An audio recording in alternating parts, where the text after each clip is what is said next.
All right. Let me see. Yes, we can hear me. Okay, perfect. All right, guys. We have today, I have whipped up a tier list because I thought it would be really fun to go through and rank all of the water units in the game. You know, I am, after all, self-proclaimed water only master. So that is going to be our plan today.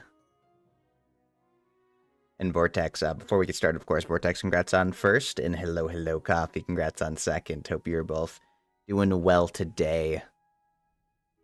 Yeah, I've been thinking of doing this idea for a little while, so I kind of I spent a little time. It took a little bit longer to set up than I thought it would be. We have a lot of units to go through. I know they're not all displayed on the screen, but if I scroll down, we have a lot of units to rank here. And I have also included the... Oh, it doesn't capture my cursor. Hold on. Can I change that? Let me see if I can... It's supposed to capture cursor.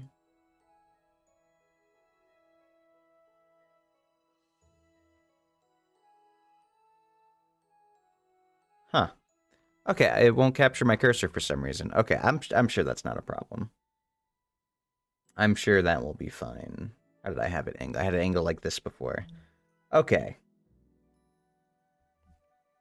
Girls, should you get Summoner's War? Would I recommend Summoner's War to my enemies? It's like that meme, like, I wouldn't recommend Summoner's War to my enemy. I think the game's fun. It's very much a grind. So, you know, you have to really have a lot of determination for it. It's fun to play around with the units. They've definitely made it easier to play as a new account. So that's, like, I think it's definitely fun. Wait, now we can see the mouse. Why couldn't we see it before? All right, we can see cursor now. Let's go. Hopefully that'll stay that way. Before we get started, what did I want to say? So for this tier list, my plan so far, this is my first tier list, so we're kind of just going to be winging it as we go. I plan on just going unit by unit. I want to walk through what their skills do, and then we'll talk about what areas they are good in. And then we'll try to rank them based accordingly to that. We might go back and change the placements of some previous units based off of how I rank other things. Because we're just going left to right here, so we might have to backtrack. So placements might adjust a bit by the end of this. I also might add on more tiers if we need something. If we somehow find something worse than D, we might go down to E or F. There's a couple units that could definitely be F tier. So I don't have like a complete definition yet of what S, A, B, C, D is. We're kind of just going to be winging that as we go. And then let me hide this. Actually, I don't have to hide it, do I? I just do this. Nope, I do have to hide it. Okay. And if we are wondering about credibility, credentials here, I have been playing this game as a water-only account for now 3,866 days. It has been a very long time of me playing this game as a water-only account. And pretty much all of my records, well, not pretty much, all of them, all of my records have been accomplished with only water units. So I definitely think I am probably the most familiar with water units, like, in that regard. What counts as a water unit? Because why are you seeing Nezuko, the only connection to the water is that she's trained by the Water Hashira? Yeah, so Summoners War actually just had a Demon Slayer collab. They had a collab with the Demon Slayer show. It just came out. So these are now some units that we can summon and play in the game, which is pretty cool. I am going to try to summon for them if I can, and hopefully we'll get some What is it? Tanjiro is a 4-star for water units. So, it just came out like the other day or two. So it's pretty recent. I don't actually know if the new units are good yet, because I have not been able to test them, and I don't see any. I haven't seen gameplay yet.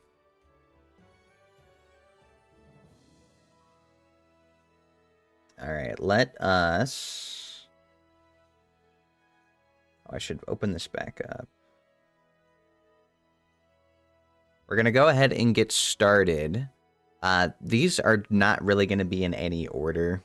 I found all the images and I pasted them. So this is the best order I think it'll be for us. We're going to start off with Aaliyah, the Water Totemist, on our list. Nezuko uses fire. So they have one of every element. That's why, Vortex. There's one of every element. I'm going to be swapping over tabs quite a bit, because I think it'll be more interesting if we can actually see things while we're here. And also, I mean, I gotta farm runes, guys. It's value. It's value. I got the game open. There's events I need to grind. Let's just do this. Here we go. Hey, Noel, how are you doing today? Stinky 2%. That's crazy. That's actually crazy. So we're starting off with the Water Totemist. I might even try to show you guys how I have them runed, if I do have them runes. Or is that would that be too in-depth? Maybe. That might be too in-depth. I do have the Water Totemist. I think mine's ruined pretty well. Where is she?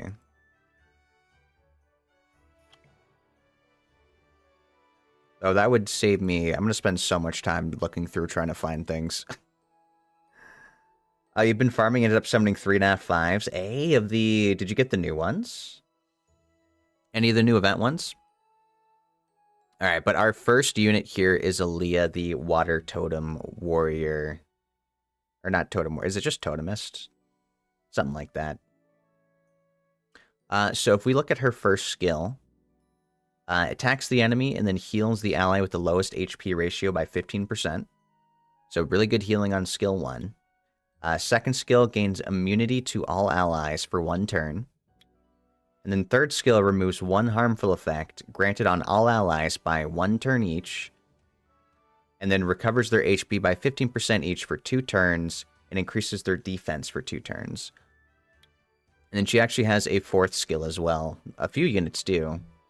Stacks 1 totem whenever you're attacked by a target during the enemy's turn, or use a skill during your turn.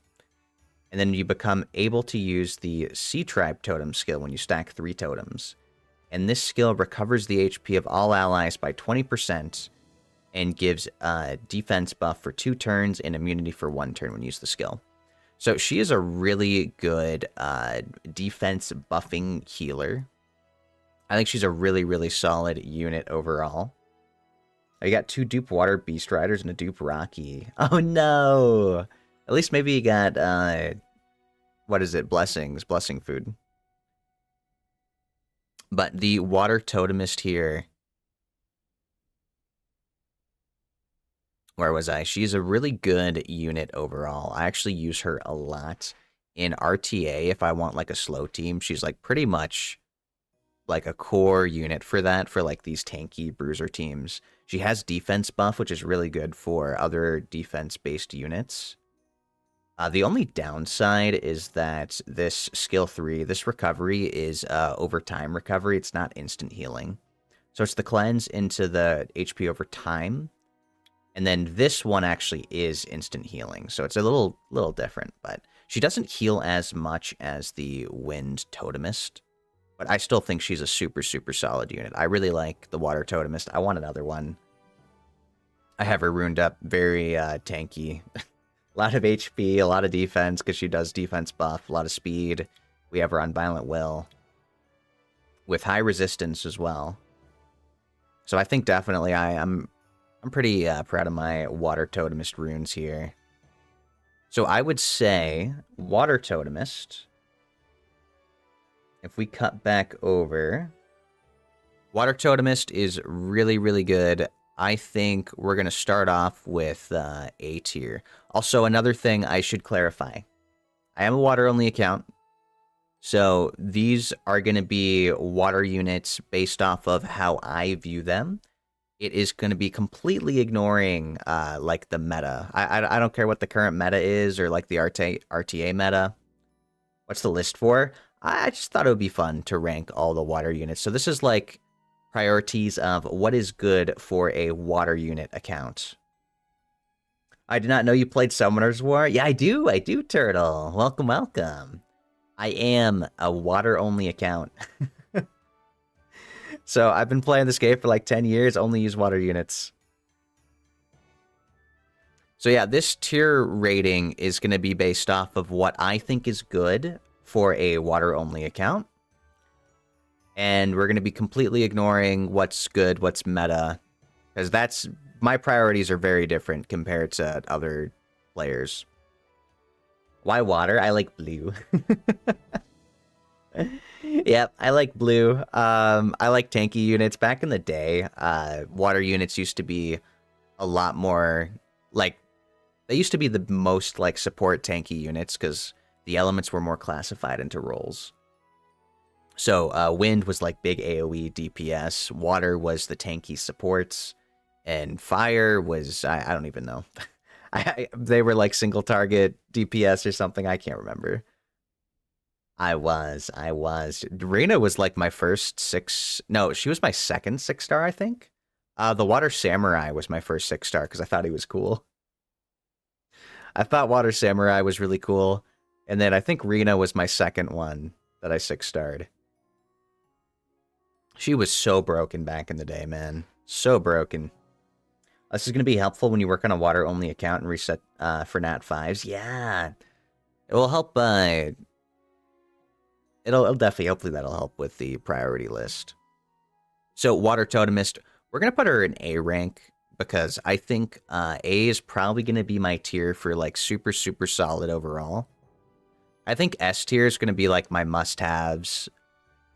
It's probably going to be reserved for units that are really good against wind units. Hey, thank you for the follow, Luxy. Welcome, welcome. Hope you're doing well today. I'm Grills. It is nice to meet you. Let me know if I pronounced that correctly. Alright, that's our first unit here in the tier list. It might be subject to change. Water Totemist is really good. I like her a lot. I don't know if she's a must-have, though. Did wonderful? Thank you, thank you. Okay, awesome. I feel so cool when I get the username right on the first try. I'm just saying...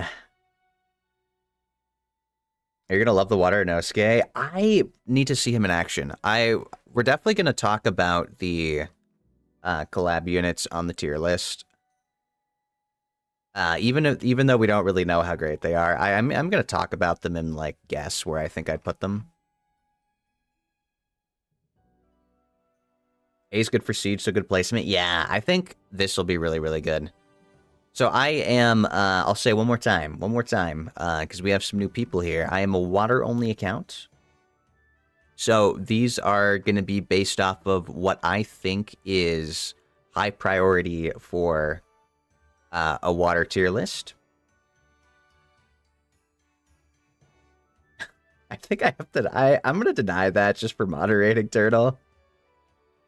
But Summoner's War does like to have... all their collabs. They've been doing so many collabs now lately, which I think is great because we get a lot of units. But I'm sad because I used all my scrolls like right before this collab because I wanted to summon for the Gravekeeper thing.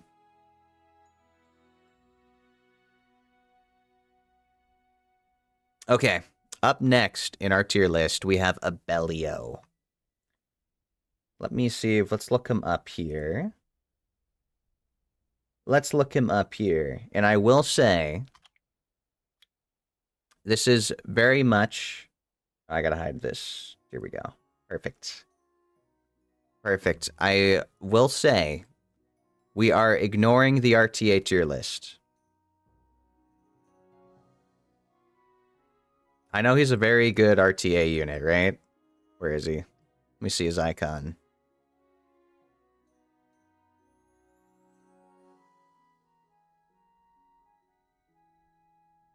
Essie turns into bear. You're not real. We need a bear tier list. Wait, I can't find him. Am I blind? Oh, there we go. All right, Abelio. Actually, I want to show mine. I spent all that work. I need to look up mine. He's still usable on lab content for one of the bosses. I think he's good. I think he's really good for Guild Wars Siege. Definitely solid in RTA. Really, really good in RTA. The biggest thing for Abelio... What is it? We have skill 1 stun. Skill 2 does damage. Apparently, it also heals. You don't really see that too much, but skill 2, single target, defense scaling, does increase damage when you're in druid form. He does turn into, well, he turns into a bear. I got like a little fox thing here. Oh, you told me not to count with RTA. Well, we can consider RTA. What I mean is that there are units in RTA that are good for, like, tier lists. Or not, I guess, what is the word? I think RTA units have better value. You can start RTA, then he's S tier. He definitely, well, he's S tier on, like, the current S tier list. But, like, is Abelio great if you pick him into 4 wind units? Like, is he good against 4 wind units, you know? So that's why we kind of have to knock him down a little peg.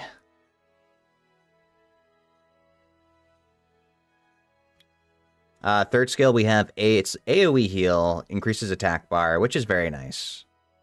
And then we have the provoke. So, the water druid, I have him runed for damage, because I think it's silly. I have him runed for damage. I think, really, you need to make sure that he survives against Lucian. I kind of hate that they have him set up as a defense-based damage dealer. I think he would do so much better if he was, like, the dark druid, who is like an HP-based damage dealer.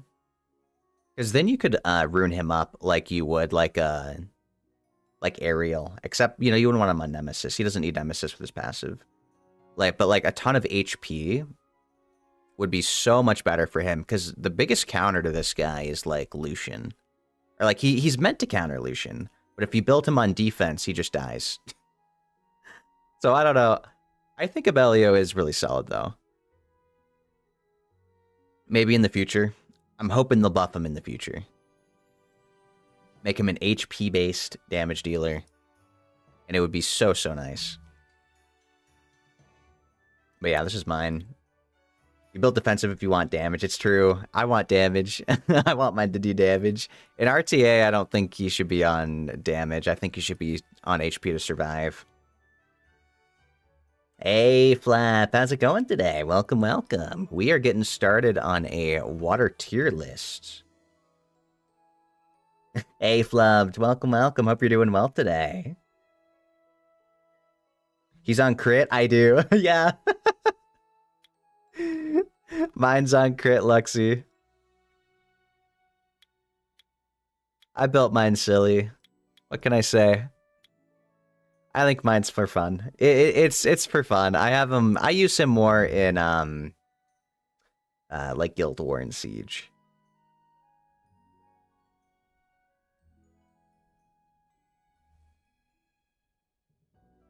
%46% stinky. Okay, we're below 50. I'll take that.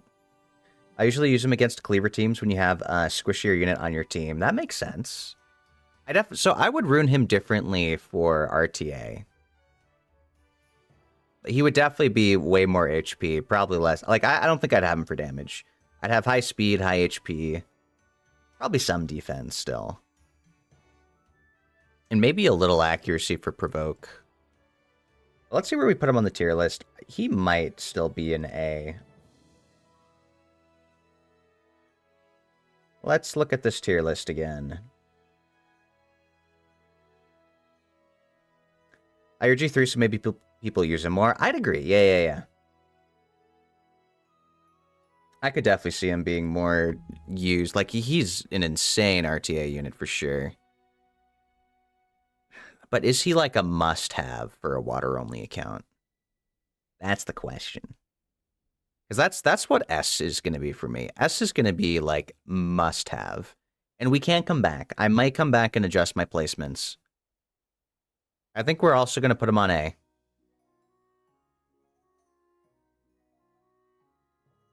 I think we're also going to put him on A for now. And we'll see.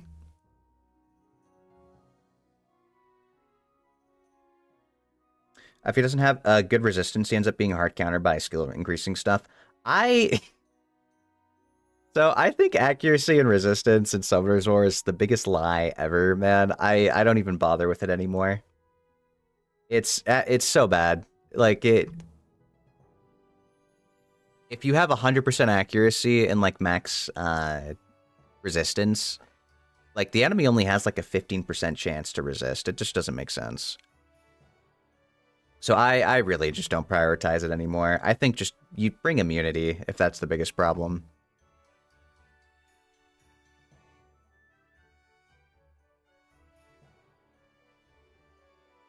I think we're going to put him in A tier for now. We'll come back and change him if we need.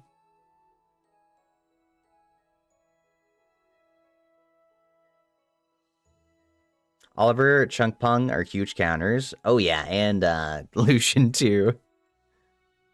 Oh, Abellio's the last pick. Usually Oliver and Chunk Pung come first. Oh, okay. I'd agree with that. I could see that being the case.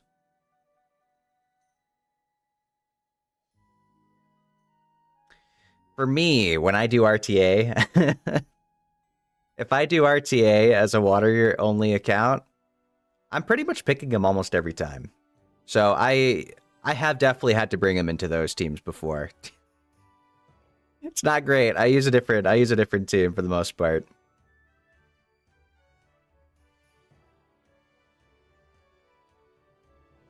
All right, there's our orientation. Here we go. All right, so next we have Abigail. Abigail, the water cannon girl. We're going through every water unit. We're going through every single water unit here. And I don't know if I'll show the runes for that one. She can be kind of runed on whatever. I think the water cannon girl specifically. I always forget. I'm going to get the hang of this. We'll be more fluid in our motions. So Abigail. I don't even know if No, I do have one runed actually. So Abigail's going to be one of our more niche picks here. Where is she?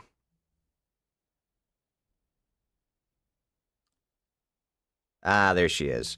So she's going to be one of our more very niche picks. She's definitely the... I only use her in Necropolis for my Necro B10 team.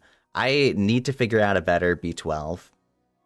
But so far, super only in Necro for me exclusively. Skill 3 can be good in... I've seen people do RTA with her for skill 3. But not me. Not me, so I'm not really going to consider that.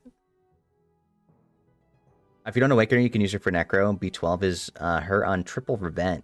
Triple Revenge? For the multi-hit skill 1?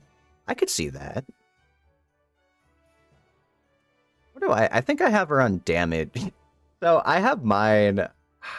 For my B10, I pair her with Julie, and we skill 3. I have them chain skill 3s to clear the waves. But I have seen the strats of never using skill 3 and not awakening, and then just using skill 2 for the multi-hits. So, yeah, what is it? Skill 1 attacks the enemy 3 times. And it can also decrease attack bar. You can't decrease attack bar in Necros, so it's not very good for that. Skill 2 attacks all enemies, and it does have a chance to defense break with a 50% chance. And it goes up to 8 times. Attacks up to 8 times as the number of enemies is less. Wait, what does it mean as the number of enemies are less? Did they change the way this skill works? I thought it always does 8, but it's like spread out. Attacks all enemies several times. And attacks up to 8 times as the... Is that just weird wording? Did they change the way her skill 2 works?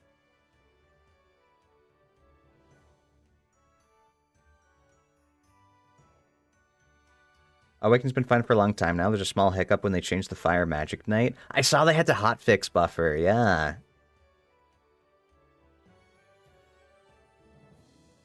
But yeah, do you guys know? They didn't change the way this skill works, right? It still does 8 hits every time. Yeah, I thought it was too. The wording's just weird now. I'm sure the wording's just weird, right? Hey, Jumi, thank you so much for the raid. Shout out real quick. How was your stream today? I am Grills, for those of you who do not know me. And we are starting off our water-only tier list for Summoner's War. Have you ever heard of this game? This is my Gamba game of choice. I've been playing this game for like 10 years now. It's been a while. But how was your stream today, Jumi? What'd you play?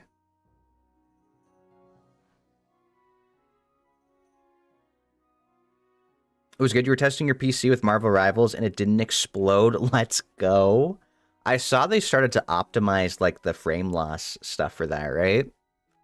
I hope it's better. That game is so poorly optimized. I've been playing it too. Who do you like to play in Marvel Rivals, Jimmy? I'm a Magneto main. But no, it's been so poorly optimized, so I hope they've like fixed that so that you can actually run it. Movie company making an FPS game? Yeah.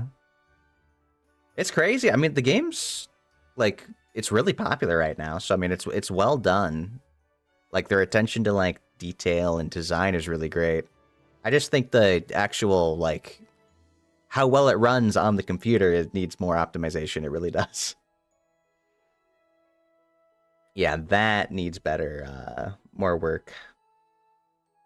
You play Cloak and Dagger? Hey, okay. Now they're a good one. I think they just got buffs too, didn't they?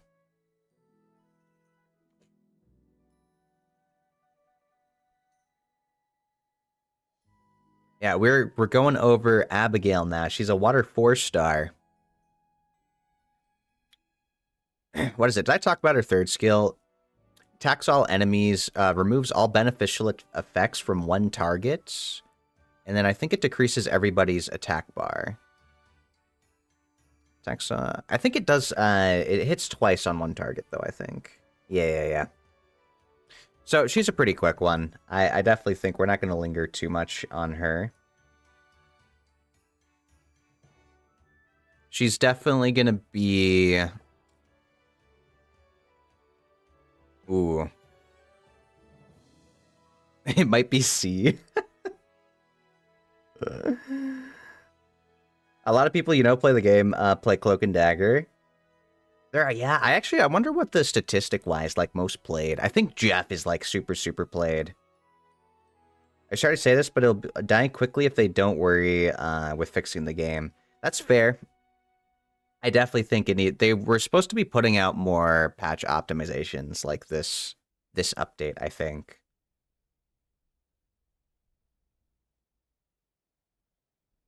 Are you gonna go grab some foods, but you'll be lurking? Thank you for the lurk, Jumi. I appreciate it. But you need it for Necro 12. That's why I'm thinking C. But I still haven't decided what these are gonna be. So this is just solid all around. This is like must-have. This is really good unit just in general. If this is our niche pick, you know what? No, yeah, this is niche. This is just kind of whatever. Not great, but kind of okay to play around with. This is just like shit tier. D is shit tier. It's bad. It's not gonna be good. Okay, I'm content with that. I'm content with that.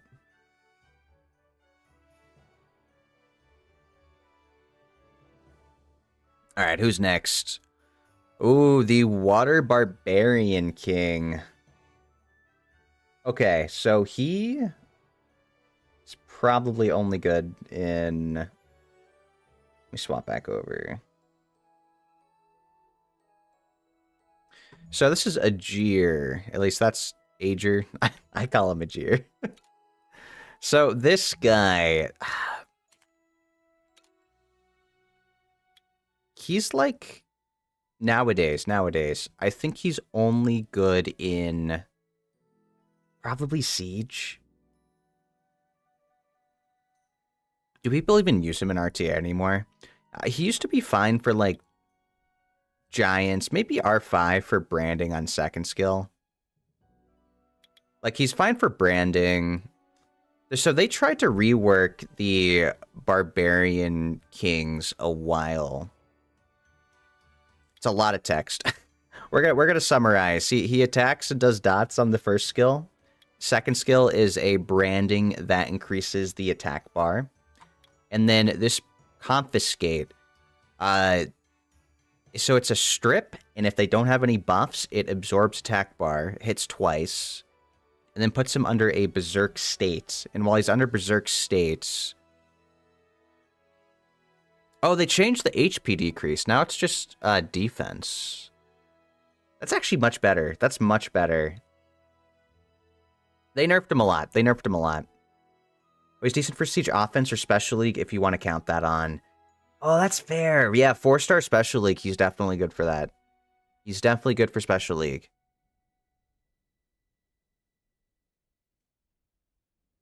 So it used to decrease his HP and make him squishy. Now they've changed it, and it now decreases defense by 30%. But it makes him do 100% more damage, increases attack speed, and then he recovers his health by 10% of the damage dealt. So this was, I mean, it's definitely a buff in certain ways. The HP healing from 10% damage, I don't think that's very much. He used to heal like 10% of his health every turn, which I liked better when he was more tanky, but I can't say he's like great priority for me because he has no way to deal with wind units. That's probably the biggest thing we're going to be considering. Is like, can I bring him into wind units? You know, you really can't. You really can't bring him into wind units that well. So he's probably going to be... But I don't think he's a bad unit, though. He's just not, like, that great for a water account, I think. But he's fine against, like, water and fire and, like, light and dark. So, like, you still have use for him in Siege. You just got to be careful that there's not a lot of wind units. So where would we put him for this?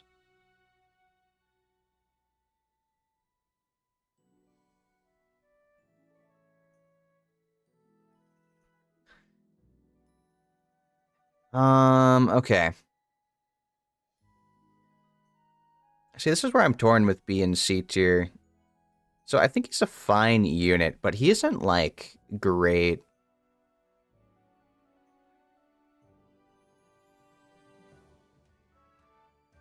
Because if we're doing B, that it has, like, a very specific niche that it's very good at, then that's probably fine. Because, like, you want niche units when you're doing the water account. Because, like, it's good to have units for different areas.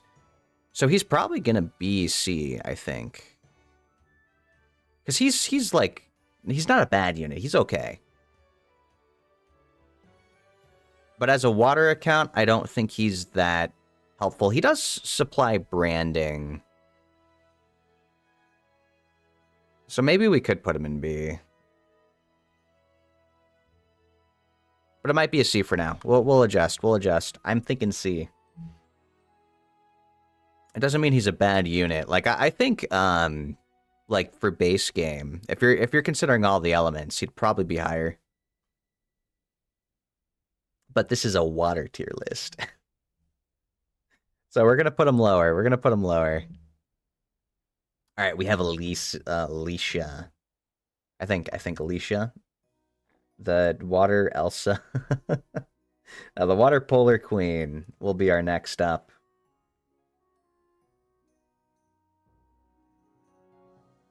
All right, let me see.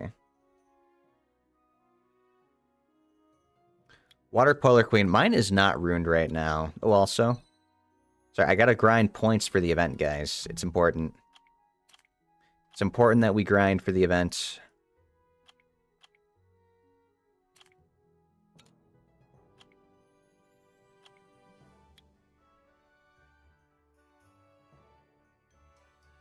Let's see. Where is she? So I think that Alicia... I had a really great comp for her in Arena. She's a really good Arena unit, I think, as a cleaver. I don't think she's someone I really use. I wouldn't use her in Siege because you only have 3 units in Siege. And that's like a lot. It takes a lot of setup. So mainly she shines in... If we're considering Famion Hell, for farming, she is a unit that works really well there for speedy clears if you want to farm up fodder. And then mainly I'd say she's good in Arena as a cleaver. Because we have first skill, single target, defense break on skill 1. Skill 2 is where most of the damage comes from. Attacks all enemies, deals damage proportionate to the enemy's attack speed. And then this is really key here. Will always land as a critical hit if the enemy has no beneficial effects. So if they have no buffs, will always crit, which means this works against wind units. It's very good for cleaving winds. So she's definitely going to be higher in the tier here. And then skill 3 attacks all enemies 3 times. It does have a chance to freeze now. And then she gains another turn if the enemy dies from the attack. So usually with Alicia, you do skill 3, you either freeze or kill an enemy, and then you skill 2. Something to note, you don't have to be the one to freeze them. If they are already frozen when she uses this skill, she gains the extra turn. Oh, you believe in her? Alicia, Soha, Galleon, and Siege. Oh, really? With the 3 of them? Okay. Yeah, I have not made a team comp for her yet, but I think she definitely work. But something that I've tested, I pair her with Varad, and Varad does an AoE freeze. And because they're already frozen, when she uses the skill, she gains the extra turn even if she doesn't freeze them, which is really cool. It's really good. So I like that. So Alicia is going to be definitely higher in our tier list.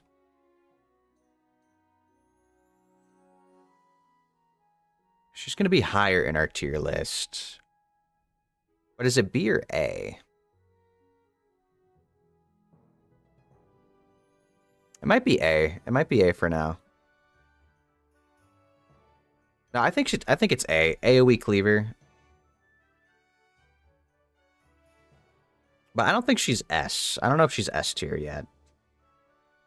I don't think she's S tier. So if we're talking cleavers, there's going to be other cleavers that are probably better for that.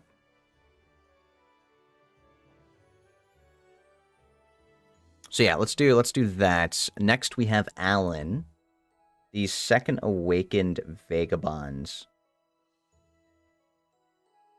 So this guy, we're going to save us the time, the struggle. This guy looks so cool. As I can actually show mine. I can show my Alan. I got the cool aura for him. So Alan looks super cool. I think I've got mine runed up pretty well. You know, a lot of HP, a lot of defense, a lot of speed. Definitely needs more accuracy, but I do have accuracy on skill 1 here. I think I've nerfed his artifact. However, this unit kind of sucks. Kind of sucks. He's a pretty mediocre tier. He looks great, but I think he just needs way more in his kit. Like, so he has skill 1 defense break that can technically provoke with a low chance. It's like a 30% chance. Deals damage based on max HP. And then second skill is a taunt, deals damage based off max HP and does provoke. And then his passive. This is the thing that needs buffs. I think this needs buffs. When your HP is at 30% or lower, or you're attacked by a provoked target, reduce the damage you take by 50. So the biggest problem with this kit is this 30% HP thing. When you're already 30% HP, you're pretty much dying regardless. If your defense broken, it's over. If they ignore defense, like he gets one shot. If he's, I've had units one shot him from full HP, and like this 30% or like the half damage taken saves him like one hit sometimes. It's not very good. I think it needs to be a higher threshold. I think it should be 50, like at least, to make him more tanky. 30 is just too low. I will say his damage is actually not that bad. He's kind of like Beast Monks, because it's max HP. So I've had him sometimes do like 10k on a crit. He's not ruined for crit damage or anything against fire units. It's not bad. He's okay as a defense breaker. His passive is just like non-existent. It's not that great. So I think he's a unit that needs buffs for sure. I'm hoping in the future they'll buff him. He's going to be definitely... He's definitely C tier or D. But if I put him in D tier, we need a tier below too. We need a tier that's worse.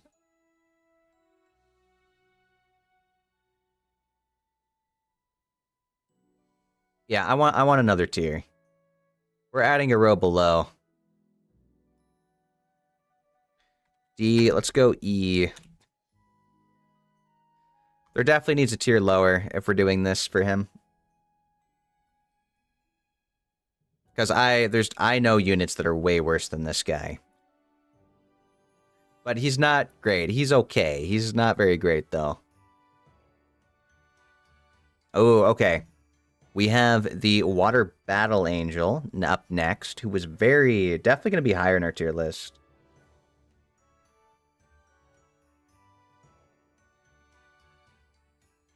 So the Water Battle Angel, I'm still figuring out the best rune set for her. I currently have mine on Despair. Here we go. Yeah, I have mine on Despair. Skill 1, attacks the enemy 2 times, decreases attack speed. So applies a debuff, skill 1. Skill 2, AoE, she's been nerfed. They've had to nerf her. Attacks all enemies 2 to 3 times. Each attack has a 50% chance to inflict continuous damage for 2 turns. So AoE does dots, more debuffs. It's important because of her passive here. Each attack disrupts the enemy's HP recovery by 1 turn. This is something that I don't like. I don't know how well known that is. She actually that she does HP block. Sometimes I forget and it surprises me. And then that's the first part of the passive. And then in addition, when attacked by an enemy, she takes less damage per harmful effect on the enemy target. So 5% per debuff. So she survives a little bit more. But the main thing is when attacking the enemy, deal additional damage by 4% of the target's max HP per harmful effect, up to 12%. So hits multiple times, each hit doing about 12%. She's super, super good in Trial of Ascension. I feel like she needs to be able to do more damage or take less damage. So they nerfed her damage. Because she was, like, really, really good, she was crazy good. I don't know if it was, like, specifically Siege that broke her, or TOA. I think she is, for fast TOA clearing, she's going to be a lot higher in the list here. I wouldn't say I have a Siege comp that she's really great with yet, but there's potential, because she can work against wind units. As long as they're debuffed, she will do damage to them. That ignores defense, I think. It's a defense ignoring is this passive, too. Because it just does max HP. It ignores their defense. So I think she's a really good unit. Really, really good unit. She's, like, carrying me through TOA. Like, my TOA clears have sped up so much since I've gotten her, because I use a really good team with it. I wonder if she's going to be our first S tier. Do we think she might be our first S tier? Even if she's been nerfed, she might be our first S. I might lower her, but I think she's really important to have, like, all around. She's a little bit niche, because you can't use her in dungeons. Yeah, well, she's not a great dungeon unit. She's not good in raids. She's okay in Siege. I don't know how she is in RTA. I don't know if people still use her for RTA. She probably can be used in RTA. But I think she's like single-handedly the best TOA damage dealer. So that's really good for like TOA hell. It's often used in Spires. Yeah, like the Trial of Ascension. Very, very good for those. I think S and A+ is valid. Premier at what she does. Usable in other areas. Yeah. So like she's I don't think she's like high S tier. Maybe, you know, maybe we'll make like a double S or triple S. She's like low S, I think. Arena control cleave is fun with her. Yeah, I have her on Despair for that reason. She's like low S. I'm sure order. We'll angle it so that order matters. That'll help me out too. Order of where we have them placed will matter.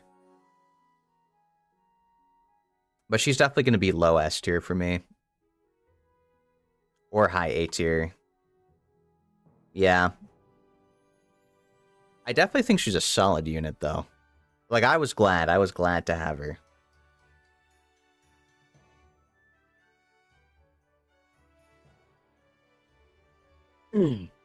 All right. Now we have the Water Unicorn. So is she still used in RTA? Do people still use her in RTA? I don't actually know. So Water Unicorn was really good back in the day. The biggest thing with the Water Unicorn, she has a lot. She's a big transformation unit.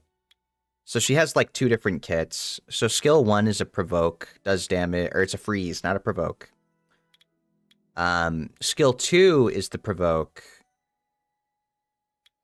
And then recovers your HP by 10% each turn, increases defense when you're attacked. So that's fine in unicorn form, but in human form is where the real value comes in. Still a freeze on skill 1, but she removes all debuffs and buffs defense with skill 2. And then her skill 3 passive grants immunity every time she takes a turn. So she's super, super, super good with, like November just said, actually. RTA, Water Unicorn used in TOA and Siege, combo with Bulwark. Yeah, really, really good with Bulwark. So she's only good in specific teams with Light Archangel or Water Bulwark. I've seen Wind Panda, too. I use her with the Water Bulwark. So, so good. Great combo. Water Bulwark, Water Unicorn, and Molong. They're like my core snipe team, works with almost everything. Or into almost everything. The biggest problem with her is that when she transforms, her max HP decreases by 30%. It feels like worse. Like, she feels really squishy in this form, and because she doesn't have any way to heal her, it's not that... It's a bit worse. I think the Water Totemist is just better than Amelia, like, all around. Like, once they released the Water Totemist, I think she definitely replaced the Water Unicorn just as a unit. So she's probably going to be... Like, she's still good, don't get me wrong. She's a good unit. But she lost, like, so much value, I'd say. You feel like she could use a reskill in unicorn form. Her skill 2, you feel, should be a shield that Diana gets? Oh, that would be sick. That would be really good. I would like that. I think Water Unicorn is definitely like a B.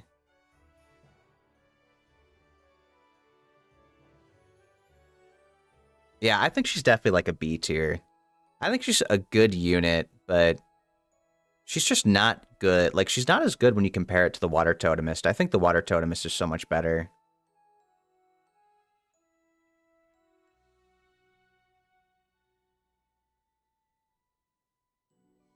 Provoke doesn't feel right for her kit. Doesn't she get... She gets a revenge.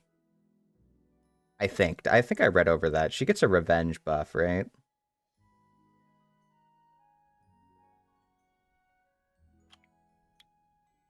Because it's provoke and counterattack. I think that's why they have it like that, so that she can freeze. Yeah, she has a counterattack, but it's kind of like... I don't know. I feel like the other unicorns, they are designed around cycling back and forth through their forms. But the water unicorn, you pretty much just want to keep her in this form like always. So like she's always in the immunity with less HP. She's not really in the other form that much. So I'm just not a big fan of the, like her unicorn form is not very good. So that's why it's definitely, I think that's B tier for me.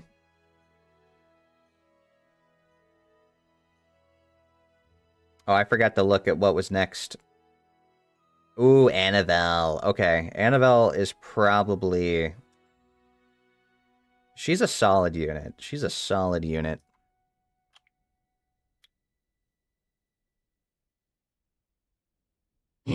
Where is Annabelle? Actually, I'll show you guys mine. I have Annabelle runed up. I think she's good. Here we go. Here is my Annabelle. She is a very solid unit. She might not be that great against wind units, but like she still works. So Annabelle, skill 1 it's a low chance to sleep, but like you'd be surprised. You'd be surprised how much it can activate. So skill 1 sleep. I think it's a 20% chance to sleep. And then if she sleeps a unit, she gets another turn, which goes up to 2 turns. So she can get 2 extra turns from the sleep. Yeah, they had to. They nerfed it so much. Oh, you love Annabelle in every content. She's so versatile. I think she's definitely going to be... Yeah, she's definitely going to be S tier. She's so versatile. Skill 2 is a full cleanse. AoE full cleanse. Covers their HP, and it's now based off your max HP and attack power. This used to only be based off attack power, but then they added HP too, which is really nice. Because you want to build her tanky still. And then skill 3, I've actually noticed... so this attacks all enemies 3 times. Each attack has a 70% chance to decrease defense for 3 turns, and lower attack speed for 2 turns. This attack will deal more damage according to your max HP. When did they add this? I actually didn't know that. I didn't know that skill 3 did damage based off Annabelle's max HP. I actually didn't know that. Okay, so it goes up to 80% chance. Because it's a 3 like multi-hit turn skill, this actually does work on win units a lot more reliably than you'd think. So she's pretty, like, I'd say she's definitely really good everywhere. Plus, she's got a cute skin. I like my transmogs. And, you know, there's also the crit rate leader skill. 38% crit rate lead makes her really good for R5 for me. Because I use all water units, so this skill is very good. At least the leader skill is really good for that. I think Annabelle is definitely... We're putting her in S.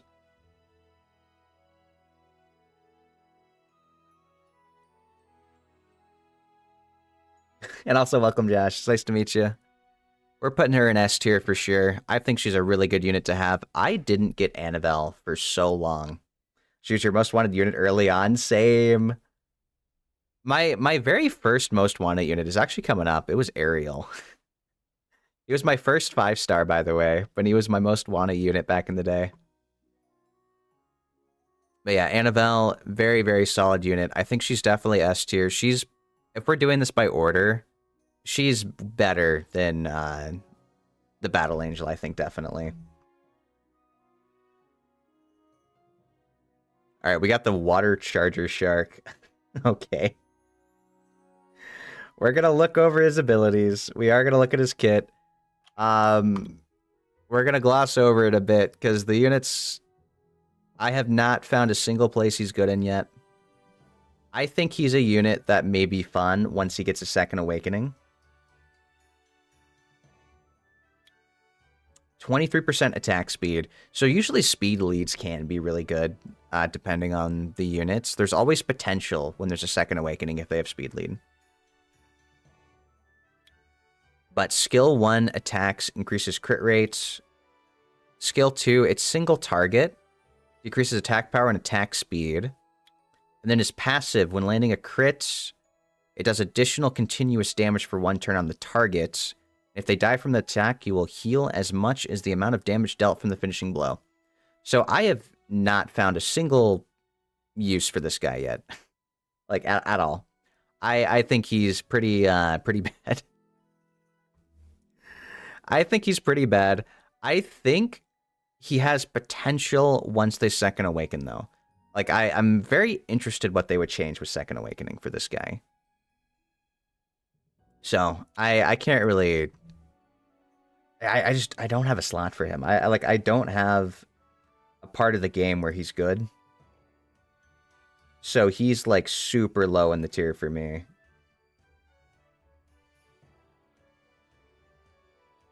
He's either D or E. He might just be E tier.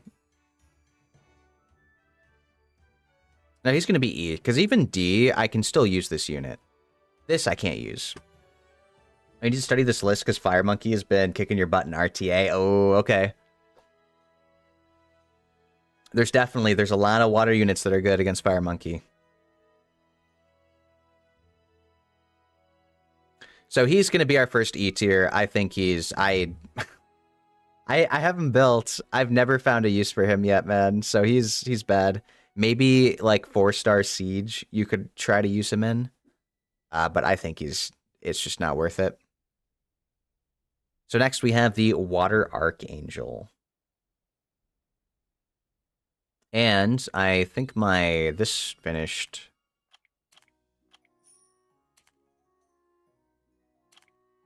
All right, quad speed. All right, never mind. Nope. Nope, no quad speed for me.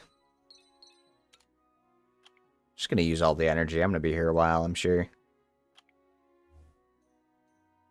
All right, let's look at Ariel. If you guys don't know, I'm an Ariel fan. I have 4 Ariels that are currently ruined up. Ariel was actually my most wanted 5-star way back in the day. And he was the very first one I got. So I was pretty happy when I got him. It like solidified me wanting to be a water-only account. Because when I got this guy, 50% HP increase for water units. So I wanted to pair water units with him, you know? And I was already building water units already. So like it just made so much sense. But it pretty much solidified that I was a water-only account when I got him.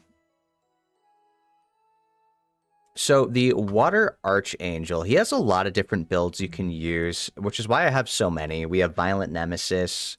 I have Double Nemesis Will. This I've actually used for my water robot team. There's a funny cheese one for that. I wanted more HP on my water robo, so enhance runes. And then I actually tried building him on damage. It's really bad. It's really bad. I don't recommend. But why is the Water Archangel good? We have the first skill is it's a single target strip. It's only a 75% chance. There's no activation here. But it also deals damage according to your defense. And then the second skill recovers the allied target's HP by 35%. They actually changed this. They changed this. It used to be a 50%.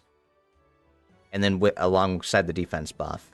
But they've lowered the cooldown. It's now a 2-turn cooldown and recovers by 35%. I think this is definitely better overall. Because you can apply the defense buff more. It's a little less healing, but having it an extra turn sooner is really, really helpful. And then our third skill here removes all harmful effects granted on all allies and recovers their HP by 50% each. In addition, increases the attack bar of all allies by 20% each and recovers 50% for 3 turns by the number of harmful effects removed. So, AoE healing and increases attack bar. That is why the Double Nemesis Will build is really good as a Lucian counter. So in Arena, very good against Lucian. This is mine. I have high res. I think decent speed for being on Double Nemesis. And then as much HP as we can get. And then there's also, what is it? I give him speed proportionate to lost HP because I kind of hope it'll help him cut a bit better. In my mind, I think it works. I don't know if it does, though. I don't have a science yet, but... So Ariel, I think he's a cool unit. He's just a very awesome unit. I don't think he's, like, gonna be crazy on our tier list, though. Where are we gonna put him?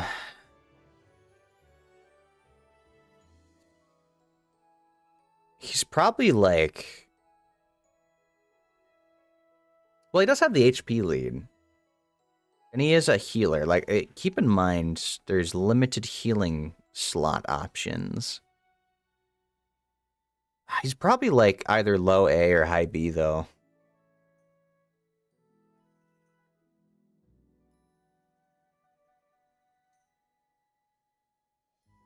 It might be like this. I don't know if he's as like, crazy anymore, right? High B or maybe low A is probably going to be it for me. He's very, very dear to my heart, though. I really like the unit. You agree with that ranking? Yeah, I think he's a great unit. Design is sick. Sick design. But there's nothing like insane about Ariel, I don't think. And like the only real places you can use him is in arena defense. Like really, he's mainly arena defense, and you can use him in Guild War and Siege. All right. So we have the Water Anubis. I know he's already going to be C tier. I think he's C. I don't even like use him really.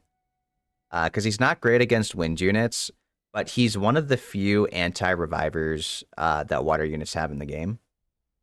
So I think that gives him more priority. Skill 1. If we go back real quick.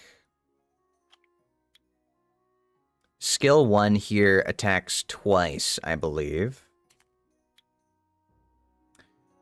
And it does have HP block.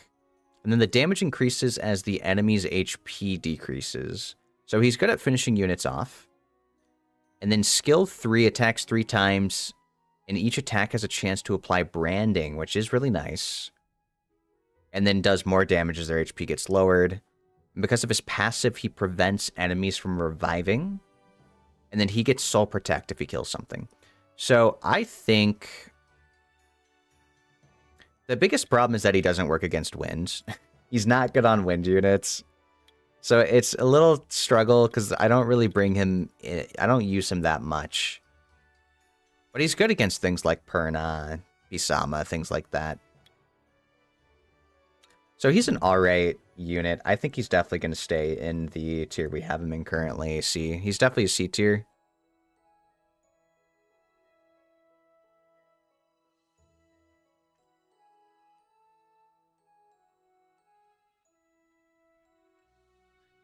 Ooh, okay. Alright, Water Homunculus is going to take way too much time to look through the skills. We're not doing that. He's a 5-star that you can actually craft with materials, so he's very easy to obtain, which really helps his priority here. and he has so much customization. So specific builds are really good compared to others. And just because of the versatility, like you can like tailor him towards your needs. He's great for TOA. I have a build that makes him really great for dungeons. I don't know if there's a build for siege or whatever, but because of the options, he's going to be like low S. Yeah, he'll be in the S tier, but probably low S because like he has... It really depends on how you build him. Congrats on third. Thank you for the hydrate, Noel. Yes, I need to make sure I sip because I'm doing a lot of talking. We are doing so much talking. You got a lot to throw at me, huh? Thank you for the head pats. All right. Next we have Bajir. Okay. It's like the water giant warrior. Guys, this unit, pretty... So I've built him. I've tried him out. He's a glorified buff stripper with the third skill. It's single target, strips buffs into defense break for 3 turns. Does damage based off defense. This also does damage based off defense. It's like attack bar pushback. And it's guaranteed if they have debuffs. Then more pushback. So he actually has pretty good damage ratios if you build him as a damage dealer. But his kit is kind of about like setting up other units. So I think he's probably better than some of the other units, but I haven't gotten like a great use for him yet. Yeah. It's definitely mediocre as a unit. The problem is when you compare him with like the Wind Giant Warrior. The Wind Giant Warrior is just like so much better. I wish I had the Wind Giant Warrior. I'm in the doo-doo tier with the Sharky. Yeah. I just, like, I don't have a use for him yet. He's probably, like, high E. Or maybe D. Like, the Giant Warriors are really good. This guy's kind of... Like, it's strip into defense break. It is value. But he just doesn't do anything else. Let's do low D. Because, like, you can use him. Arguably, you can use him. E is for units that, like, are not even usable. But, like, you could maybe find use for this guy. Specifically in, like, 3-star Siege or something. But it's not great. He needs buffs, but he's a 3-star, so, like, I'm sure he's fine for a 3-star. But the rest of his family's 4-star. The Wind one is just so much better. So's the Dark one, too. I think those units are so cool. I would have liked having them instead of this guy. Okay, we have... Next is the Water Beast Rider. Let's find... So, Water Beast Rider... She's a great RTA unit. But she isn't a great RTA unit for me. She's not a great RTA unit for me because she's not really good against wind units. None of her kit really helps with that. Because, what, first skill does damage based off of how much faster you are than the enemy. Skill 2 is a defense break that I think does more damage based off of... Decreases attack bar. Oh, no, it decreases attack bar and absorbs attack bar for each harmful effect. Okay. So defense break and decreases enemy's attack bar. It's a cool skill. And then skill 3 attacks the enemy. It removes beneficial effects. And then ignores the enemy's defense by 25% for each beneficial effect removed. and then increases the attack bar up to 50% of all allies in proportion to enemies' HP lost from the attack. So, they nerfed the Beast Riders. And also, she's good because she, like, gets her dismount. It's like an extra life. But the Beast Riders all got nerfed. And she's like... She just hasn't been the same since. She used to, like, consistently ignore defense. Because someone with 4 debuffs, or, like, buffs... Like, when's the last time you fought someone who has 4 beneficial effects at the start of combat? Because you want to use her as a first turn attack bar booster. Like, I've never had that. I've never had that value. And so it's been so mediocre after that. Like, you can use her as a damage dealer that also boosts attack bar. But she's not good into wind units. Like, she's really low priority for me. I think she's good on, like, RTA tier list. She's probably a much better unit for, like, all element accounts. But for me, she's, like... God, she's like C or B. Is she better than Abigail? Abigail is useful.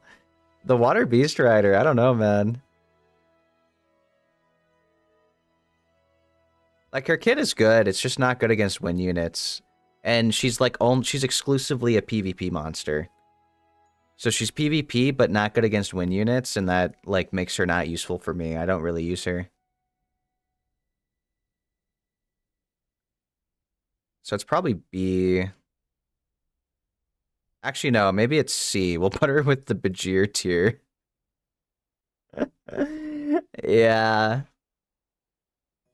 She's probably Bajir tier, because, like, he's fine against other things, but maybe a little bit better. Maybe high C tier. It's crazy to have a 5-star that low.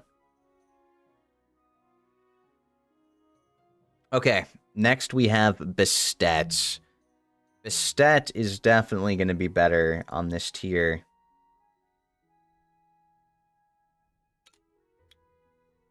I have a pretty decent Bastet. Let me see. Oh, yeah. Decent. I have a solid Bastet, guys. This is a 315 speed Bastet. Teddy Bear S tier, real. We do need a bear category, Dark. I hope you're doing well today. So my Bastet is 315 speed. I have her on high HP, high defense, kind of low accuracy, but the artifact gives more accuracy here. And for those of you wondering why she's so fast, you know, I'll show speed, of course. We'll show speed. This is a quad speed, a 34 speed rune. 1 off from perfect. This is a 28, this is a 27, and this is a 35. This is a perfect quad speed rune. It rolled max speed value. So that's why my Bastet is so fast. These runes could use even more speed, honestly. But I think Bastet is definitely a good unit. We have attack break on skill 1. We have AoE defense break. Increased chance to glance and HP block on skill 2. And then skill 3 increases attack bar of all allies by 25 each. Creates a shield that absorbs damage. And it does attack buff for 3 turns. 3-turn attack buff. Are you doing pretty good? How are you, Grills? I'm doing well. We're doing a RTA tier, not RTA tier list. A water-only tier list. Or water units in Summoner's War. I thought it would be fun to go through. So, Bastet. Where can we rank Bastet? The only downside of Bastet is her 99 base speed. There's a lot more faster units in the game.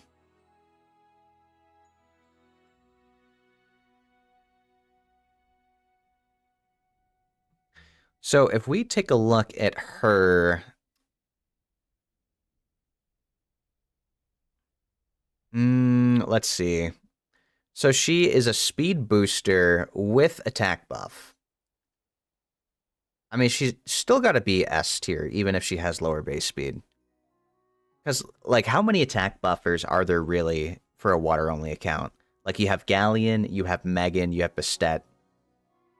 And that's mostly it, besides, like, we're talking, like, AoE ones. That's mostly it.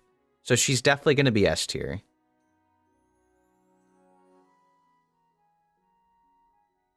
Yeah, we'll do something like this. She's definitely going to be S tier. Oh, jeez. I don't even know what to do with this guy. I'm not going to lie. I actually don't have, like, a great place to put him yet.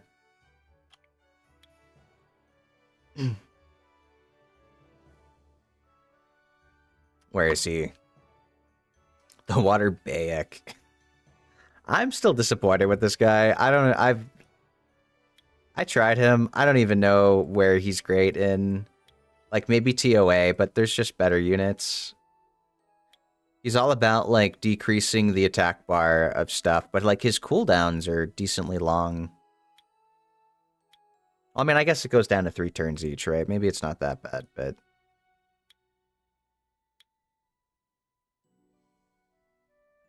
Yeah. HP black, damage based on HP. Damage based on his HP. So decrease attack bar, and your attack bar increases. So it's like basically attack bar absorb.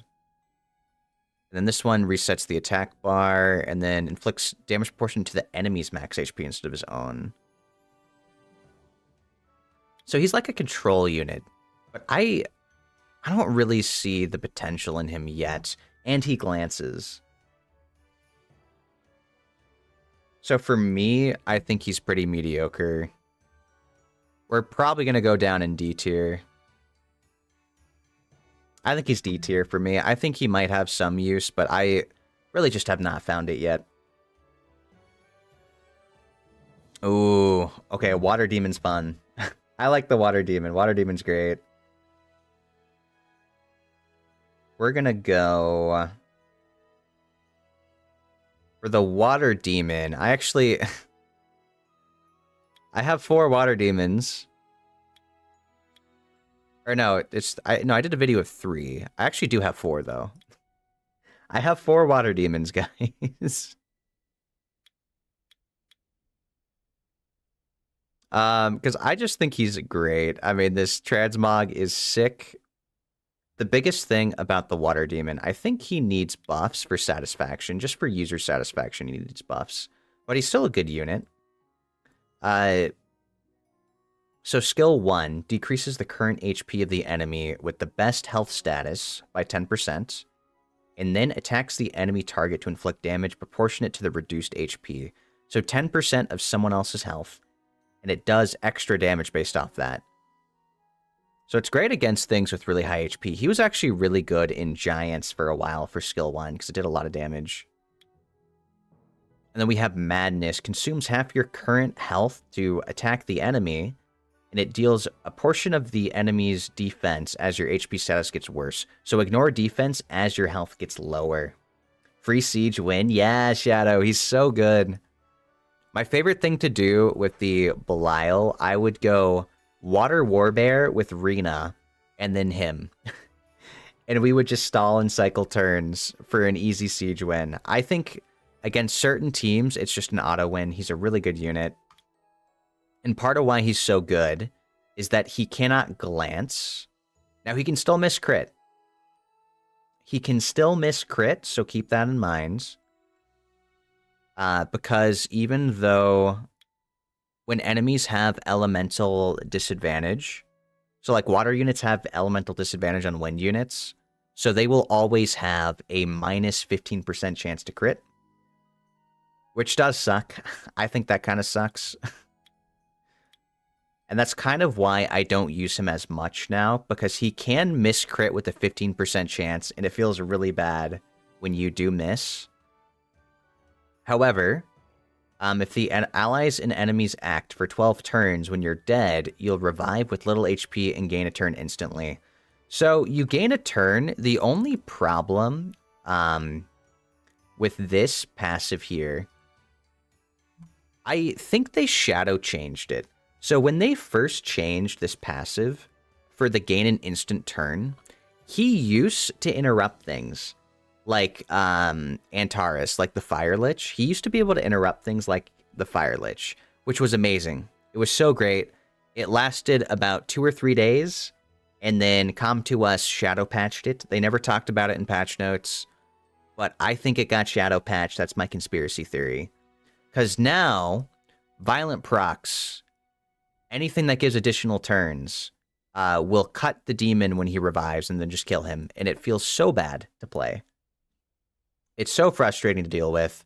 Like, he used to counter Diana for those couple of days because Diana would cycle a bunch and then he would revive when she swapped forms and then he'd attack her. But now she just gains the extra turn and then kills him before he can do anything. So I think for user satisfaction, they should make it so that he cuts like Antares. It would be really awesome. He'd be a great unit if they did that. Because if you get cut or violent procced and you have to wait 12 more turns, it's so lame. It's so lame. Because he has to cycle long enough to get his second skill back up anyway. So he's going to be high on the tier, but he's not going to be like... I don't think he's S tier. Oh, I hit it. Here we go.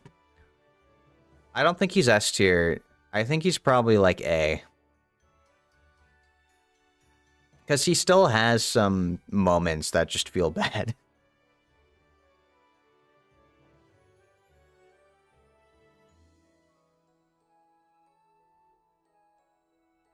All right.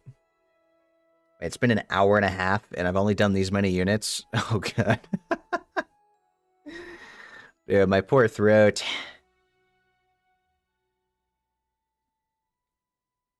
All right.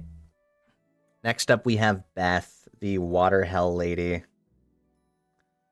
So Beth has been a bit of a disappointment. So they changed her, and I thought she was really good before. They changed her a lot. Honestly, I liked Beth the best when she was a single target defense break into HP destroy unit. I thought she was so much better back then. Now it's not that great. But it's definitely better. I think she's a better kit, but they removed her heal block, which sucks. I think if they had the same skill, but it still blocked HP, it would be really, really nice. She attacks all enemies 2 times. First attack decreases defense, and then the second attack blocks enemies from removing harmful effects. But, like, the only harmful effect she does is defense break. And then afterwards decreases their attack bar by 30% in proportion to the number of harmful effects granted on them. Now, that doesn't glance, which is good. So she can still be used against wind, even if you miss the defense break and buff block, but they removed her destroy. She doesn't destroy HP. She doesn't heal block. Like, if they kept the heal block, it would be really good. Like, the heal block that they can't cleanse would be so nice. And then, other than that, second skill, AoE, does damage, inflicts dots, and does more damage based off the dots. And then single target inflicts dots. So she's good as a Famion Hell farmer as well. Same with Alicia. But I don't know. She's good in, like, specific niche teams for, like, RTA. But I don't think she's, like, great anymore. I definitely want to see more changes for Beth. When the heck did she get her destroy HP taken away? I don't even remember, man. Eternal Scar has no heal block or destroy HP. They might as well change the name. Honestly.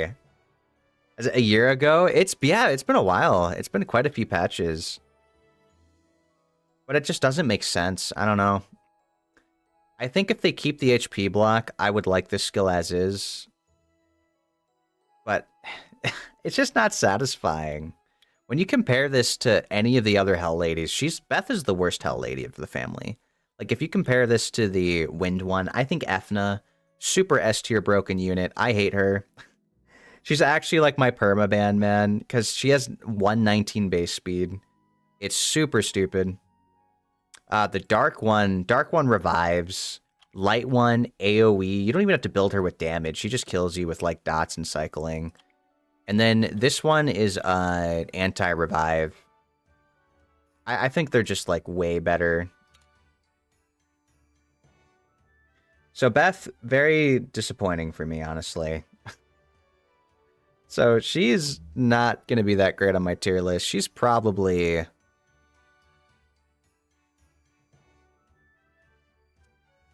Can I put her in D?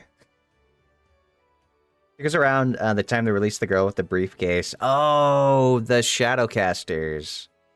Yeah, I actually enjoyed Beth more when she was a single target defense break into HP destroy unit, honestly. I would use Beth, Ariel, and like some other tanky unit and just pick off units one by one in Siege. Because of the destroy. Beth has got to be... I mean, she's okay as a farmer, right? But... And it's defense break. Well, you know, you can decrease attack bar. Let's go C. Like a disappointing C tier. Because I don't even like... I don't like her kit anymore, man. It's just not good. Oh, the Hypno Meow. Okay, Hypno Meows are fun. Hypno Meows are very fun, actually. I think he's going to be a bit higher in the tier list. Where's mine? I have a decent one. So Hypno Meows. I need more crit rate. I want more crit rate on this one. I have him on Vampire Endure. And I think that's fine. I'd probably change the Endure set for something else. Hypno is mostly for stats, I think. So Hypno Meows attacks the enemy, dealing more damage according to your max HP. It removes one beneficial effect with a 30% chance and puts the target to sleep for one turn with a 30% chance, and then you fall asleep when attacking. It goes up to 50. So yeah, 50% chance to strip, sleep. A lot of value, does damage based off max HP. And then these passives are what make them crazy. So you can use skills while sleeping. Your attack speed's increased by 30%, and the damage is increased by 100% when attacking enemies on your turn while sleeping. Wait, your attack speed's increased by 30%. It doesn't scale with speed, though, right?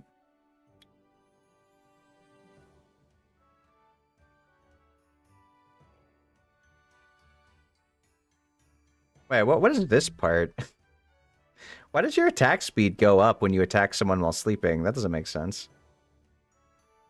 It's only for... to cycle? Wait, so when he's...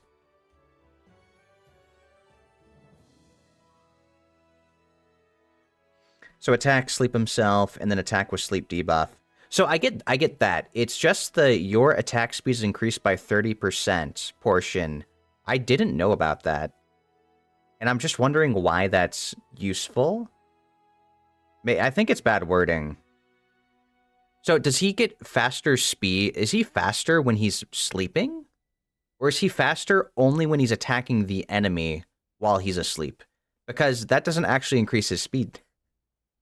It might be better on one of the other units, I guess, because he doesn't do damage based off his speed, so that doesn't change anything. Maybe he just has maybe he's faster when he's sleeping. That's probably what it means. But the damage is increased while attacking enemies on your turn while sleeping. And then when you wake up from sleep while taking damage, it's increased by 200%. So he hits very hard on skill 1. That's when he's sleeping. Okay. So I guess, yeah, he's sped up while he's asleep. That makes sense. So perma speed buff. I like that. I didn't know about that portion. When you wake up from sleep from taking damage, recovers your attack bar by 50% and recover HP by 30% of the damage you deal to the enemy.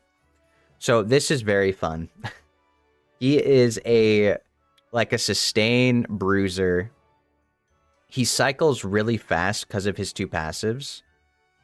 And I actually have him on Vampire so that he does a lot of skill 1.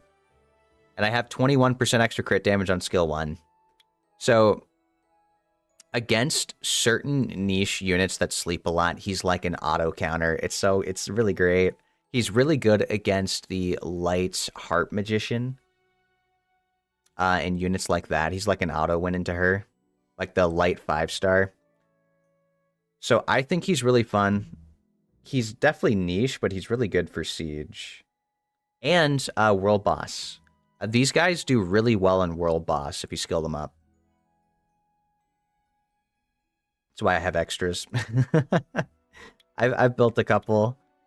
These ones need better runes for sure, but this guy's really good for World Boss and Siege, so I like him there. I think he's fun.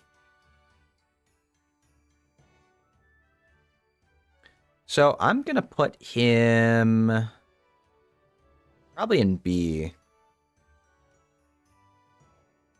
He's probably B tier for me. It's not like he's a game changer or anything, but like I think he's really fun. Oh, okay. Bulwark. Bulwark is definitely going to be up there. So Bulwark is one of these units that we can actually deal with wind units because he doesn't care about the element for dealing damage. So skill 1 is a strip. He has a passive that gains him knowledge stacks if he's buffed. And if he doesn't have any knowledge stacks up to 3, he gets extra. And then once he reaches 5 stacks, he decreases the enemy's HP by 10% based off of the stacks. And it heals allies by the amount that's decreased. And so you can use it sooner, but you won't get the full value. And you have to have 5 stacks if you want 50. Otherwise, it's like percentage of the remaining HP. So you really just need to make sure he gets 50 each time. He's a really good unit. He's definitely going to be... I think he's S tier, for sure. I think he's for sure S tier. Just because of how good he is in PvP. Now, he's... like, that's only where he's good. But, like, I think... just the value he brings is really, really good. Especially because he deals with wind units better than most water units.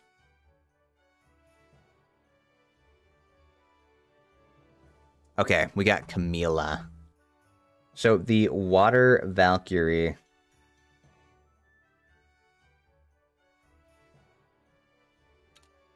Where's mine? I think mine is okay. I would want mine to have like an extra 10,000 HP. I'm not gonna lie.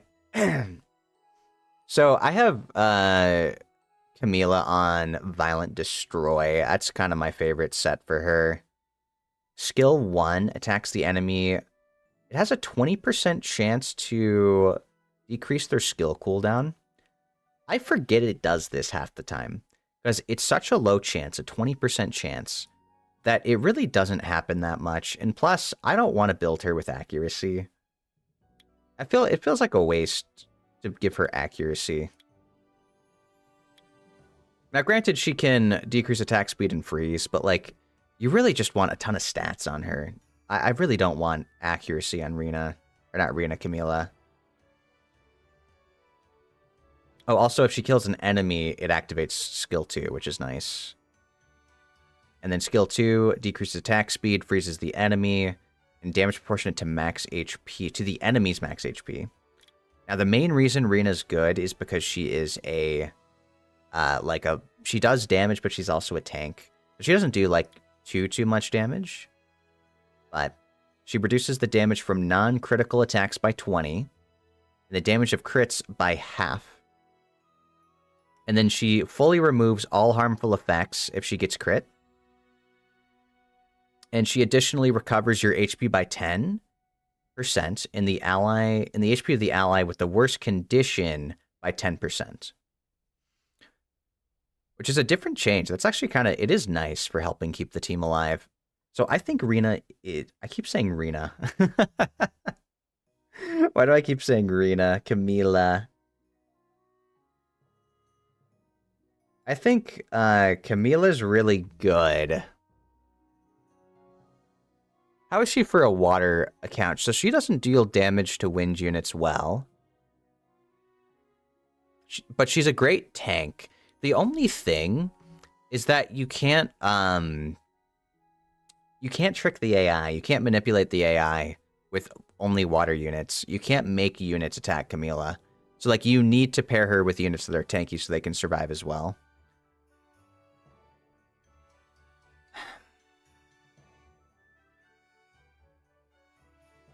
So is she S tier though? Is she S tier? I know she's really good for like normal elemental accounts, but is she S tier? I feel like she's high A. She doesn't damage wind units well, but she's really good at tanking them. She might be A tier for me. Yeah, I think she's A tier. Oh, well, Chandra. Chandra is definitely... I know where to put him already.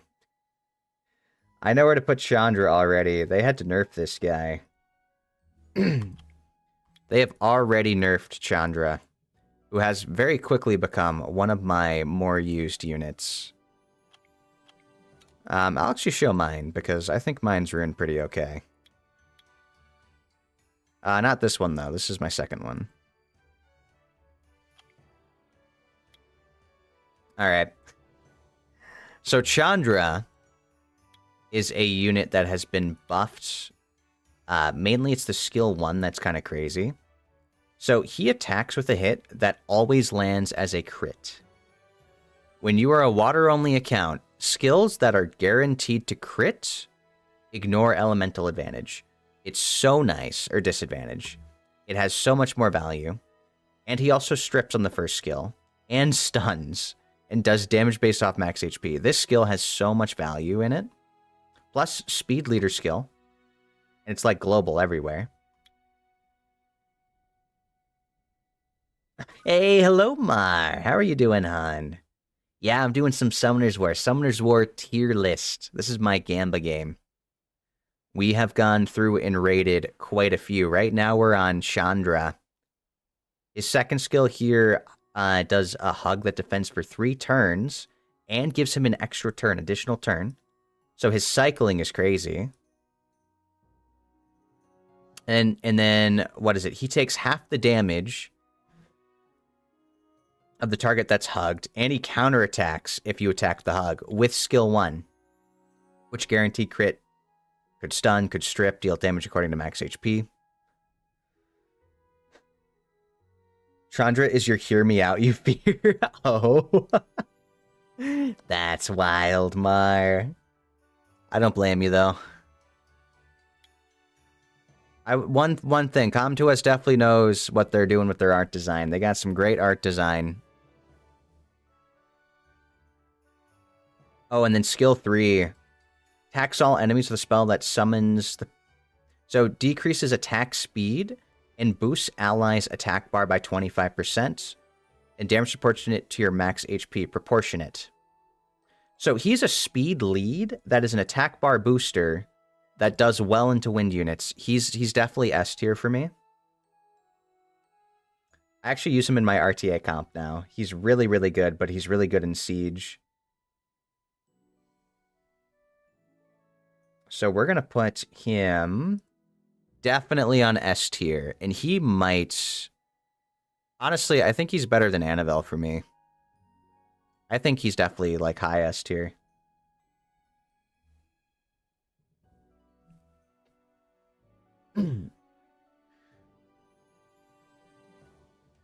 Thank you for the lurk, Maya. You're working, but you're watching. You're judging your S tiers. Oh. I appreciate it. I appreciate it, Mar. And also, have you you napped at all yet? Where's your nap? You have gotten like no sleep. Can't believe you've been playing games all day with like 3 hours of sleep, Mar.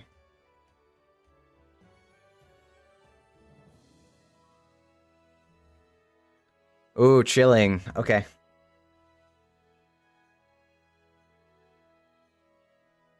No nap, video game, and work only. Okay, you better go to bed early tonight, though. You'll reset your sleep schedule or something, maybe. Okay, chilling. Where is this sucker? Oh, also, I gotta do this. My repeat dungeon is ended.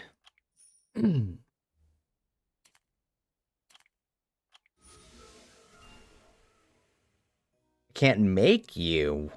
You know, Mar, if you don't go to bed at a decent hour, I will go back and VOD review your League gameplay. Especially the part where you stole my penta. How about that? How about that? Are you sleeping right now? Yeah. Yeah, can you believe her? Mar stole my penta yesterday, guys. It's crazy. It's crazy. Sorry, I mean secured. She secured the penta.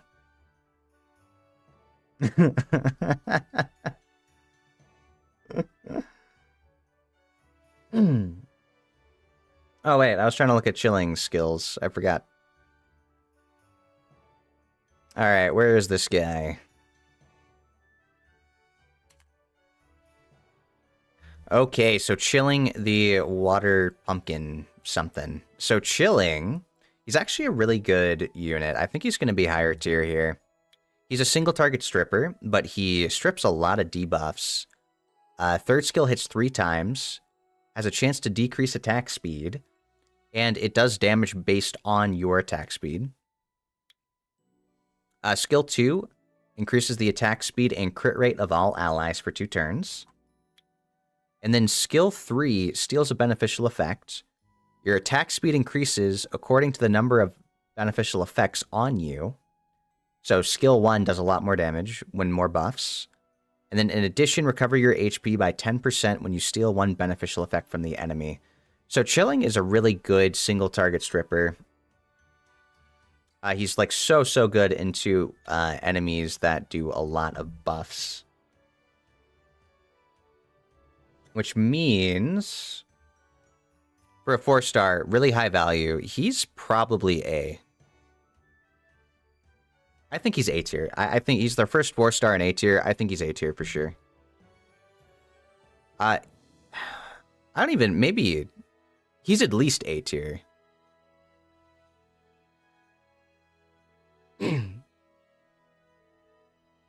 Yeah, he's at least A tier. Maybe he could be S tier. He's a very good unit.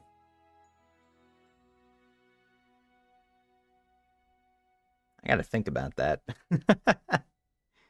He's a very good unit. He's at least A tier. Yeah, let's just, we'll put him in A tier.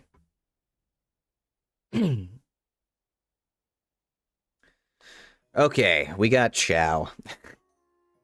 So Chow needs buffs. He needs buffs. I think Chow is so cool. I have a lot of Chows. He was definitely another unit I really wanted. I have 4 Chows built. Actually, I think I have 5. I have 5 Chows built. Because I think I have one here. Yeah, my Rep Monster too. I have 5 Chows. Because I built 5 of them for TOA. I made a video on if you could beat TOA normal with 5 Chows. And I thought that was funny. We killed the TOA boss. So, the thing with Chow, first skill does a dot if you land a critical strike, single target damage. Second skill is single target, ignores all damage reduction effects. God, how long did that take? Oh, that's a great question. How long did I spend on that video? I edited it. I had to edit it down. Was it like 20 minutes? Was it an hour? I actually can't remember how long I spent on the boss stage. Maybe it was like 20 minutes. I think I edited the video down to like 5.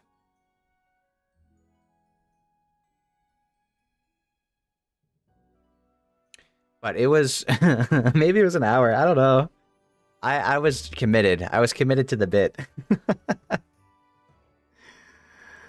But second skill, it also does more damage according to the number of dead allies. I don't really know how much it increases per dead ally. But it's not like crazy noticeable, that portion. But it's nice that he ignores all damage reduction effects. So anything like defense break, invincibility, or not defense break, defense buff, invincibility, immunity, all that stuff. And then his passive gains immunity against HP disturbances, and then removes 2 harmful effects and recovers 15% HP at the start of your turn. And then also the damage you deal will be increased according to your current HP. So Chao is a bruiser. He does have some sustain to keep him alive, but Chao's pretty squishy. Like, all things considering. I think Chao needs some damage reduction in his kit. Like, let him take a percentage less damage or something, maybe. Let him stay alive a bit better. Because he kind of just dies.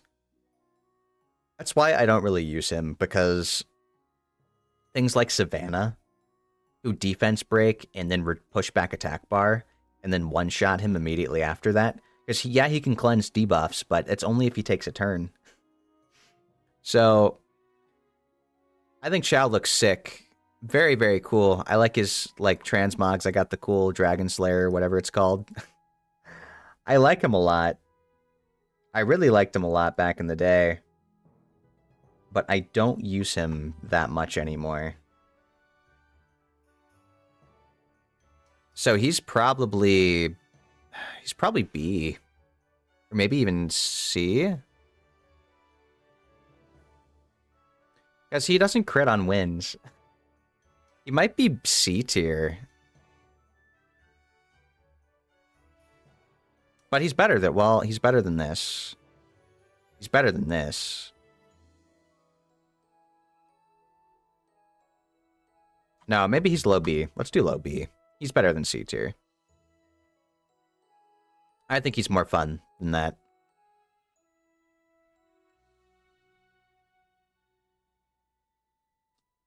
Oh, okay. This is a collab mon that we got here. So the Water Chun-Li. I gotta look up what she even does. I actually don't remember.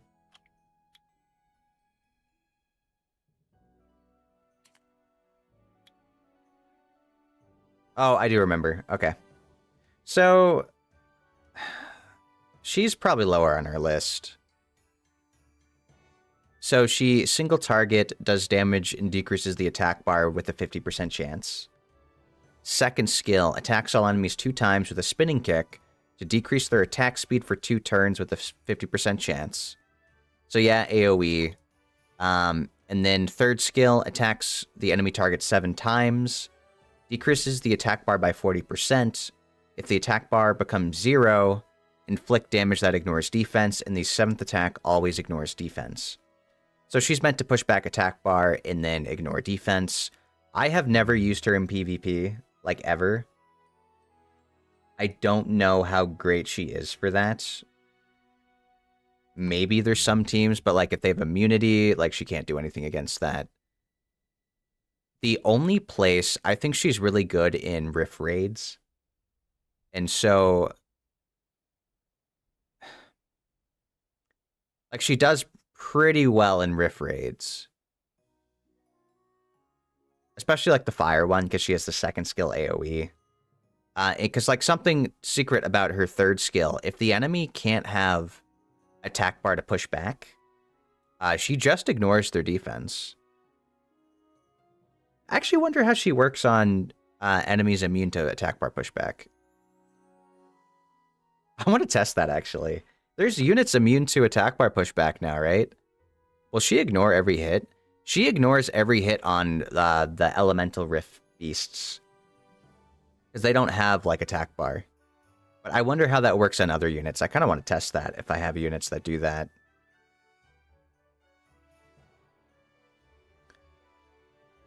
So let's put her... She's probably a C. Because she does have a use. Let's keep her at C.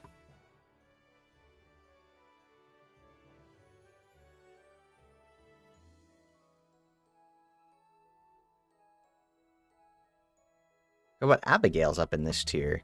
But I think Abigail's still better.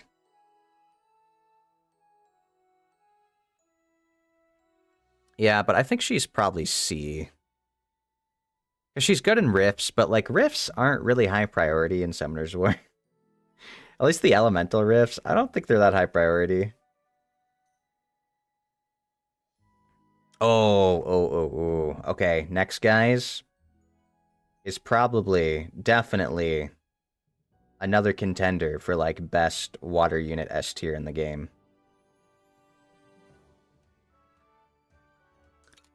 The Water Siri, who was my most wanted 5-star for a little while. I do have one now, thankfully. She may not be the best unit in the game, definitely. I don't know if she's super high up on the RTA tier list, but for me, as a water-only account, she provides so much value. I really like her kit. The only thing that sucks is her Awakening is terrible. She has Resistance Awakening, which makes no sense. It's actually awful. This should be Speed Awakening. They gave the Wind one Speed Awakening, 121 base speed. If only she did. It should have been her. It should have been her. But we have Skill 1. Attacks the enemy 2 times to inflict damage in proportionate to your attack speed. Each hit increases the chances of landing a glancing hit for 2 turns with a 30% chance. So damage scales with attack speed. We have second skill. Attacks the enemy to inflict damage that ignores its defense up to 100%, according to the difference between the target and your attack speed. So you need her to be very fast. And then you can ignore all of their defense for one-shots. And what makes her so crazy, though, is that your attacks always land as a critical hit when you attack an enemy with slower attack speed than you. So you don't need crit rate on the Water Siri, as long as you are fast. Which gives so much value. I love units that you can not ruin crit rate on and still deal, like, crit damage with.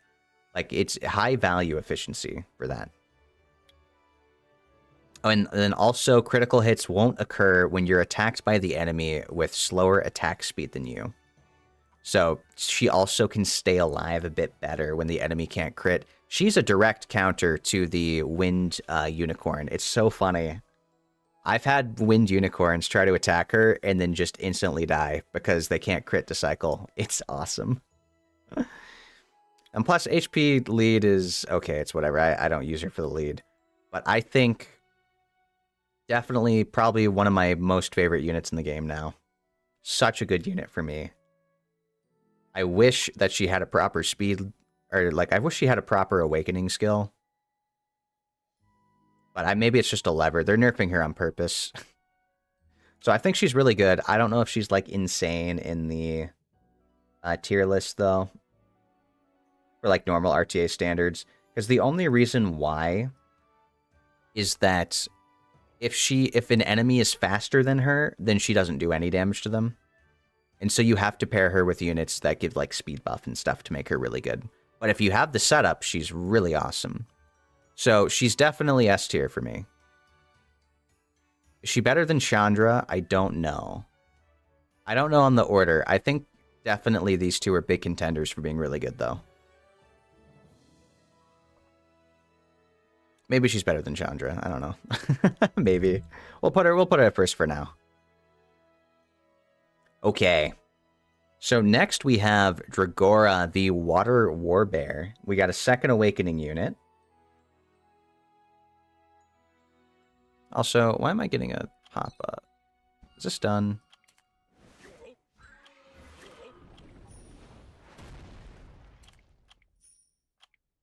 I get a message or something? No, okay. I guess they changed the icon. They did. I thought I got like a chat message. So we're looking at the Water Bear, the second Awakening. Oh, Dagora is how you pronounce it. Okay, so second Awakened Water Warbear. I think this guy is really cool. I mean, obviously, yeah, guys, I'm a bear. I'm a bear VTuber. I like the bears. What can I say? But he can be very, very tanky. Let me find mine.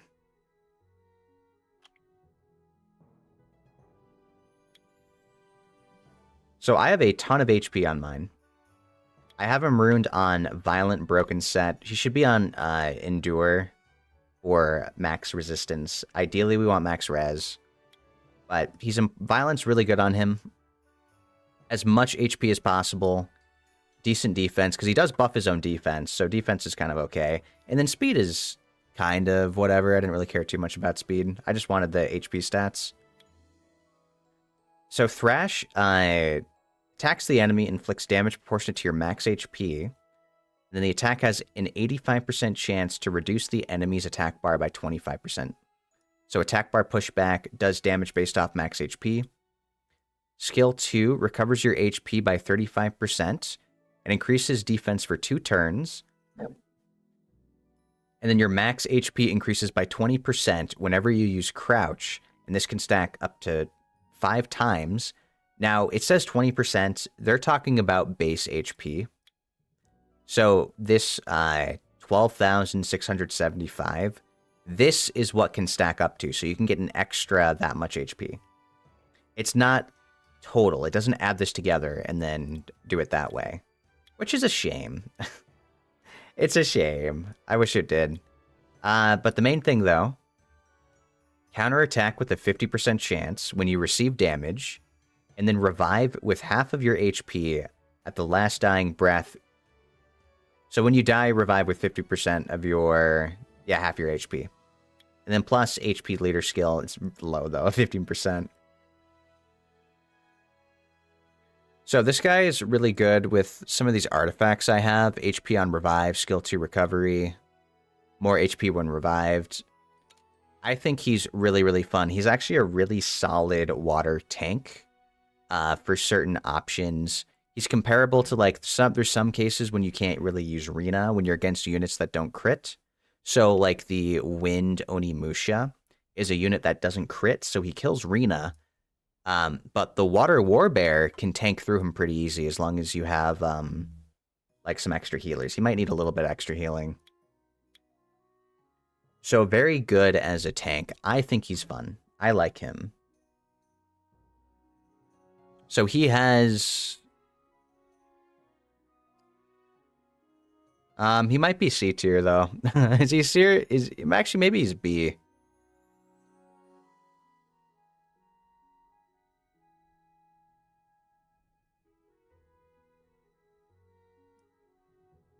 Low B, maybe?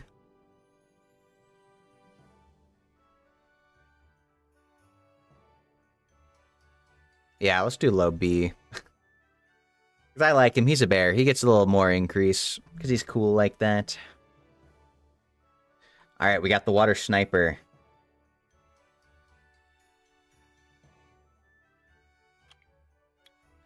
So, Water Sniper...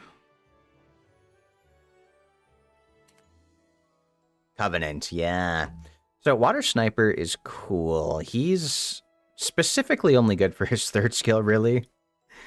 First skill ignores damage reduction effects. Single target damage. Second skill removes all beneficial effects on the enemy, and then deals damage according to the number of beneficial effects removed.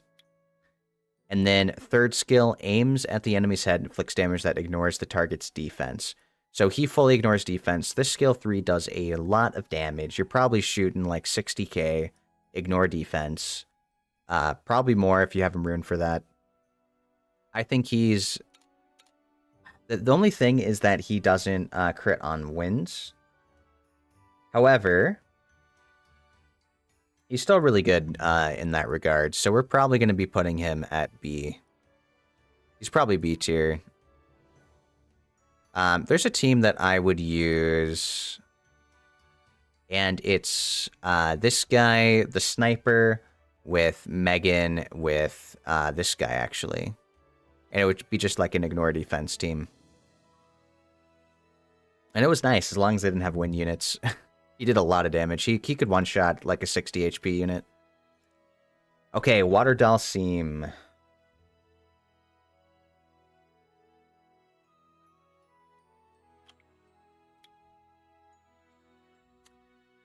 Where is this guy? So this guy is really good exclusively in Giants B12, and I actually have him in Giants or Dragons B12 too. So he attacks the enemy and stuns for 1 turn with a 30% chance. Single target skill. Second skill attacks the enemy 2 times. Each attack having a 50% chance to decrease the defense for 2 turns. So defense break on skill 2. We don't really use him for the defense break, but it is nice that he has it. And then his passive increases the damage by 100% if you get a turn without getting attacked for 1 turn. And then you gain another turn instantly after attacking. The effect of gaining a turn is activated only once per turn. This means that violent runes will not apply after this passive.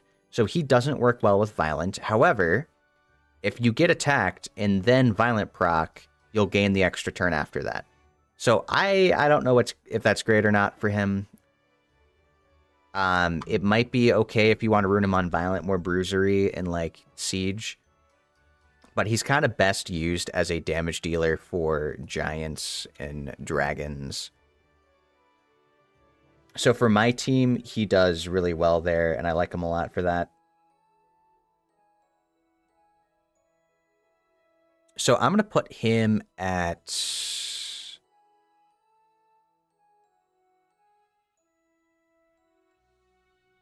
It might be A. It might be A just for how good he is at clearing dungeons. Because fast dungeon times do matter. They are important. So you do want to pull him, but he takes some hard runes to ruin. It's either A or B. But yeah, he's versatile in 2 of those dungeons. Maybe B. Let's do high B. High B. Oh, and the next we have the Mercenary Queen, or whatever she's called. So I don't have one. I don't have one. I haven't been able to test her out. From what I've seen in like high-level Siege, she can definitely be a menace. She's very PvP exclusive. I don't really think her kit revolves around critting. But I don't know what the best build for her is yet. Attacks the enemy 2 times, decrease the enemy's defense for 2 turns with a 20% chance. That goes up to 40? 40% hitting twice. That's actually okay. Yeah. And then attacks the enemy 3 times to inflict continuous damage for 2 turns and decreases their attack bar by 20% with the 50% chance each. So CC, I kind of wish this was Absorb. I feel like it'd be better if she cycled more with that. And then her passive grants up to 3 effects of the Might of the Clan to your stats when the battle begins. So you have to have really high stats for her. So if you have enough attack power, your damage dealt is increased by 100%. If you have enough defense, the damage received, you take 30% less damage from enemies. And then if you have enough attack speed, she removes 1 beneficial effect with a 50% chance. And I think that goes up to 70% chance. A lot of people build it with 100% crit rate. Oh, okay. Do people go crit damage on her, or is she like a crit rate slot 4? I feel like she's a really hard unit to stats. So I don't know if she needs buffs or not. I haven't gotten to try her out yet myself. But like, I think she'd be a good unit. Because like, I fought against her. She's really annoying to fight against. Like, her against... She eats up the Bulwark Amelia teams. I don't take Bulwark Amelia Molong into this unit anymore, because she would, like, obliterate them. You don't think you can crit rate slot? Okay, so is it... So you want HP, attack, defense, speed, crit rate, crit damage, and accuracy on this unit all in one. Insane stat requirements. Yeah, she's... They might need to just, like, buff her stat requirements or something. She seems very hard to rune. But I definitely think she'd be a solid unit, though. We're going to put her in A tier. I think she'd be solid. I just haven't gotten to try her out yet. Oh, you're just speed, HP, attack. That makes sense. That makes sense. I don't know what the number thresholds are. I think it's like 800 or 900 in each. Not a lot of E, not yet. So E tier is for the units that are very, like, completely useless. You need to be more strict. I'm trying to be generous. It's for the units that I can't use anywhere. It's going to be saved a lot more for the, like, lower stars. So I might bring some more down. Like, E is the worst tier, like, actual garbage, like, unusable unit. Oh, you somehow hit all 3 breakpoints with speed, crit rate, defense. Oh. Interesting. Okay, okay. Yeah, I want to see what those stats are like. I can actually look at the collections menu. Oh, and then we have the... What's her name next? Also, my dungeon steps. Hold on.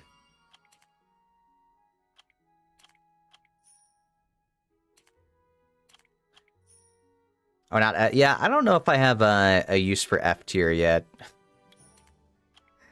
Because the problem is that it might be too many categories. Maybe I'll spread it out more if I need to, though.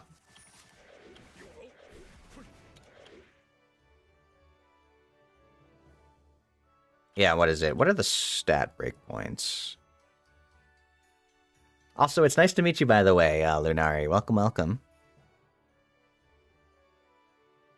I am Grills. For those of you who do not know me, by the way. Anyone new?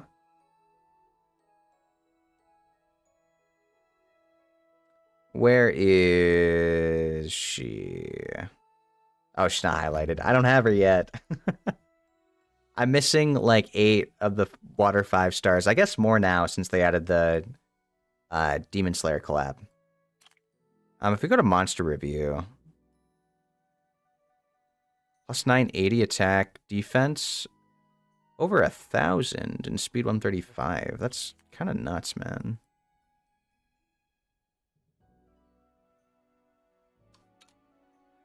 Wow, that is a lot of stat requirements. Interesting. Yeah, she's definitely gonna probably take some stat work, though, that's for sure. Oh, make it Grills' top 5. Yeah, you want to do 5 reviews? We have been going through a lot of reviews. I am committed. I'm committed to the bit. Who was I looking at? I've already forgot. Why did I... Oh, I scrolled up.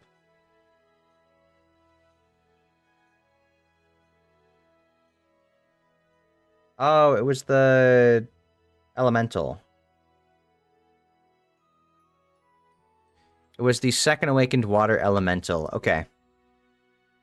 So, Elena. Or Elena. I don't know. Skill 1 does damage and inflicts continuous damage for 3 turns with a 70% chance. Skill 2 does ignore defense single target, and then recovers the attack bar by 30% if the enemy gets defeated by this skill. You're gonna be there a while? I am. We're already like 2 hours in, Dark. We're like halfway through the list, I think. But there are a lot of units. There's like 150 something icons I put on here. Maybe a little less. Third skill is Ice Prison. Puts the enemy in a prison of ice, freezes them for 2 turns, and absorbs the attack bar by 30%. So, she's mainly good for her Ignored Defense skill 2. Skill 3 does do CC, and it does decent damage, but most of the time you're not bringing them with... You're bringing her to Ignore Defense, and not necessarily to CC, so you don't really have her with like a stripper. So, it's kind of confusing a little bit with her kit. So I don't know if she's that great. I think she might be worse. She's worse than the Water Sniper because she does less damage.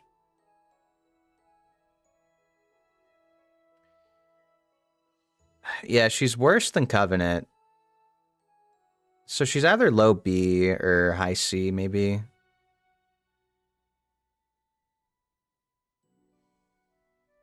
Granted, she's a second awakening, so you can get her a bit more easily. Maybe she's low B.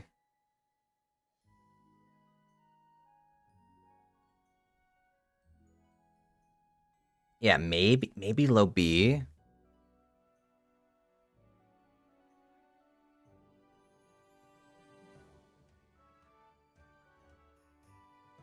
Or high C.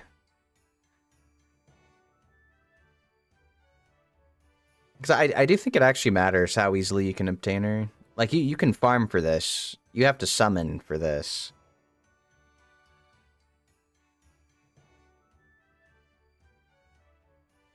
Alright, well, we'll stick for this for now, though. And then we have the Water Amazon. I am actually looking forward to when this unit gets a second awakening. I mean, a lot of them. I'm looking forward to a lot of them when they get a second awakening, let's be honest.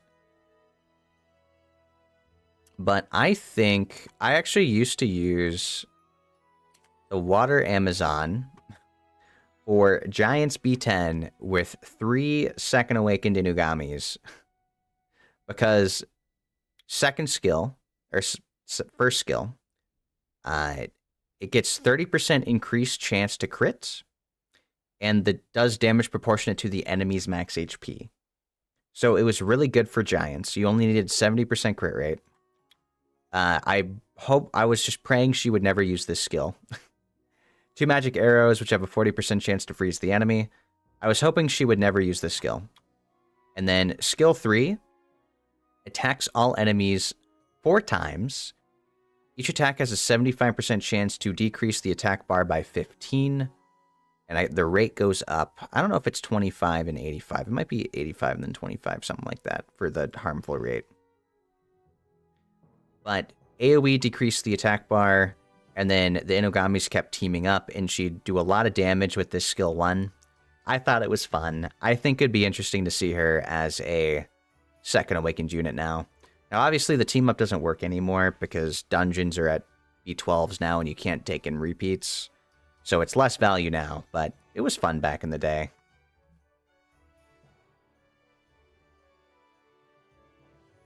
Which means we're still putting her in D tier.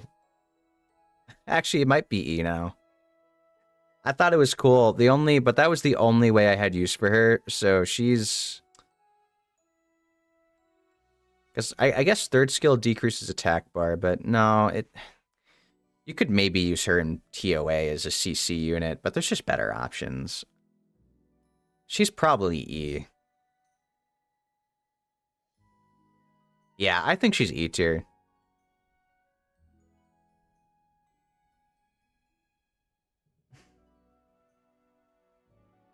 Oh, your Water Airborne stats are 10k HP, 810 attack, 1k defense, 135 speed, 100 crit rate, and 44 accuracy. That's the plus. Yeah, that's the plus.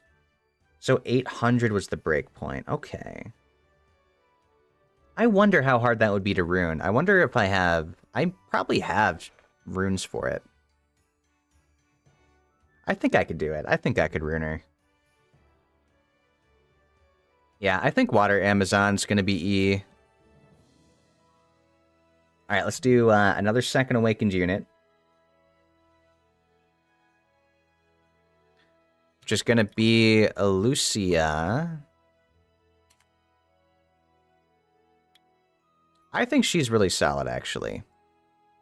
So, first skill attacks 3 times, and then freezes the enemy for 1 turn. So she freezes really consistently on skill 1. Second skill removes all harmful effects on the target ally, increases the target's attack bar by 25%, and recovers its HP. And then it's proportionate to attack power. So she can heal plus boost attack power and cleanse. Very nice on second skill. Then third skill puts the enemy to sleep, and this is an irresistible effect. So the enemy cannot resist her sleep. It is really, really good for that. And so because of that,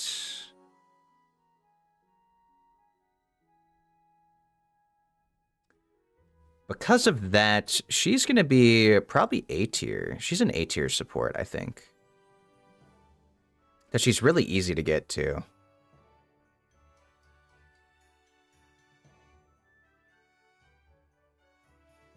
Yeah, I think she's really good. So we're going to have her at A.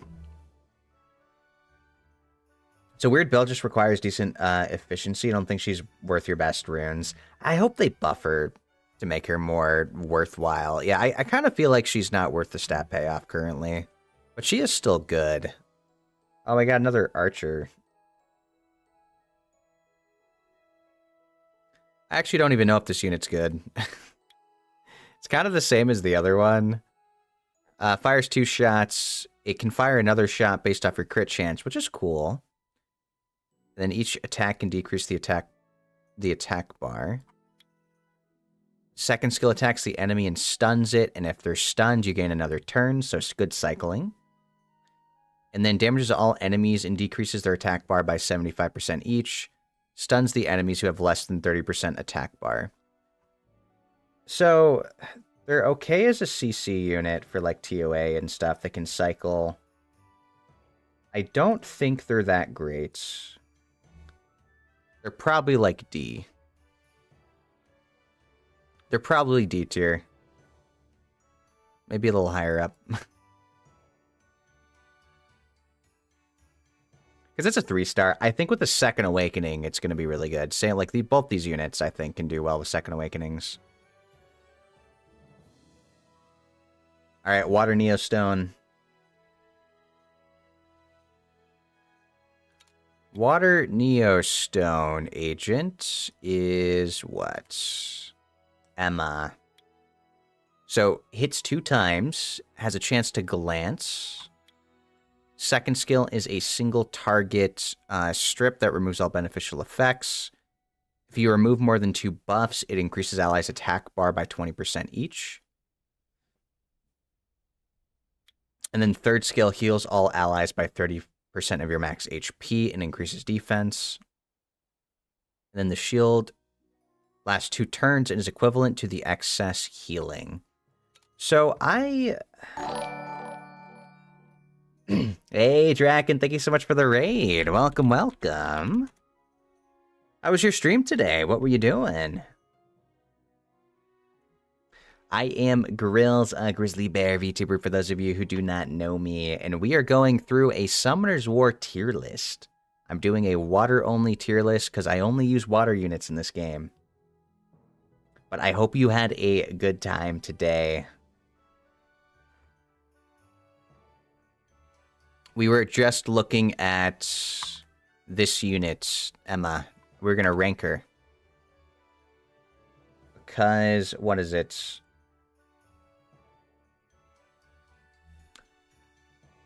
I think she's, like, okay. But I don't think she's as good as she has been in the past. She was really good in the beginning of the game. She's kind of, like, not that great now. Oh, it was good. You were playing Minecraft. You're gonna head to bed, though. Yeah, good night. Thank you, thank you. I appreciate the raid. Thank you, thank you.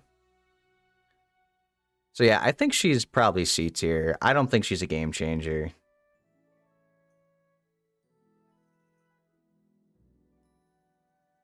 Yeah, we'll go C tier. Ooh, this one, dude, we don't even have to look at this. We're gonna look at it. We're putting her in E. She's a shit unit. They reworked her and they took away the only thing that made her interesting. I don't want to use her. Like, I have not been able to find a use for her now. The water espresso cookie. So attacks the enemy and prevents them from receiving beneficial effects on skill 1. Skill 2 attacks all enemies 3 times. Decreases their attack bar by 25% and attacks them once more to freeze for 1 turn with a 30% chance. And then if the enemy's attack bar is 0, you're guaranteed to freeze the target. So you want them to be at 0, but here's the thing. Attacking the frozen enemy reduces the target's attack bar by 30%. And if you attack the frozen enemy on your turn, the damage dealt will be increased by 200%. Her damage is nuts. Is it actually, Shadow? Maybe I need to damage test with her. I know 200% damage is a lot, but, like, you need other units to freeze for her. Like, yes, this freezes, but what if they just take a turn? Right? They just take a turn. Maybe if she absorbed the attack bar. Like, imagine she absorbed their attack bar, and then she, like, did skill 1 damage and snipe something. But I don't know. I just have not... I have not been able to see, like, the potential of it yet. And I feel like I enjoyed the extra, like, dot effect. Like, she made frozen targets take damage when they took turns. I liked that. I thought that was really cool. And they just removed that as a mechanic, like, in total. It was really disappointing.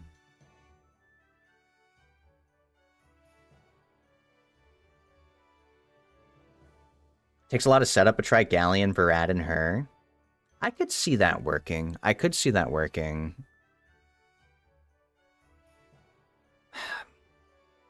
guess it's just... So Galleon, Varad, and then you need a stripper. So you need a stripper, but you wouldn't have any booster with that combo. Because I don't have Tiana. So it's interesting.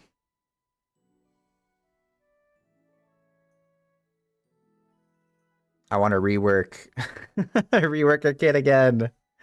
I don't know. I mean, she might be better up in the tier for other people. Water Azo. That's actually fair. The problem is he doesn't buff the entire team.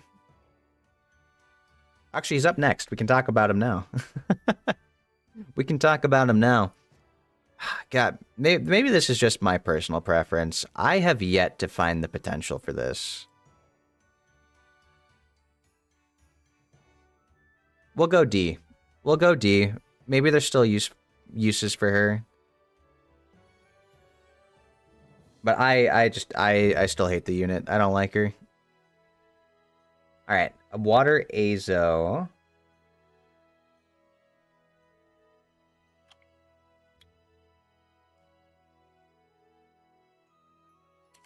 This guy. So, he's interesting. He's kind of tricky to use. So he attacks the enemy to inflict damage that ignores all damage reduction effects on skill 1. Skill 2 does a counterattack effect and threat state on an ally target. Yeah. Okay, that's just threat state. So he makes you hit a target that he put counterattack on. It's pretty funny. I like it. Kind of interesting. And then we have Tactical Bomb Skill 3. This is where most of his kit comes from. Attacks all enemies to remove all beneficial effects. So AoE strip. Afterwards increases the attack bar of the ally with the highest attack bar by 25. And the attack power of the ally with the second highest attack bar for 2 turns. So the problem is that he doesn't boost the whole team. But if you really sync it up with your turn order, you can just make it so that the unit that moves next is like either decreases attack bar or something like that, so that it doesn't really matter for your final unit. I think he's a lot harder to use. Like, you have to really plan out what you're pairing him with. So I haven't found the best set. Like, he's kind of sitting in storage for me right now. I haven't gotten the best setup for him yet.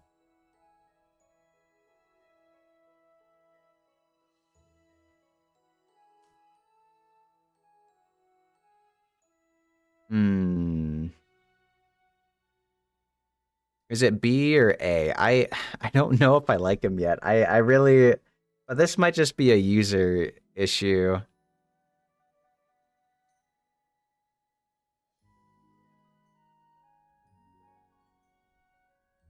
Let's go a little higher up on the B tier list. Hello, how's your day going? It's going well. It's going well. Thank you for asking. I'm doing a tier list today. All right, let me see if I can pronounce. Let me know if I get your username correctly. Is it Minxie? Or do you go by Winnie?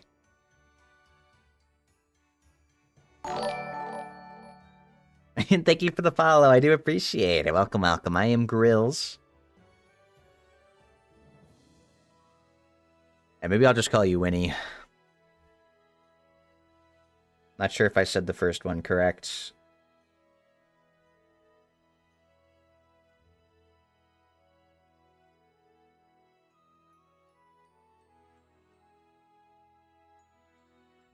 Others fine. Am I saying Minxie right? Is that correct? Because I want to... It's like Minnixie.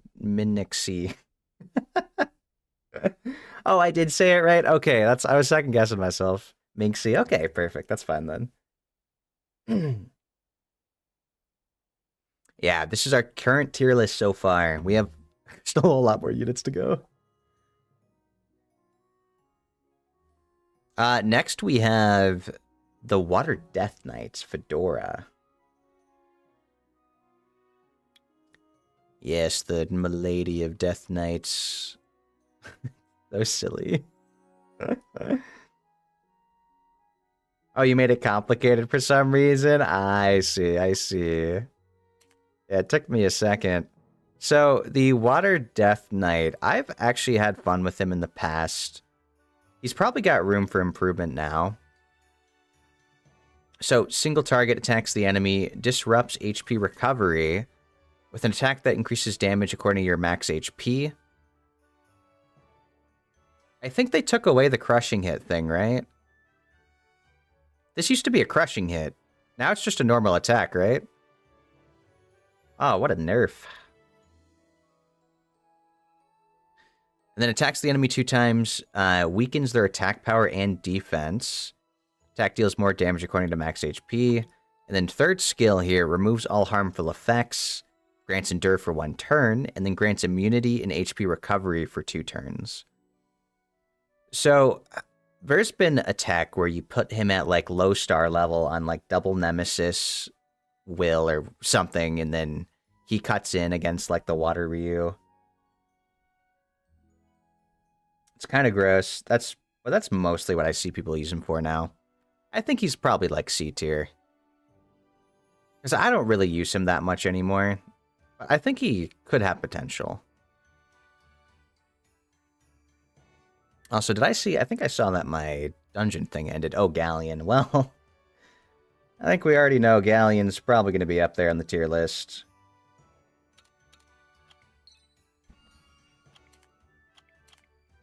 I don't even use Galleon that much anymore, but he's, like, so important for a water-only account. For most accounts, honestly.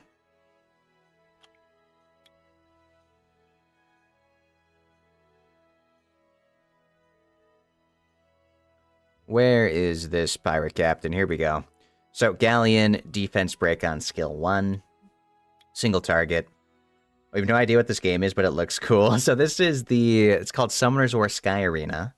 It is a, like an OG, the father of all gacha games. It's been around for like 10, 11 years. It's really well known. Like its art style was really, really well known for the time. It stood out a lot.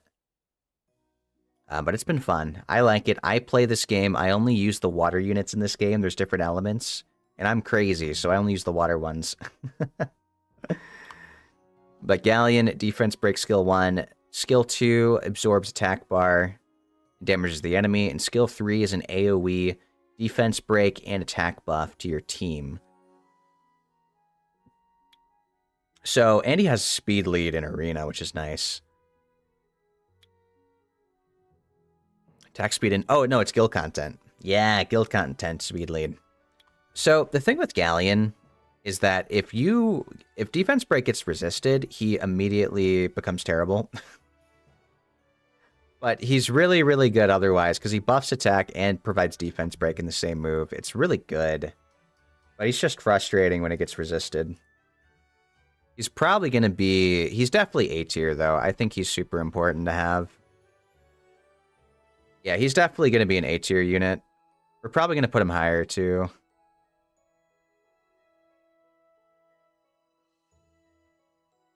I don't know, somewhere around there. Ooh. I think this is called the Water Beast Hunter.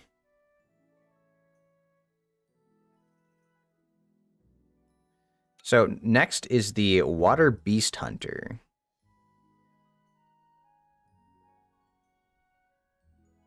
Yeah, I'm currently rating all of the water units in the game. I'm making my own tier lists. My first time trying something like this. I thought it would be fun. So the Water Beast Hunter, his kit is kind of bad. He has a pretty bad kit, but I've actually found a use for him that makes him, like, really good. Attacks an enemy to inflict damage that ignores all damage reduction effects on skill 1.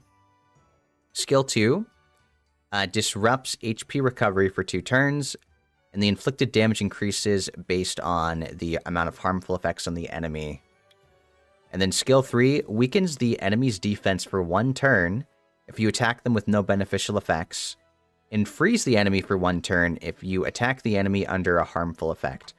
So the defense break is what's really important. He'll defense break when he attacks the target, which makes him really good for my Giants and Dragons dungeon team because he applies defense break like consistently, which is really nice. Because that run only fails if you miss defense break, so it can fail because they can resist it, but so that actually will be increasing his spot in the tier list for me.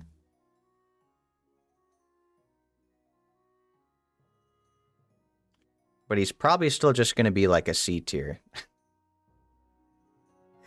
He's probably going to be a C tier. It doesn't, like, he's not a must, and he's really easy to get. Alright, this guy kind of sucks.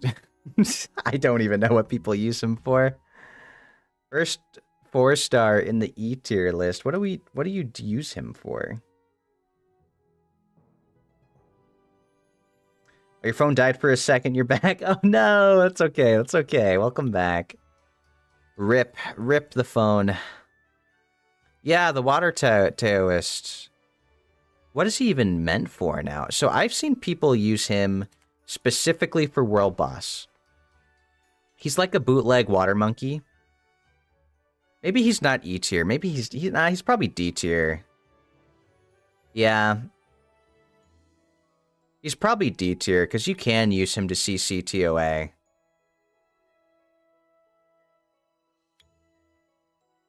But I haven't used him anywhere else since getting better CC units. We'll put him in D. We'll put him in D. Because, like, skill 3 is like Water Monkey, and it does, like, defense break and strip. But I still don't think he's good. I don't think he's a good unit. We'll put him in D tier. Yeah, I think he's pretty bad. Oh, this guy. The Witcher collab unit 5-star. The one that everyone got. I think he's niche. But he does have a use.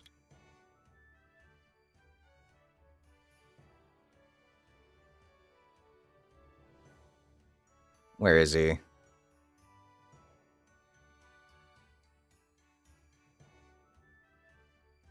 Oh, I'm blind. Yep, I'm blind. The Geralt. It was looking right at me. So this guy, he's exclusively like a TOA unit for me. Skill 1 decreases attack power. Skill 2 is AoE defense break and decreases attack bar as well, though the success rate's pretty low. And then skill 3 attacks the enemy to stun for 1 turn and resets their full attack bar. The damage is proportionate to the enemy's max HP, and if they're immune to stun, the skill cooldown is decreased by 2 turns. So you basically have it up every other turn. I kind of wish it was every turn. It would be really nice. But also he has a 50% attack lead skill, which is kind of cool. Though this guy is really good because he's become my boss killer in Trial of Ascension. Because, like, I use the Battle Angel to kill the waves, but she doesn't work on bosses. So he does a lot of damage on the bosses, which is nice. So he's definitely not, like, a must-have tier. But he isn't bad. We're going to put him in, like, B. Maybe high B tier. Because he's, like, exclusively TOA. I don't think he's good anywhere else. Plus, he's pretty easy to get. Yeah, okay, water... We got another water bear, guys. So I think... Where is he? Gruda. I think he'll be nice with the Second Awakening, maybe. Provokes on skill 1. What is this chance? 10, 20, 35, 85% chance. Skill 2, decreases attack power, does more damage according to max HP.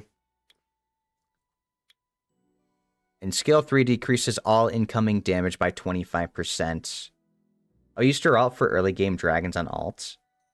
Oh, dragons beat... Okay. I could see him being good in dragons. I actually did try him in dragons at first. I used him in dragons before I made my new dragon speed team. Once I had my speed team, I didn't need him in there anymore. But he was good in there in the beginning. So, you know, that probably adds to why he's okay in the tier list too, then.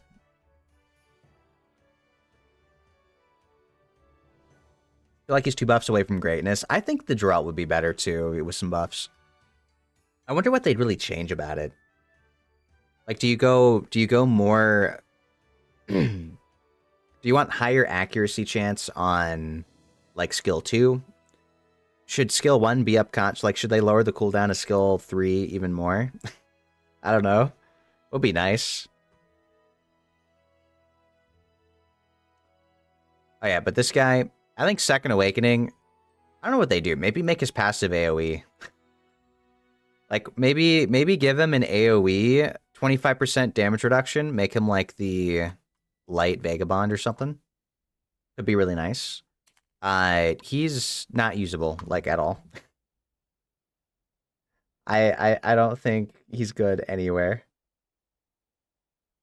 I don't even think you'd use him in PvP. There's just better tanks, so we're gonna put him down in E. Like, I wouldn't use him in anything, I don't think.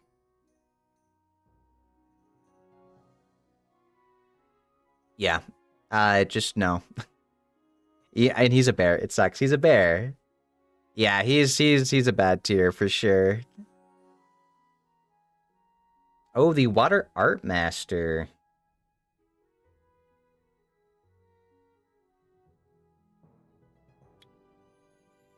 Let's see. Water Art Master attacks the enemy to decrease the attack bar by 30% with a 50% chance. And then attacks all enemies to remove all beneficial effects granted on them and to increase the chance of landing a glancing hit for 2 turns. So AoE strip.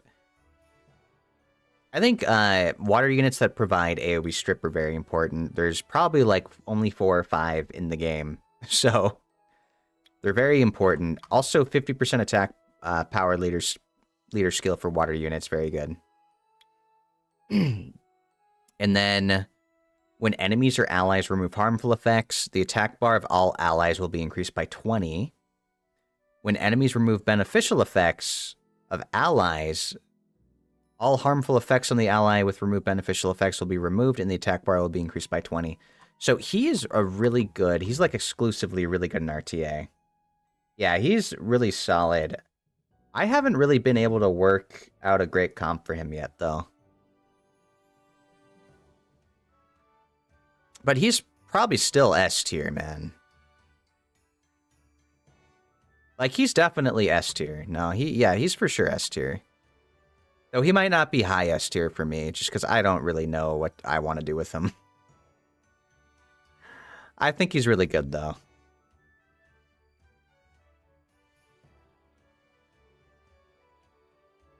Alright, Water Grim Reaper. Shit unit. Really bad. Really bad. D tier. I hate him. They, like, made him... They could have made him so cool, and then they just didn't. Like, why? Skill 2 was the coolest part about him, and they didn't change it at all.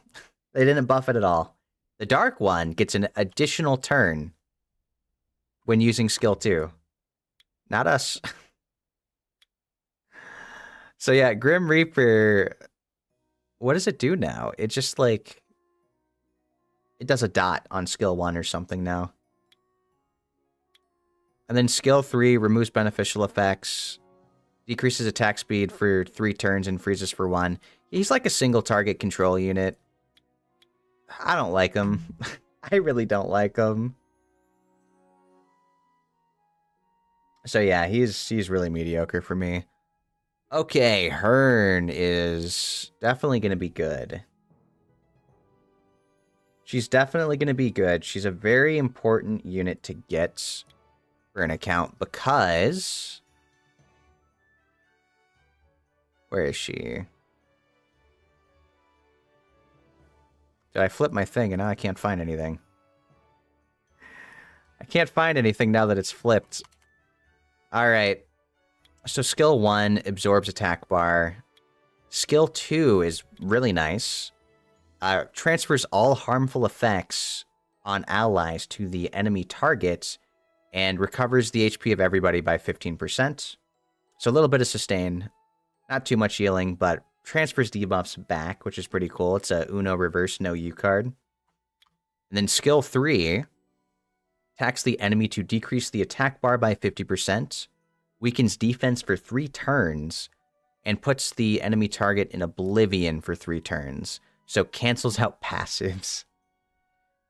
So single target, really big single target lockdown. She's a very, very good unit, I think. I think she's A tier. I think she's definitely A tier for a water-only account. There's very few Oblivion units. So I think she's definitely A tier.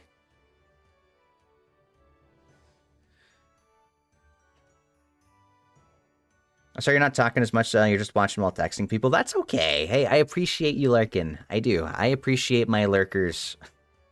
Right now, I'm kind of yapping. I'm kind of yapping about the tier list anyway. But no, never feel like you have to chat. I just appreciate the company. Though chatting is always, you know, of course, appreciated and encouraged too, you know. whichever where. So we got the Water Cookie, the Macaroon Guard.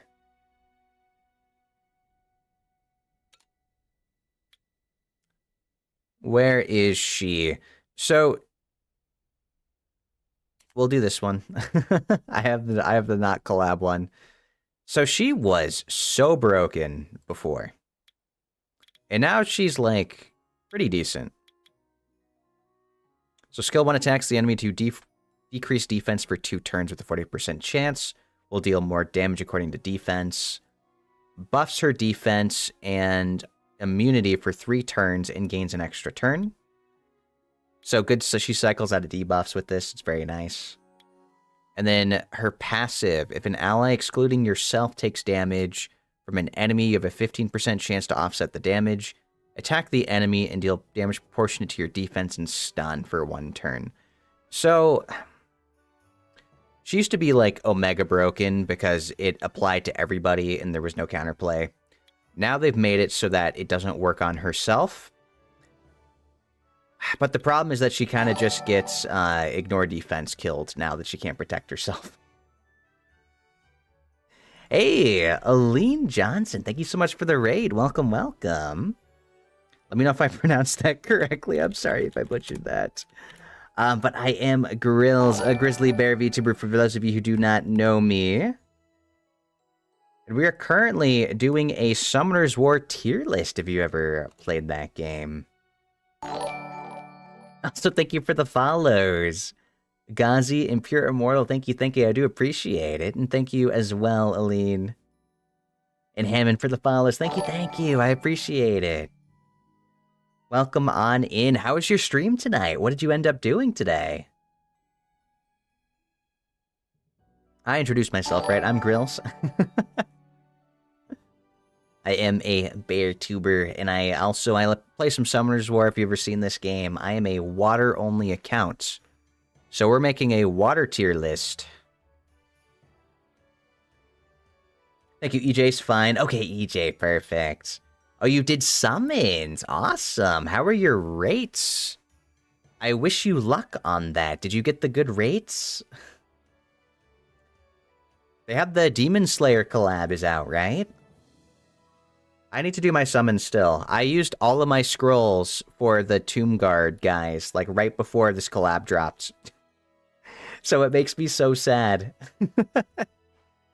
I wasted I used 500 mystics and like 30 legendaries, and I didn't get anything new. I could have saved that for the Demon Slayer collab. They didn't announce it yet though, so I had no idea. It must be hard. It's definitely challenging. I have been doing this though since I started the game. So it's been like 10 years, guys, as a water-only account. Just got to summon the Goth Mom. He's real. The designs, of course, very great. But I'm a water-only account. I use only water units for my dungeons, for my PvP, all my records. I've gotten pretty far. I think for being a water-only account, I've gotten pretty far. Though RTA I struggle a bit in RTA. Because everyone outspeeds me once you get to like C3. Because base speed's just so high. You have a friend named 2-star only? Really? That's crazy. That must be hard, man. Oh, quad speed? Or we avoid speed completely. I don't like it. Ooh, quad speed. I guess that's better. I'll keep it for now. I guess that's better.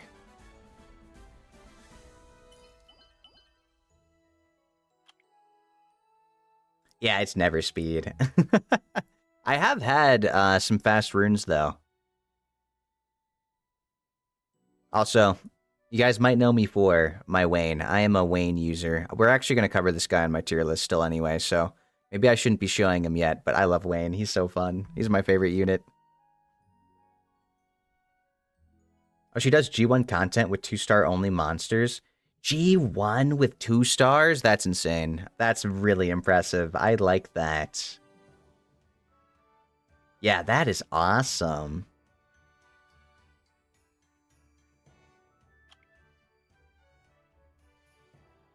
Who was I looking up, by the way? I don't even remember.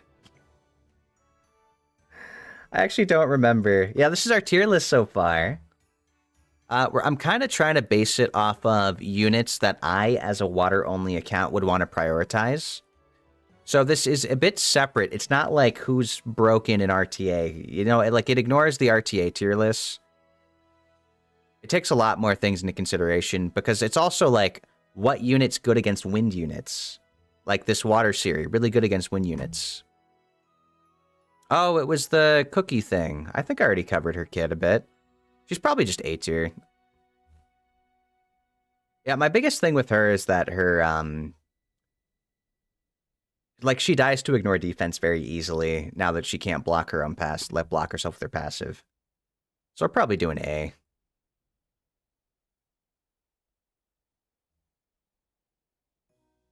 Oh, and then Water Inugami. Okay, I actually have a really good Water Inugami. If you guys want to see my Water Inugami, he has been nerfed over time. Because now you can't take units into... You can't take duplicates into, like, dungeons. It used to be 3 Inugamis into everything was the tech. But they nerfed that. They didn't like that. So, Ikaru is still really good in Siege and RTA. I like him for that. He does Defense Break Skill 1. And he can team up with up to 3 allies. So you can get 4 team up if you have enough defense. And this passive does the counterattack and attack bar increase. It's okay. It's okay, but we also get speed lead. But my Inugami, I have him on an extra plus 2,434 defense. Because I think it's 2,416 is the amount that you need to team up with. We have solid HP, decent attack power, solid defense. I wish that he scaled with defense. He needs some defense scaling, like, or something. Like, he needs, this passive needs to make him do damage based off defense. And, like, decent speed, with, like, about 50 accuracy, because I have artifacts. But he's on Violent. This is a Violent Ikaru that has that much, that can meet the defense threshold with that much speed for my RTA comp. I have a really cool RTA comp. So, I think Ikaru is really good, actually. Even though, like, standalone, he kind of sucks as a unit by himself. But, let me see. So, standalone, he kind of, like, sucks by himself. I think he could use some buffs. Like, he just needs to deal damage according to his defense, and he'd be great, I think. But I still think he's a good unit. But he's hard to rune. He's hard to rune. Is he A tier or is he B tier for me? His team up is just so fun for my RTA comp. I'll have to show you guys it later. We have to tend to your guild members. Your Discord is on your Twitch page. Would love for you to join and show us more challenge account greatness. Well, thank you for the raid, EJ. I do really appreciate it. I hope you have a nice rest of your day. And good luck with your guild members. Yeah, I think we're going to put Ikaru at probably... I think it's the unit by itself isn't very good, but the team up adds a lot of value, plus speed lead. I think he's A. He's not S. He's definitely not S tier. Because he's really hard to rune. Oh, and now we got the Shadowcaster. A great stream. Thank you, thank you. We're going to try our best to make it through this tier list. We're approaching 3 hours. 3 hours, and we still got, like, a lot more to go. So I'm kind of speeding through it a bit more. I was kind of slow at first, I think.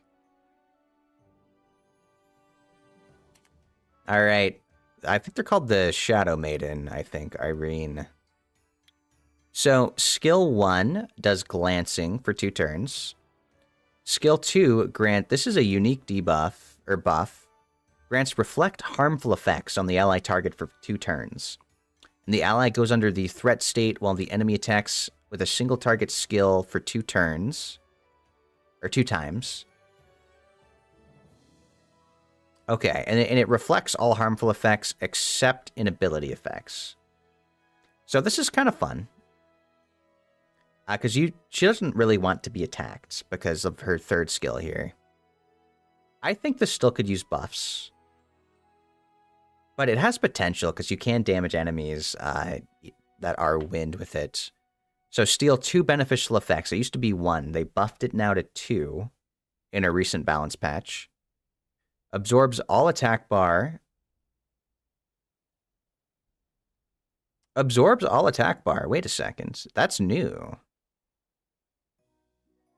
That's actually new. I didn't know that she attack bar absorbed. That's actually better now. Absorbs all attack bar and leaves the target out of the battle to decrease its HP by 5% whenever the enemy and the ally's turn ends.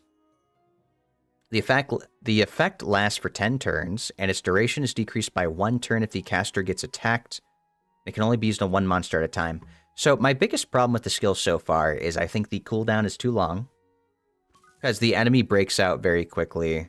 And it's like... The enemy breaks out very quickly, because it's only 10 turns. I think this should be 20.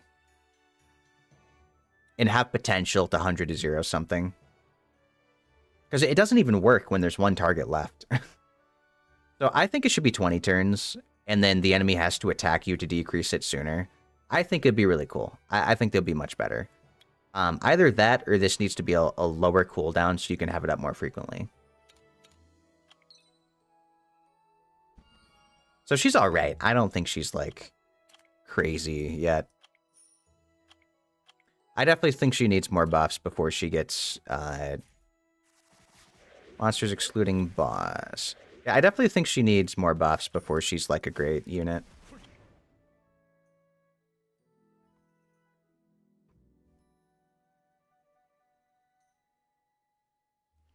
So we're gonna put her... She's probably B, honestly.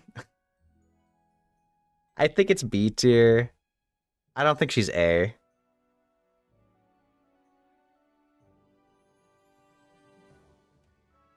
Alright, Water Succubus. Let's find... Where's the Water Succubus?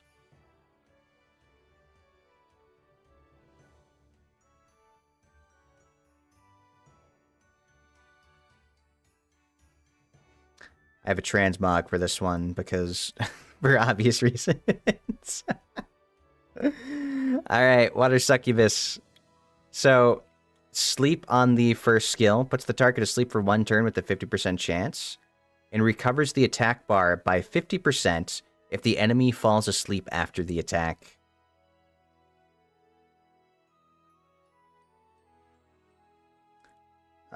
Sub, you got like $4 to your name currently. You'll sub next time. Oh, it's okay.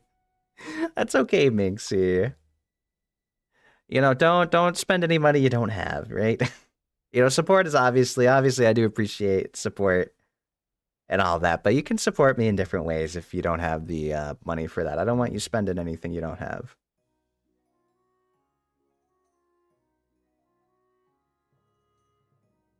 So this, the activation rate goes up really high. It's like a 70 or 85% chance. 25, it's 80. I think it's 80% chance. So they cycle a lot. They gain a lot of attack bar when they're slept. They don't wake up targets that are sleeping, which is really great. So she works well with the Hypno Meow and like Sonnet. Skill 2, attacks without waking up the enemy, disrupts HP recovery, puts them to sleep for 1 turn, and increases the damage by 50% if they are asleep. And then skill 3, attacks without waking up the enemy that's under sleep, attacks 4 times to recover 50% of the inflicted damage as HP, and absorbs 25% of the enemy's attack bar. And it puts the enemy to sleep for 2 turns if their attack bar is empty. Plus she's got arena speed lead. So she's a really great CC unit that can still do damage without waking him up.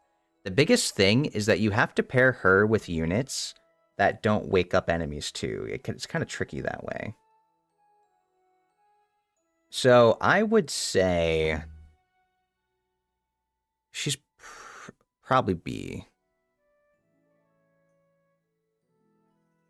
I think she's a good unit. I just think she's... Well, actually... No, she's B. Something that is important to note, if a target is slept, you will not glance them when you attack the glancing target, which is really, really great. I don't think it's a guaranteed crit, but you won't glance on them, which is I think is awesome. So it pairs pretty well together. If she can manage to sleep an enemy, then she can just like CC him even if they're wind.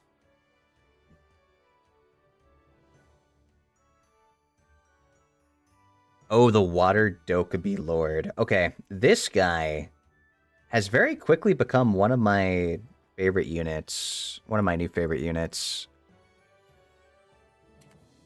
I think he's going to be S tier. I love HP-based fixed damage dealers. So, skill 1 deals damage according to max HP and freezes with a low chance. Skill 2 attacks the enemy to inflict brand, steals 1 beneficial effect. Oh, no, wait. So he does damage according to 15% of the max HP, of his max HP. And then he leaves a brand if the enemy has no beneficial effects. So branding's great. Does really good. It's like 10,000 damage or something with this. Because it ignores defense, too. It's according to his max HP. It's pure damage. And then skill 3 recovers HP of all allies by 20% and attacks all enemies to inflict damage that increases according to your max HP and stun for 1 turn. And then in addition, absorbs the attack bar by 40% if your max HP is higher than the target, so he cycles well. He's a really good unit. I like him a lot. Plus Speed Awakening. So he's S tier for me, for sure. We're definitely putting him in S. Oh, Josephine. Josephine's going to be good, too. Josephine's going to be very good.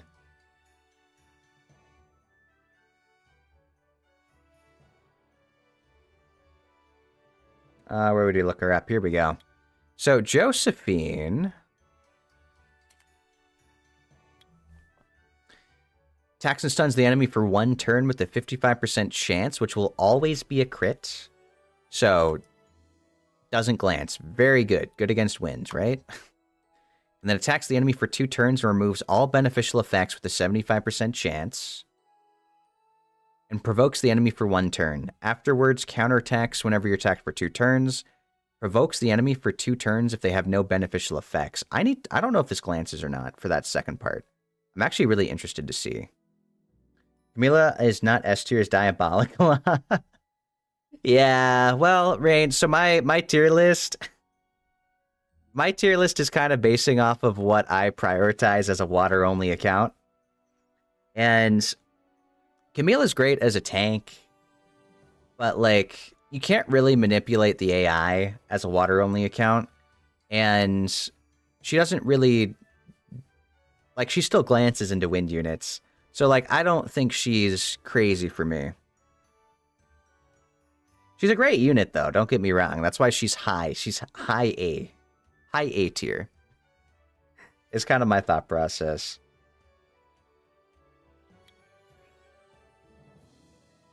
Oh, and then Josephine creates a shield that's proportionate to 30% of your HP on all allies for 2 turns. If you get CC'd, removes all harmful effects on herself, and then she counterattacks the enemy that attacked you and gains a turn. Very good. She's a great unit. What content do you care about? So, I still care about RTA. I pretty much care about, like, all aspects of the game. Probably besides the win dungeon, because that's bullshit. The win dungeon sucks. Oh, wait, I'm trying to show... There we go, tier list. Josephine. Is Josephine S or A?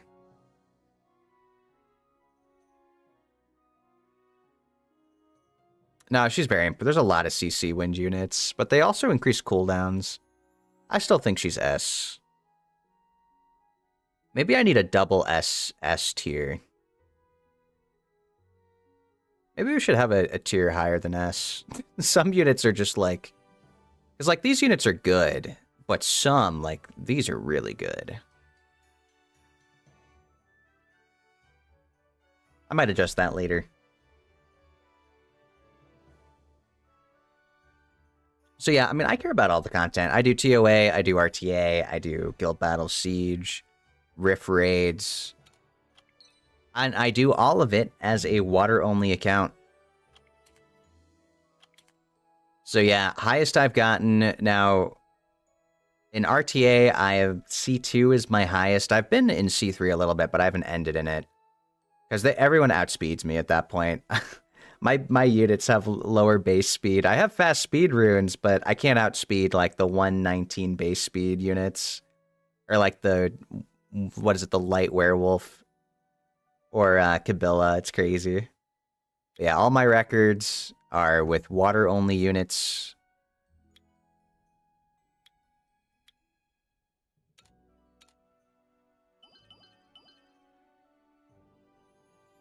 For RTA, Camilla's okay, but great for arena defense and siege. That's true. No, that's true. She is definitely good in those aspects. I think she's really good for that, too. G3 Siege? Yeah. I'm not in a guild currently. I have been not that active. I've been a bit inactive on Summoner's War, so I got the boot. But yep, in G3 Siege, G3 Guild Battle. I don't know why my record says none. That's not accurate. I guess they only consider... Do they consider just the rank of your guild for that? Maybe it's because I'm not in a guild. But yeah, with only water units, I have done G3 Siege. And I've gotten, like, I've gotten 10 wins in G3 Siege with only water. It just depends on your strats.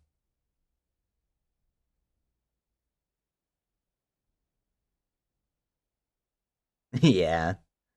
Who was I looking at next in the tier list? Oh, Julie.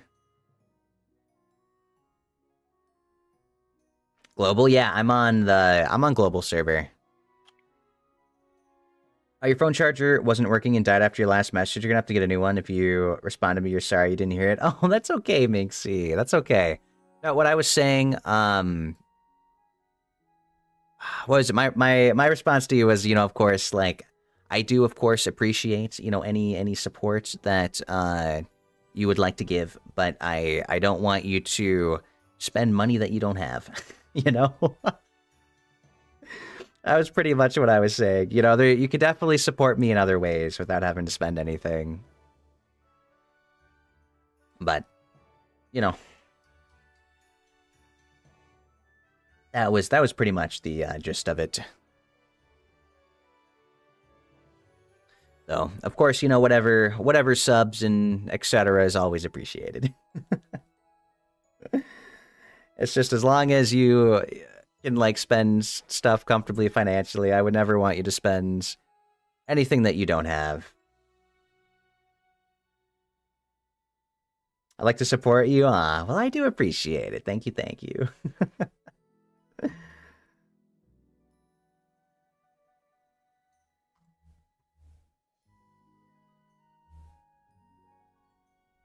Yeah, as long as it's something you can afford to do comfortably.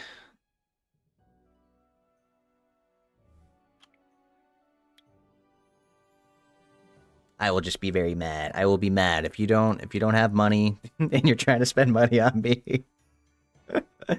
I will be the big unhappy.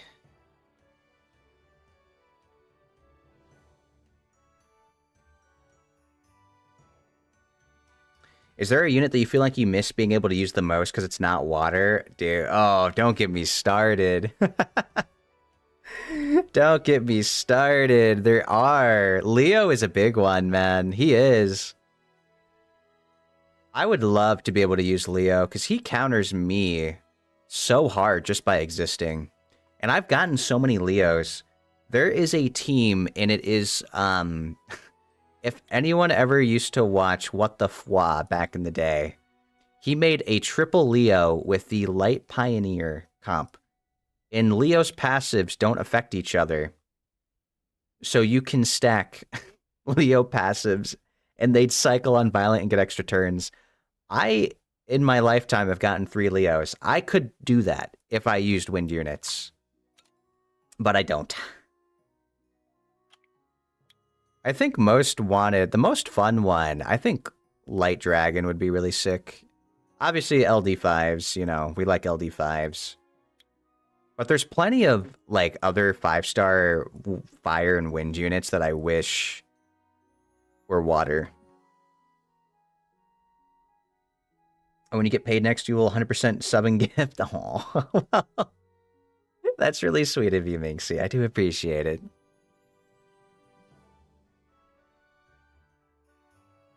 Oh, what made you do water only? So, Rain, I tend to be drawn towards like the tanky support style of units. I'm always a big fan of that kind of thing. And so back in the day, Summoner's War was broken a lot into, it was more categories than nowadays where every element has units that do everything. So at the start of the game, wind units were the AoE, DPS, ignore defense. Water units were the tanky support healers. And I think fire units, I want to say, were like the big single target DPS. Like, I kind of forget what fire units used to be. But I always liked that kind of play style. And I'm like, blue's my favorite color. I like blue the most. So the units look cooler. I like their skills better. And so I played around with them a lot more. And then I eventually got like my first 5-star was Ariel. And he was my most wanted at the time. And his leader skill was only for water units. So I mostly just built water units for this leader skill. And then I just never stopped. I never stopped. And so it's been like 10, 11 years since.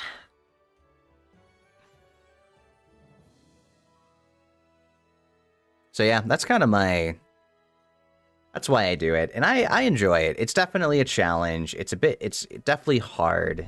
And you miss out on some other cool units. But I'm like used to it.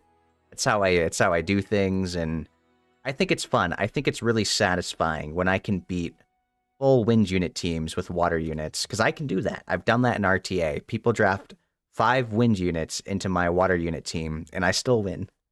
It's always pretty nice.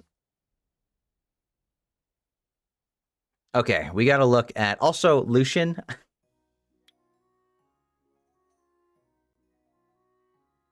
Let's talk about Lucian. Like, Leo's one thing, man. Lucian, AoE, ignore defense. Like, I wish I could use Lucian. He's probably, yeah. Lucian definitely would be some. It's a shame I can't use Lucian. It's really hard playing the game without Lucian. Oh, cool. I've been friends with you on Summer's War since you ran R5 with you and thought your all-water concept was neat. Cool to see you on YouTube. Showed up in your recommend. Really? That's awesome. That's so cool. That's awesome. That's really awesome, actually. It has been so long since that's been years. That's got to be years now since we've done that, because back in the day, like R5, yeah, I remember R5 was with people back in the day. Nowadays, I just build 3 water comps. You guys want to see my R5 team now?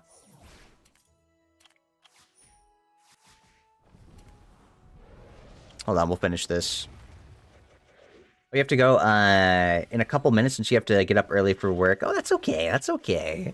It was nice to meet you, though, Minxie. I appreciate you stopping by. Oh, Chow Mein. I actually recommend. I recognize your name. I do recognize your username. Do you still play the game? Because the only reason I remove someone is if they stop playing.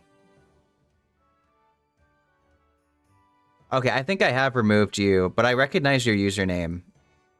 I think I did it because you were not playing the game for like multiple years.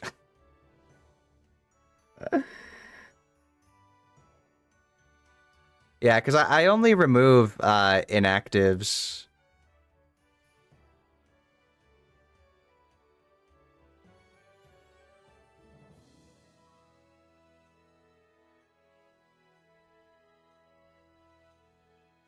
Yeah, I think so.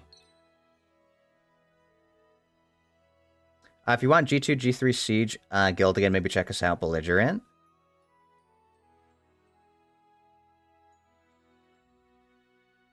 Oh, you're still on? Did you like stop for a certain while? I'll keep that in mind, Rand. I do need a new guild. I need to do content again. I haven't been able to make content because I don't play Siege and stuff. It's actually been kind of hard to make content without a guild.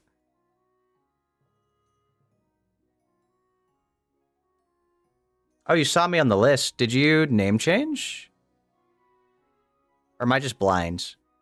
Oh, I am blind. Okay, there we go. I was about to say, I can't imagine me removing someone who wasn't, like, inactive for years. There we go. Awesome.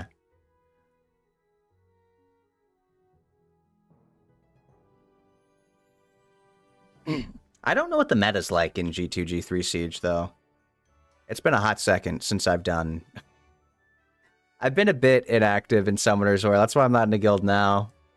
But if I want to make more content on the game again, I do need a guild. I need to start looking, so... There's Belligerent. Can I... I'll have to remember that. Maybe I'll send in an application. As long as you guys are cool with, like... the casual competitive mix. Like, I wanna do Guild War and Siege, but also I got a lot of other stuff going on that I do in my life, so... I probably won't be grinding 24/7. As long as that's okay. I'd probably be down.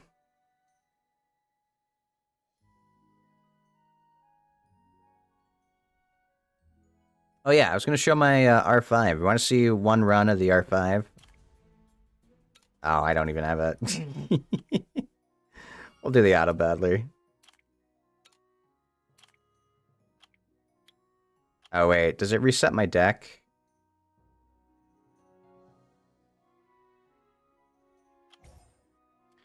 Some of my units actually aren't runes. So... But I've been too lazy to re-rune them. Thank you for the hydrate, Minxie. Basically, it just revolves around having a lot of damage, trying to nuke the boss, and then hopefully they die before Weapon Master goes.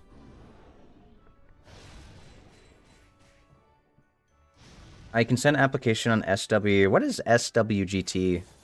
Oh, ignore defense, big chunk? Yeah, we do it pretty quick.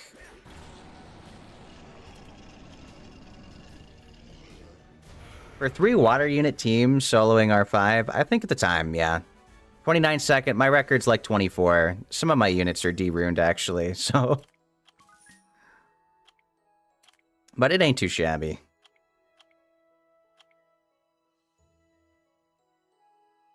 Yeah, what is... I actually don't know what SWGT is. Can I just look it up through here? Oh, thoughts on Beth? So I put Beth on the tier list already. I'm a hater. I'm a Beth hater, man. I thought I liked her so many years ago when she was a single target defense break into HP destroy. I thought she was better then. She's kind of in C tier for me. So Beth is cool because she does her defense break and then does attack bar pushback, which doesn't glance based off debuffs. But the problem is that they removed her HP block. And so now she just kind of like, yeah, you can't remove the defense break, but like, who cares? I don't know. It's more disappointing to me. I think she's the worst Hell Lady of the family. I think she needs buffs.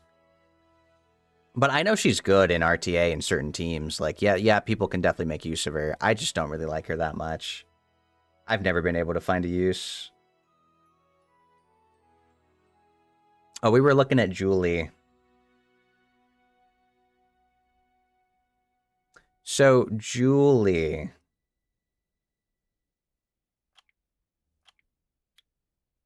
Where is Julie? So Julie is probably going to be A tier for me, at least. Back in the day, you know, not being able to use Lucian is really rough for a water-only account. Julie was the best bet. Julie actually has perfect AI on her skill 3 if she has full HP, which is really nice for dungeon consistency. The only problem, though, is that she doesn't do enough damage to one-shot waves. She used to for B10s. She could one-shot B10 waves, but not B12s. So she's less effective now. Like, you need Lucian to speedrun those waves, which kind of sucks. I have to try out Necro, though. They reduced the defense of Necro, so maybe she can one-shot it now in, like, a patch. But yeah, first skill, 2 hits. Second skill, freeze. These are really just whatever. It's all about this skill here. 1,000 shots, 6 times. And the damage increases by 50% for each beneficial effect on the enemy. I think skill 3 should ignore damage reduction effects. I think that would be sick, and that would make her really good in dungeons, because she could get past the golem passives. I think that would make her really, really good for that. I hope they would do that. That's my hope for Julie in the future. So I think she's like... She's probably going to be A tier, man, but low A tier. Because she's like the best 4-star AoE damage dealer, I think. But I don't know if she's, like, good anymore.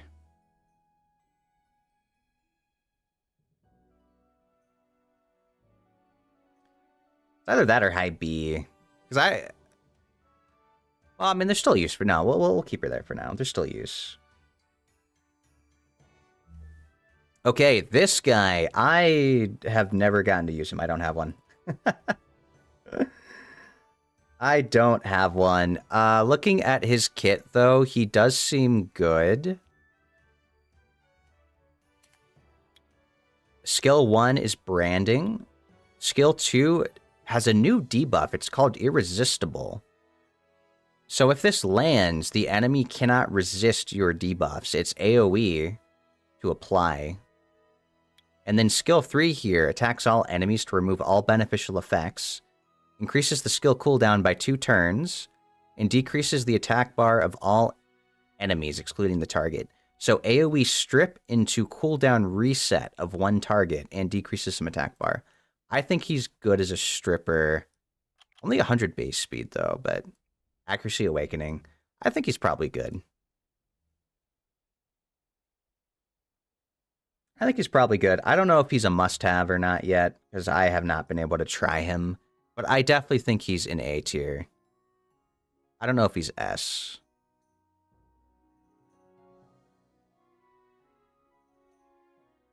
We'll put him up there, though. Okay, Casey is, like, only good in R5. Maybe TOA. Maybe. Yeah, I have her in my R5 team. Skill 1 is increased glancing hits. Skill 2 is AoE decrease attack speed and defense break. Skill 3 attacks enemies randomly, does beneficial effect block, and then does more damage if she keeps hitting the same target. So anything like R5, when there's only 1 target to attack, this does a lot of damage. So that's pretty much what she's good for now, I think. It's either B or C. Maybe B tier. No, it's probably C. It's probably C tier.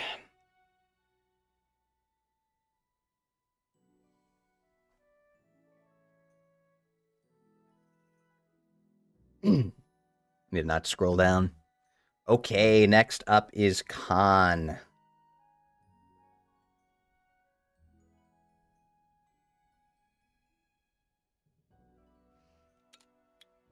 So Khan is the second awakened Griffin. He's actually pretty good. The only thing is that he doesn't, like... He's not guaranteed crit on wind or anything, so he's not really good in that regard. But he pretty much has his own setup. So speed scaling on skill 1. Skill 2 is a defense break and attack power decrease. And then he gains attack bar for every harmful effect on the target.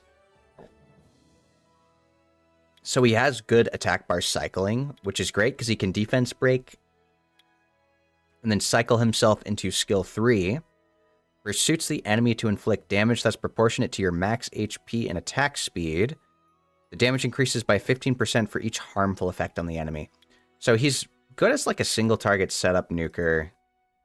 It scales with HP and attack speed, so you build him like tanky so he survives a bit too. I think all in all, he's a good unit.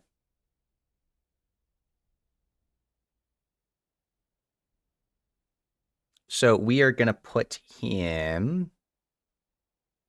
Oh, I have to click on the browser for my mouse to show. I see. He's probably... I think he's A. I think he's definitely A tier. I think he's a good unit to have. Okay, Water Cassandra is probably A tier. I know she's definitely A tier for sure. I don't know if she's S tier yet, though. So here's the thing. So Water Cassandra is actually, you would think she's perfect for my account, and she pretty much is. It's like they made her for me. Skill 1 decreases attack bar single target. Skill 2 is an AoE defense break to all enemies. The problem is that it's an 80% chance, man. If this was 100, this needs to be 100% chance. It would be so nice. She also fills up her attack bar fully after using the skill. I've noticed in dungeons, her AI is really good on this skill. This skill uses... she uses skill 2 if it's up, like, constantly. She'll always use it, which is really good for the most part. Skill 3 attacks the enemy 3 times to leave a branding effect for 3 turns. The attack will always land as a critical hit and deal 100% increased damage if the target's attribute is wind. She's good for my account. Don't get me wrong. Very good for my account. Skill 2, unreliable.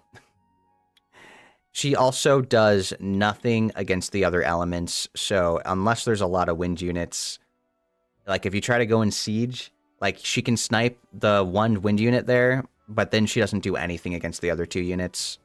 So it's kind of tricky how you use her, but she is good, so we're putting her in A. Okay, whatever, this guy's shit tier. This guy's also shit tier. I guess we'll look at them real quick. We'll look at them very quickly. He has defense scaling. Decreased attack speed, defense scaling. I think he... Oh, he freezes. Yeah, he's useless. I don't know if we'll ever get a second awakening, but maybe he will. And it would be cool. And then the Lizard Man is also really bad. A second awakening might be interesting with his passive, though. Hey, Sploof, thank you for the hydrates. Yeah, let me do that. And while I'm drinking, you're going to throw bears at me while I'm drinking. That's crazy. That's crazy. Let me spit out my water. So skill 1 attacks the enemy 2 times and weakens the enemy's defense and inflicts continuous damage for 2 turns. The attack power increases according to defense. So he doesn't do damage based off of defense. But it increases his attack bar, huh? Another person calls you Sploof now. What do you like better? Do you like Spider or do you like Floof?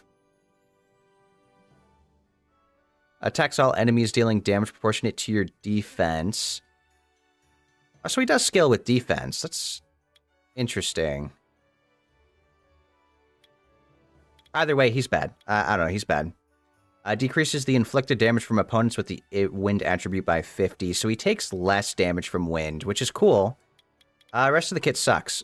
So once he gets a second awakening, he might be nice for me specifically.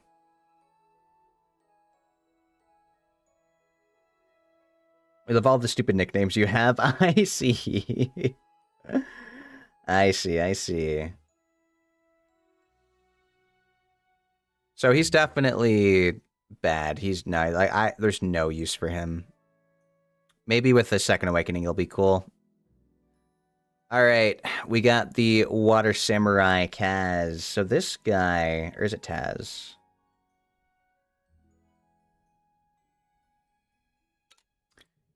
What is he? Kaz. It was Kaz. I was right. I was right. So he was my first 6-star in this game. I thought he was so cool back in the day. They've reworked the samurais a lot. I don't think he's a good unit. I haven't used this guy in so many years. The biggest thing, like, with defense break first skill, second skill scales with attack speed, and then third skill scales with attack speed, attacks twice. And it's all about their, like, Sword of the Supreme Skywolf. If it triggers, it has a chance to trigger on their attacks, and if it triggers, they get to take another turn, and it's like an AoE that ignores all beneficial effects that reduce damage. In a turn, it's activated. It persists until the skill is used or the caster is defeated. Persist. Oh, so you don't have to use it right away, though. Interesting. Interesting. But what is it? This skill just doesn't do enough damage. It really doesn't do much damage, so I don't know. He's not good. He's like really low tier. It's speed scaling, which does have value, but the Supreme Skywolf doesn't have speed scaling.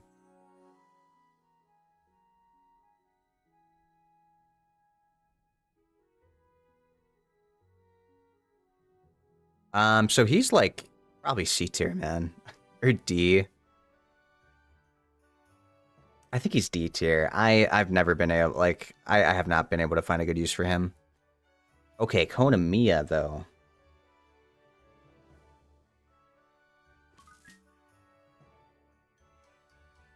Oh, repeat battle has ended. I probably failed. The only thing with R5 is... Oh no, I'm back on Giants. Okay.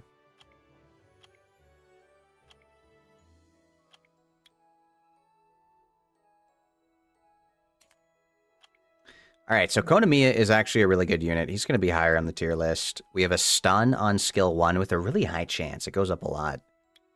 Skill 2 is Resurge. It fills up an ally's attack bar and gives them attack power buff for 1 turn. Very, very good support skill.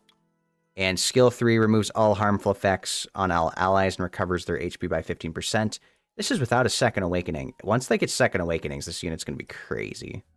He's already very, very good as a support. So definitely we're going to put him like... I mean, he's definitely a must-have. He's A tier. Let's give him A. He's a must-have on the list. Very, very good for setup situations. Oh, the water golem is useless. This guy is also useless. We even want to review the bad ones. I'm crazy for reviewing the bad ones. I built the Yeti. He's not good. Attacks twice, decreases attack speed. Attacks and stuns and deals damage according to defense. Grants immunity to harmful effects and reflects 30% of the damage back at the enemy. And removes harmful effects. But he just kind of dies. His base stats are too low. He needs a second awakening to be good. And the golem does like a freeze or something.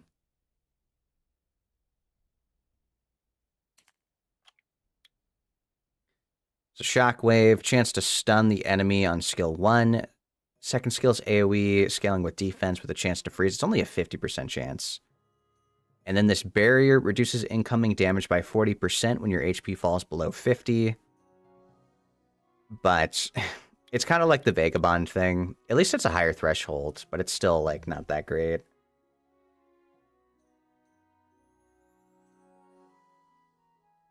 So yeah, they suck. They're bad. All right, Lapis. Let's see.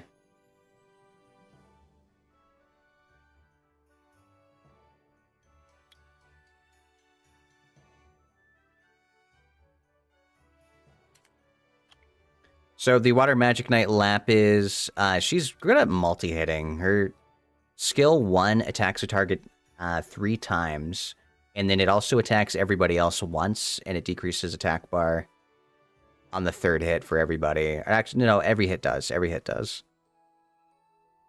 And this is 4 hits that does defense break randomly to targets. And this is an AoE, absorbs 25% attack bar and recovers from the damage dealt. She's like the unit you get in the very beginning.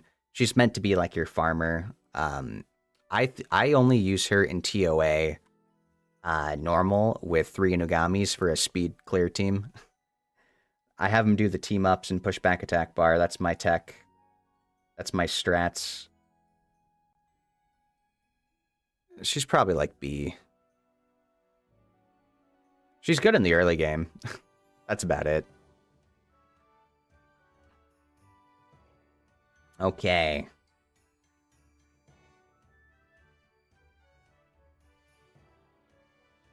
So we have a new unit. I haven't gotten to try her out, so I don't know if she's good.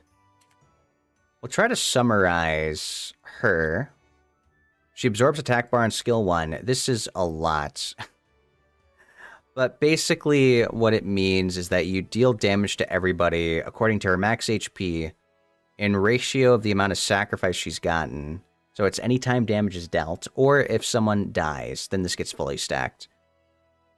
And if it's fully stacked, she gains, she gets it 1 cooldown faster, I think. And then she also has an AoE, attack the enemy 3 times to provoke, and grants branding. And it does more damage according to your max HP.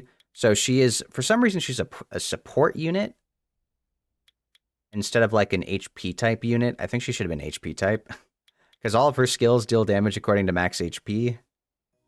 But I don't know what her damage is like at all. I wonder if she's like Water Robo, where she, like, I'd love to put my Water Robo runes on her and see a full damage test. I don't know if she's good. I genuinely don't know if she's good. So we're just going to put her in B. I haven't seen, like, any gameplay of her yet. I don't know what her damage is like. So we're just going to have to put her in B tier. Oh, Liam is S. He's probably low S, but he's so important for damage clearing.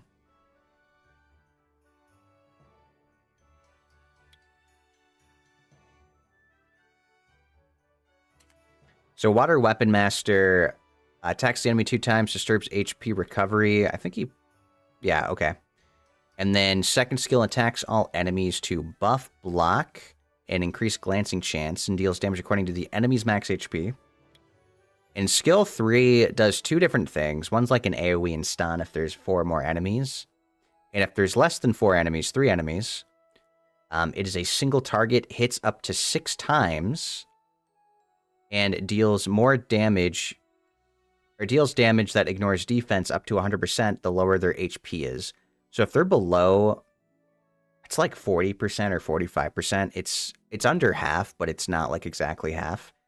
It does full ignore defense, which is really, really good. He one-shots bosses once you get them to half HP.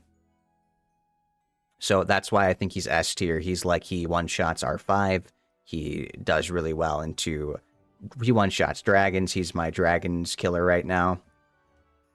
Same with giants, except like the AI is bad. His AI is bad, so if he doesn't activate it, it's a wipe. I like other things for that. So I still think he's S tier, though. He's really, really good to have.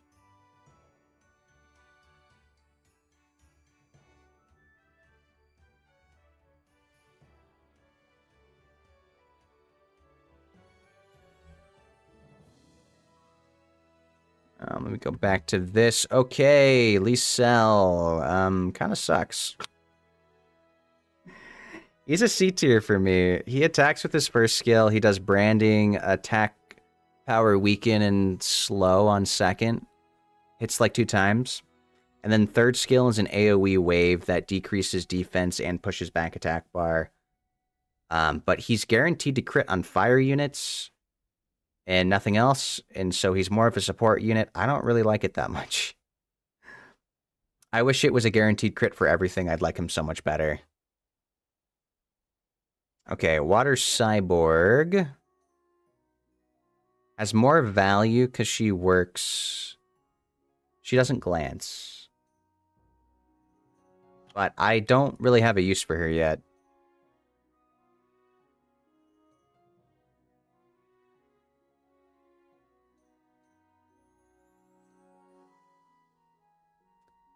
Where is she? I actually can't find her. There we go. Design's great, but kit is kind of not that much. Single target hit that decreases defense. Attacks all enemies to decrease their attack power for 2 turns with an 80% chance. Absorb the attack power of enemies who have lower attack power than you. Or the attack bar. The passive, I think, needs work.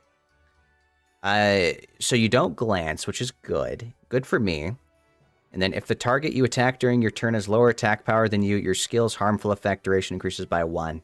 So the problem is that this only applies to her defense break and her attack power weaken. She doesn't extend the duration of harmful effects. I think that's what she should do, and I think that would be very cool if that was her kit. I wasn't screen capturing. That's what she does.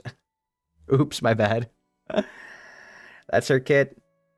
It would be very great if she could increase cooldown or debuff duration effects. I hope they change that in the future. So she's pretty mediocre to me. Oh, we still have so many more units, man. I might speed through some of these. My throat is getting so tired. I've been talking for almost 4 hours straight.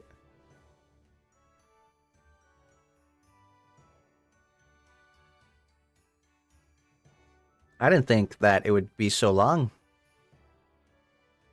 I guess I'm taking so long by showing. Maybe I'll skip through some of these. This guy sucks.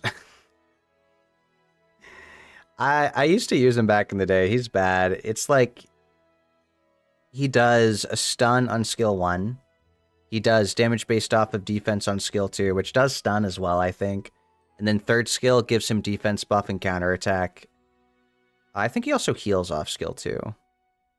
But it's not good. I've never used him well.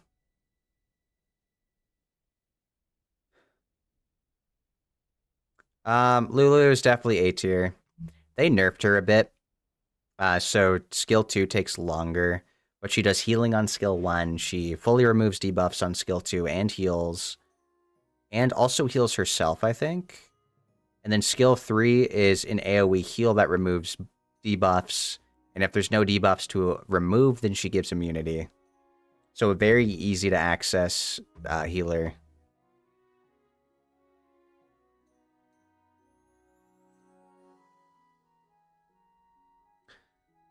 Lure kind of sucks. I don't know. I think he's B.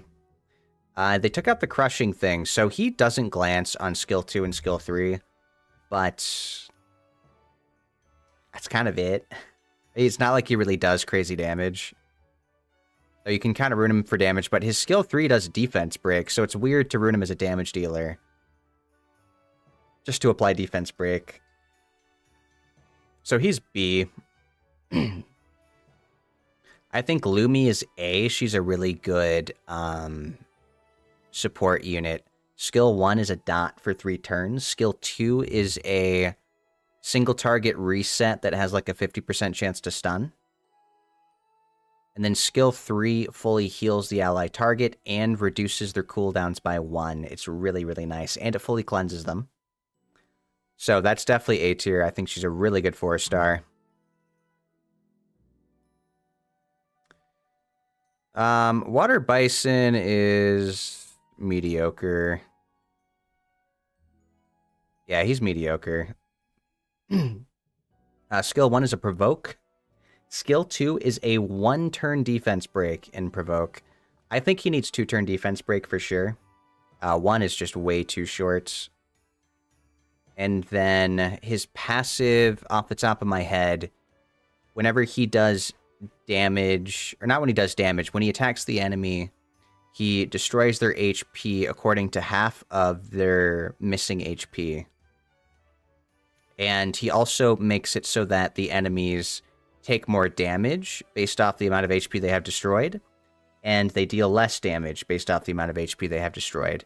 But the problem is it's not very much. You'll never really notice the difference. It's like super insignificant. This guy just sucks, flat out. Flat out, this guy sucks. It's an AoE, or like his second skill just does like an attack that I think decreases attack bar. Or first skill. Second skill, actually I gotta look him up. We gotta look that guy up. I was right about this. Second skill makes you immune to inability effects, but it goes away when you take 50% of your max HP damages total. Attack. Oh, but it also makes his first skill attack everybody. He doesn't do damage. And it's based off of when he takes 50% of his max health, but like he's an attack type. He's squishy. And his passive offsets fatal damage, removes harmful effects, recovers health, and puts him in his AoE anyway. So that's good and all, but I think he's bad. I've never seen someone use him effectively.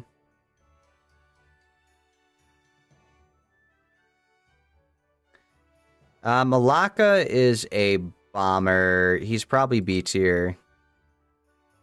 Skill 1 hits like 3 times, does some damage. Skill 2 is a buff on everybody. And skill 3, I think, is an attack that can't glance. And it weakens defense and attack power or something. But I don't have a great use for him. He's for a bomber, but there's a better bomber that we have hidden down here. Alright, Water Drunken Master is D tier. He's kind of funny. I think with a Second Awakening, he's going to be really good. The reason they're interesting, though, is because they do Ignore Defense on skill 1.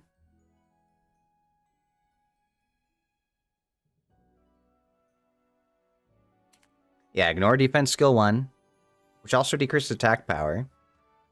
And then skill 2 is an AoE heal all allies according to attack power, and gives them anti-crit debuff, or buff. And then he attacks randomly with skill 1. And then skill 2 is a increased attack power, buff speed on all allies, and then attacks a random enemy as well. It's kind of interesting for the Ignore Defense skill 1. Problem is his base speed is 119, or is 99. And it's a low speed boost, so like, or low attack bar boost.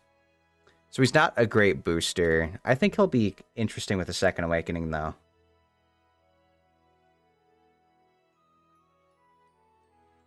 Hey, hello, Summoner's War fanboy. How are you doing today? This is our tier list so far. What do we think? I still have a lot more to add on, though. Did I summon for collab? Not yet. I want to wait for more scrolls. There's more event scrolls that I can get first. Oh, this is the... What's his name? The Indra?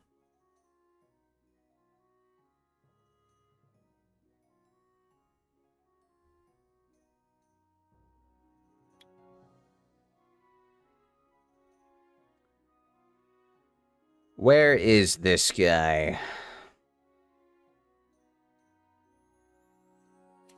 Okay. Yes. The Asura. Oh, did you summon an LD5 on your account? I've gotten 3 LD5s that I've summoned so far. I don't use them, though. So, this guy actually just got a rework to his passive. I still think it sucks. But, you know, it's okay. It's okay. Oh, which one?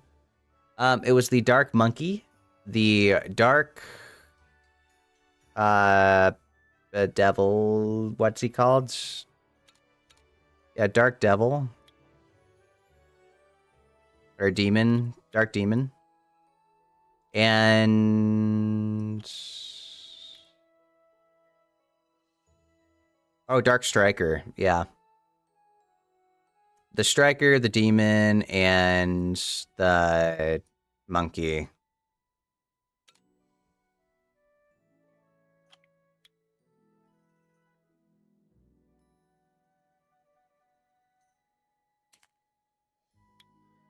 Okay, so this guy just got a rework.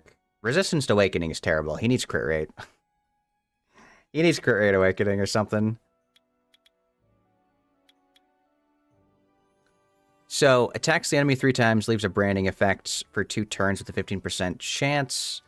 You attack someone with, if your attack power is higher, you attack again. So 4 turns, and this goes up to 6 for the second skill. Attacks 3 times, increases your attack power by 15% each. If the attack lands as a critical hit, and the number of attacks increases up to 6 according to your attack power. And the passive increases your attack power by 50 up to 1,000. And when your attack power reaches its max, you always attack enemies with an advantage attributes. So he's supposed to do more damage over time. I don't know if you build him like a bruiser or what, but I've yet to find him to be really good. Because it takes 5 or 6 turns before he has attribute advantage. If you got a Light Demon and Light Striker, that's easy G1, really? I could see it. Yeah, I don't have a Light 5-star yet. I wonder what they would turn into.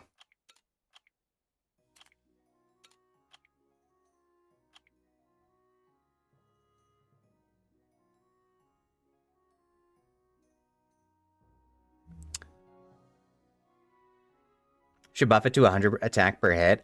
I would agree. That would make sense, Kevin. So my problem, I guess...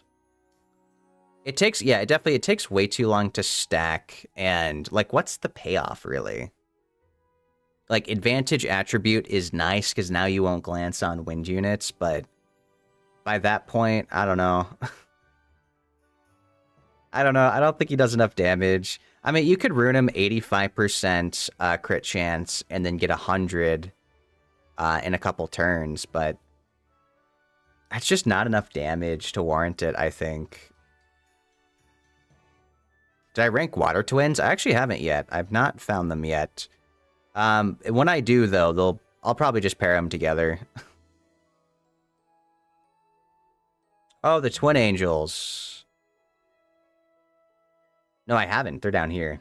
Oh, yeah. You can't see, actually. They're down here. We still got some more. I don't even know where I'd rank the Twin Angels. They're probably, like, B tier for me, because I don't really understand if they're good or not yet. I haven't gotten to try them out. You know what? In B tier they go. Their kits are all about, like, it's a cool concept. I just don't know if their kits are good enough yet. Like, some strip, some heal, some shield. It's supposed to be like in Action Economy, having multiple attacks at once is pretty nice. Plus their speed lead. But I don't know how good they are against wind units. Oh, they're all in an SWC, really? Well, this isn't an RTA tier list. This is what I prioritize as a water-only account. So it's going to differ from the RTA tier list. But I think we'll put them around there. Megan is going to be... probably B. You know, she's like your early game attack bar and attack buff buffer. So I'll put her as B tier.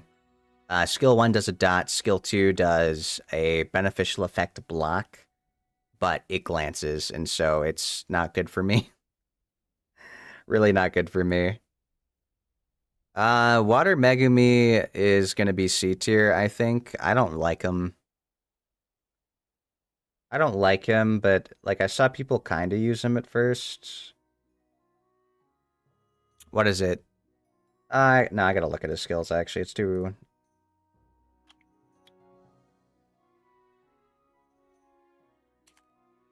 He's like a CC unit. Skill 1 can decrease defense and attack power, which is nice. It's a lower chance, though. Actually, no, it's 50% chance. That's not bad. So skill 2 is a single target strip, which also can absorb attack bar. Skill 3 is an AoE strip for 1 beneficial effect and decreases attack bar by 50%. But he just doesn't do anything by himself. Like, he does nothing alone, and it's just not good. that way. Mi Yang is... She's S tier. There's no way, yeah.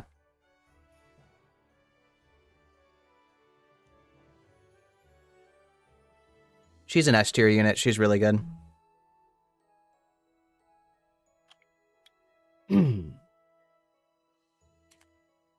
So Mi Yang does glancing on skill 1. The main thing is skill 2, attacks 3 times, which can strip beneficial effects. It increases the attack bar of all allies per beneficial effect removed, and the damage proportionate to attack speed, and also it is a guaranteed critical hit. It's crazy. Guaranteed crit skill 2. Plus, she extends and lowers the duration of buffs and harmful effects on your team. And it does healing as well, with a speed lead, 28% speed lead. Such a good unit. Very, very much an S tier.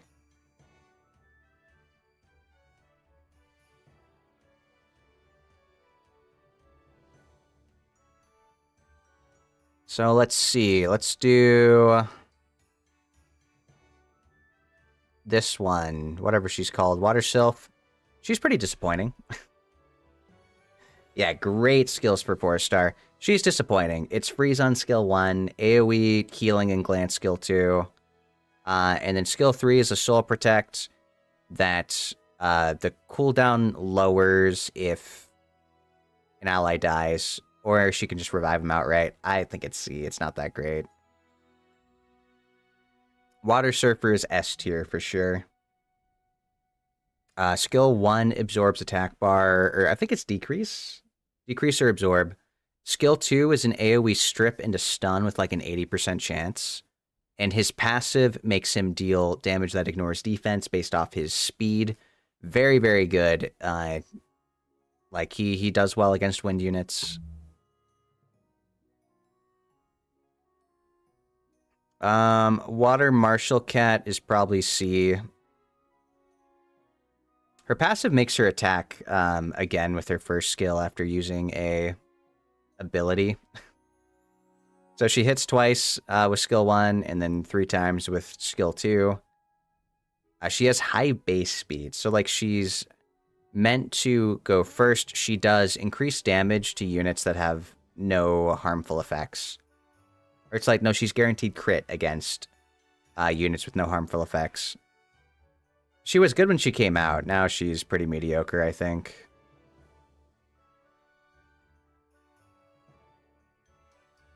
This unit's pretty bad. That one's shit tier. Let's see. Anyone else I can get out of the way for shit tier? Viking sucks. His passive gives increased crit rate and crit damage. Not very good.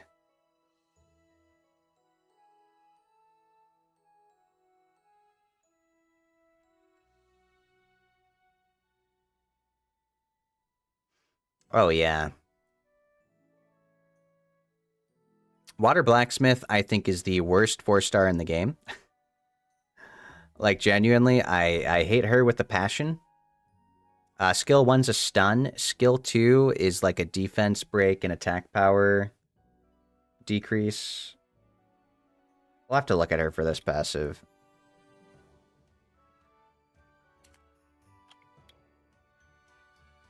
Yeah, decrease. It's like an 85% chance. It's guaranteed if she activates Great, which is like some RNG stuff. However, it can still glance, even if it's guaranteed, which sucks. But big reason why she's so bad is her passive increases the accuracy of all allies by 20% each when the enemy resists a harmful effect, and then increases the resistance of all allies by 20% whenever an ally gets a harmful effect. So accuracy and resistance is just like a big lie in this game. I don't think it ever works. It's all RNG based, and so this passive is basically non-existent, and so I really hate it. I think she's terrible. I've never used her for things, and it's... I really... She needs a complete rework, I think, to be good. So she is bottom of the barrel. Really bad unit. Let's see. Ravidi sucks. Susan's worse. No one uses it. Which one's Susan? What is her base family? I can't remember. Rivedi does like anti-crit on skill 3 and a shield, and then like some defense slow on skill 2. I think he's not good though. Oh, yeah, so a Water Blacksmith. Okay, yeah, I think she's the worst 4-star in the game. Mimor the unit, but for real needs an actual passive. I agree. Like, why is it so bad? Because the enemy's just going to land debuffs anyway. It doesn't make sense. I've tried. I've really tried. I think what she should do is, like... Maybe she should make it so that once an ally is already at max accuracy or resistance, they gain something else on top of that for any extra stacks. I don't know, something like that. She needs to buff, like, actual real stats. Like, the fire one makes attack buff have more value. It's crazy.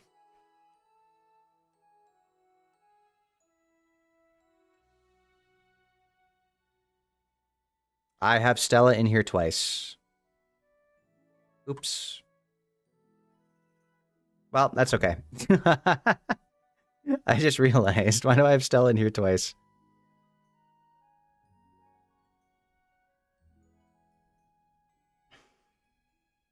All right, this Amazon also sucks. Not enough as Susan though.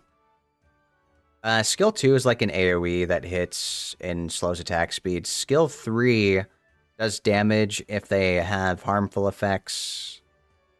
Or if they can't be stunned or something, it does more damage. Or if they're already stunned, it does. No, yeah, it does more damage if they're already stunned. She needs a second awakening to be good. She is not good. Water Mummy actually has potential. I think once he gets a second awakening, he's going to be a good unit.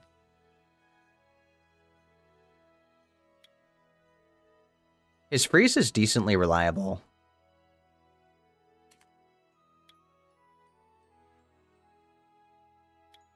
So attacks the enemy 2 times, which can inflict a dot that does damage according to your max HP. Skill 2 is an AoE HP block. Deals damage according to max HP, and his passive gives him a 50% chance to freeze when he attacks somebody. So, second awakening potential, he could be pretty good. HP-based tank that, like, CC freezes, does a bit of dot damage.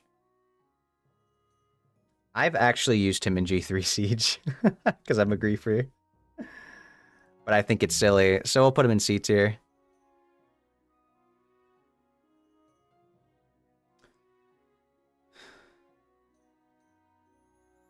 Let's see. This guy sucks.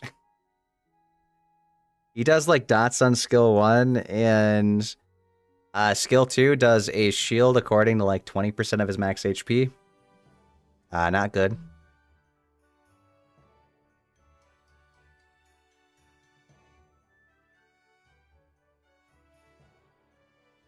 What else? Orion is probably A tier. I know he's unreliable, but it's the RNG that makes him so crazy. So Orion, skill 1 has a like 20% chance to gain an extra turn. Skill 2 is a AoE defense break that does not glance. And then it also has like a 20% chance to give him an extra turn. And then skill 3 does a like 2 buff strip into defense, HP block, and stun. Very gross, very RNG based though, so you're relying on luck. He's very solid in Guild War and Siege, if you like the RNG.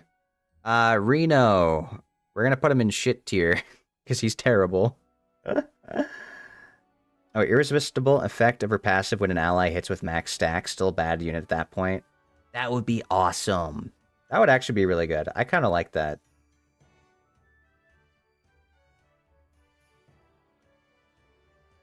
It would definitely make her nicer.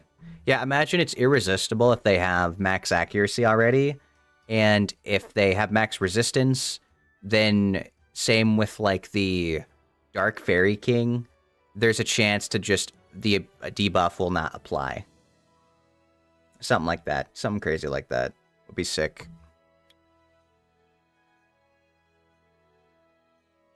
So Reno is bootleg Lucian, except he's garbage. He's not even remotely good. He's a dice magician, so anytime he rolls doubles, he gets an extra turn. And they also, the skill kind of changes based off what dice you roll, which is kind of nice. Skill 1, single target. Skill 2 is AoE. Skill 3 is probably the worst AoE damage skill in the game. You roll the dice 4 times and attack all enemies. And the damage increases based off of how much the higher your rolls, and it ignores defense if you roll doubles. But it's not like the whole thing won't be ignore defense. It's just one of the waves will per double. The attack is guaranteed to land as a crit and will ignore the enemy defense. So it's good that it's a guaranteed crit if you roll doubles, because now you can build them like without crit rate. But like, and just have him cycle. He's still so shit. I tried to build him as a bruiser. It was terrible.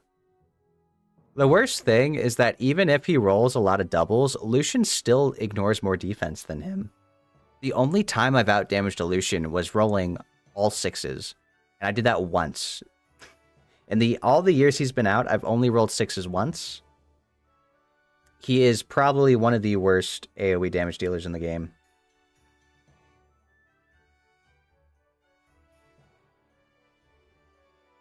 So he's also in shit tier. Yeah, bootleg Julie. Never enough. He's a wannabe Lucian that will never be better than Lucian. It sucks.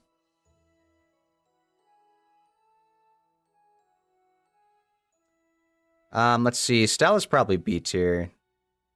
Maybe C.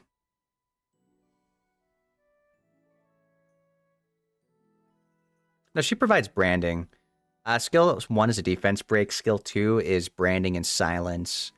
And skill 3 does attack bar. Is it decreased now? Did they nerf it?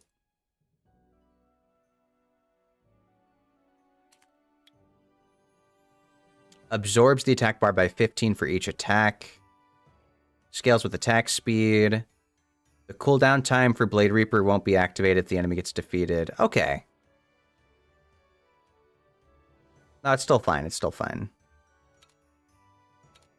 Yeah, she's good. She's good. I think they nerfed the absorb. I don't know. I can't remember.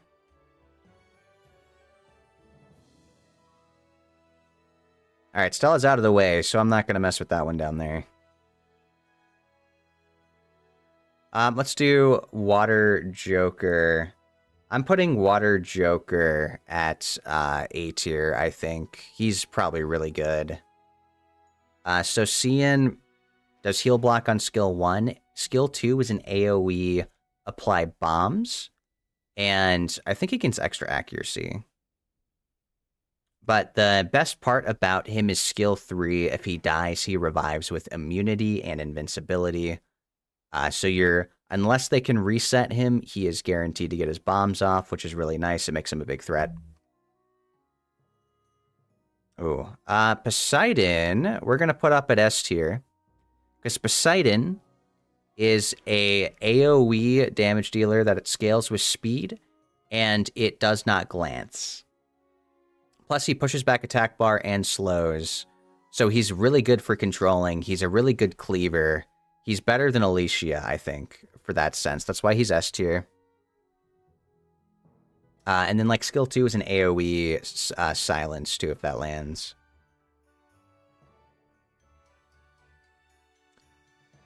Let's see. Sigmaris is probably going to be... It's like C tier. He's like C or D tier. He's good for Giants, and that's about it. Maybe good for TOA, too. It's for people who actually need him, but he's just not really great. Skill 1's a stun. Skill 2 is a freeze if it crits. And skill 3 is like an AoE. AoE damage based off the enemy's max HP that freezes and weakens attack power. But again, he's just not that great.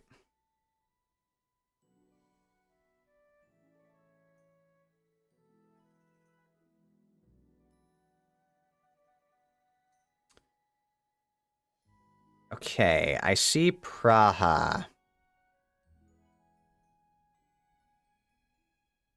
You think Praha is A or S tier?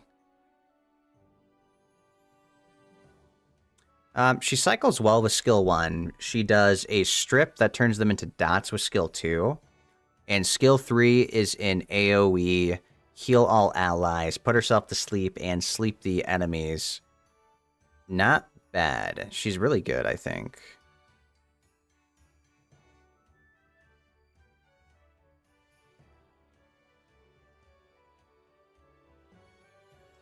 We'll do S. I think she's pretty high priority.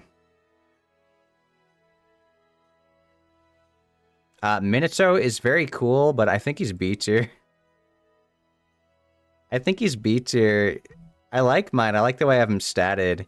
He's basically like he's supposed to be like an annoying on Vampire Rune kind of like counter revenge unit when he gets attacked. He puts threat state on himself. But he doesn't do well into wind units, so he's low priority. Oh, you had to whip her out in TOA Hell last month? Oh, really? I could see her being good for that for sure. I think Praha's nice. She's definitely low S tier, though.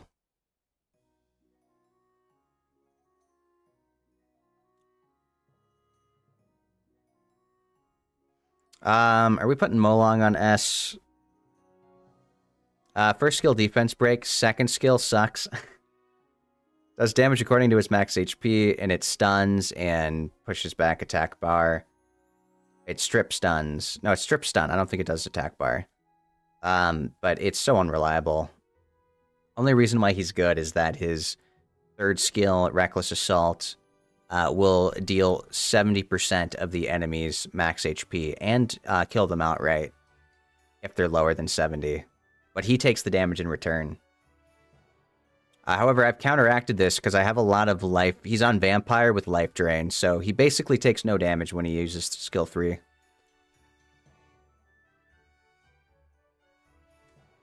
We'll still go S. I mean, he's good for killing wind units. Water Triss sucks. I think, no, she's E. She genuinely sucks. I don't like her at all. So when the enemies has a dot on them and they take a turn, her passive spreads a dot to somebody else, but like, it doesn't stack. It just doesn't stack, and it's not good. It's just one. I think she might be. We'll put her at B. She's supposed to be anti-CC. The Sapsiri or whatever it's called.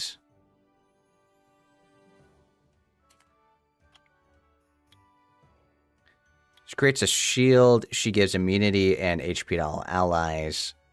But this one's interesting. When she CC'd and she gets a turn, all allies heal, and she makes everybody take less damage when she's under a CC effect by up to 30%. It's kind of okay.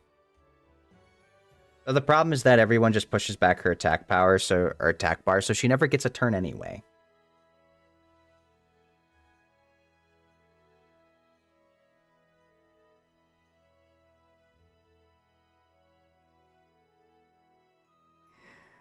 Guys, I kind of hate Nana now. She's so bad after the nerfs. I don't like her. I genuinely don't use her after the nerfs. So I'm putting her in D tier. She's good in Labyrinth. She's probably good in some RTA teams. But reviving someone with like 15% of their max HP is so bad to me. I don't know. Is it 15? What is it?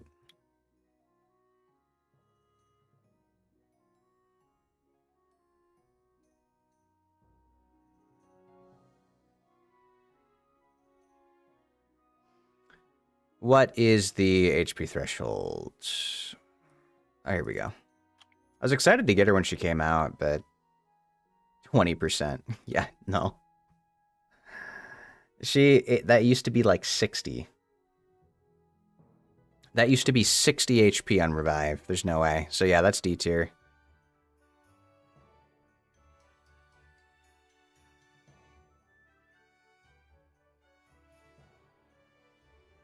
Let's do Wind Water Monkey's probably B. 'Cause I don't even know what I want him for. He stuns on the first skill. Skill 2 is an AoE stun, and he gets attack bar if they're stunned. And then skill 3 hits like 6 times. It strips. It strips if it's a crit or something, or maybe it's not conditional anymore. I think they changed that actually. It used to be conditional.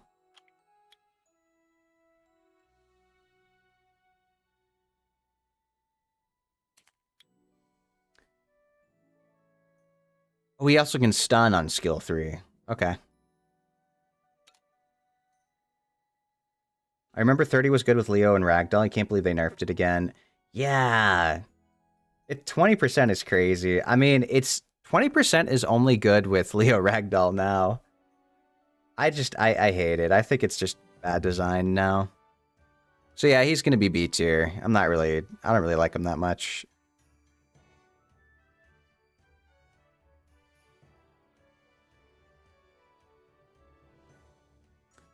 This guy's probably E. He used to be good in Giants for like dotting the boss, but not anymore. Same with this guy. He either does dots or ignore defense now in skill 3. They used to be good. No one uses them now ever. Hopefully a second awakening will make them good.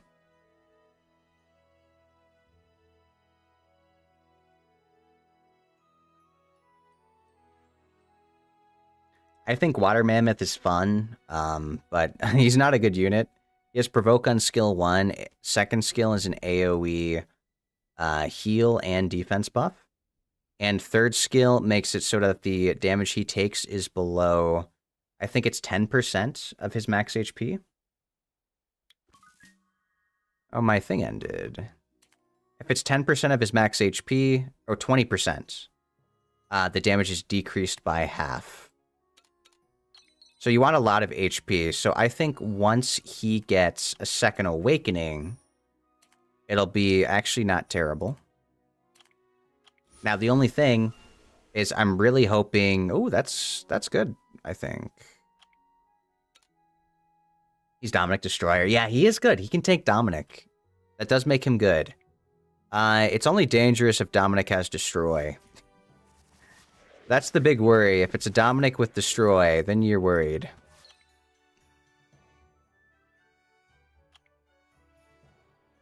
I'm hoping that eventually a second awakening for him would mean that all allies take half damage if the damage is less than 20% of the Mammoth's max HP.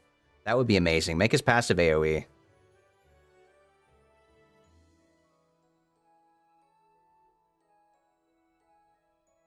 Alright, we're going to do Kung Fu Girl is probably going to be B tier for me. Her whole kit involves around every time she uses an ability, she has an extra chance to use another ability that can cycle into another ability. So skill 1 can cycle skill 2 into skill 3, which is really cool. I like that. Her skill 3 is really good for R5. She's a big damage dealer for R5. But she isn't like a crazy... She's super RNG based, so if you have bad RNG, she's not great. So I think she's B tier.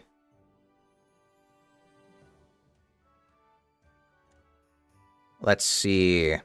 Sonnet is probably going to be...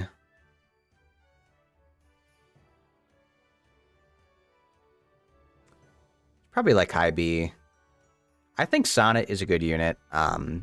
Skill 1 does a sleep. Skill 2 does dots and sleep. She does a lot of dot damage on her skill 2. And then skill 3 is an AoE sleep that does a shield to the allies according to 30% of her max HP. So you want her to be tanky. Like tanky with accuracy. The only thing is that the skill 3 does damage. So it will glance. Skill 2 does not do damage, so it does not glance. It does work on wind.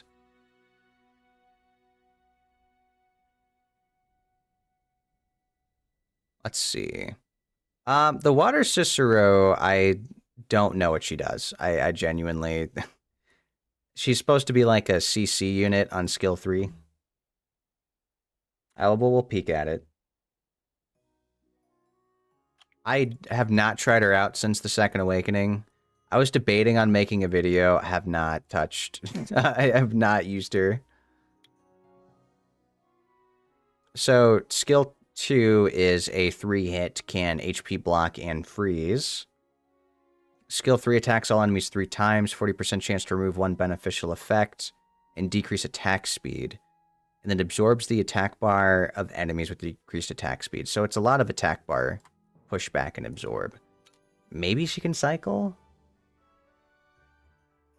I don't know if she's going to be good, though. So we're going to put her in, like, D tier.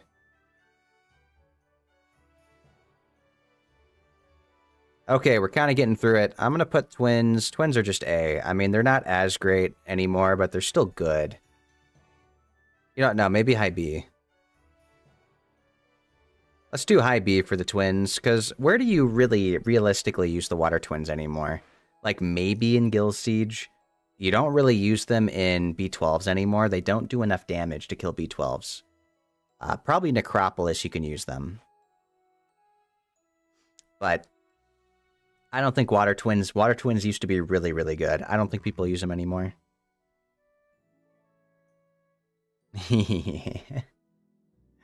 I put this guy on because he's silly. He's the only 1-star in the game that you can use that isn't silver. And I do have one. I've built one. I have him maxed. For those of you wondering, I have built this guy. For silly. For the shits and giggles. If he ever gets a Second Awakening, it would be really awesome.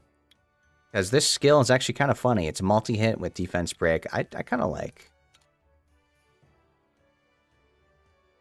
He teams up like a JoJo punch. So he's going to be D tier, just because he's silly. He's probably E. I mean, he's pretty useless. No, he's useless. We'll put him in D.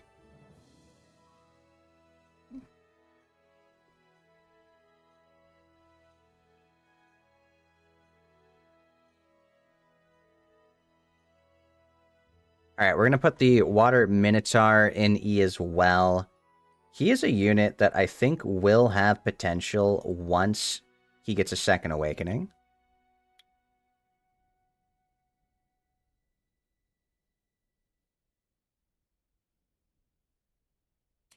So his kit involves around... like, you heal when you use your abilities, which I think is kind of how that works. Skill 1 provokes, and the provoke is guaranteed if the skill crits. That's kind of nice. Skill 2 attacks with an axe and recovers 20% max HP. And if the enemy dies from the attack, your HP is recovered by 25% of the enemy's max HP. And then we have Skill 3 strikes the enemy's weak spot, disrupting their HP recovery for 2 turns while recovering your HP by 35%. So he's supposed to get a lot of HP back. The problem is that he's a 3-star. So his base HP sucks. So he needs Second Awakening stats. And I think he'd have potential.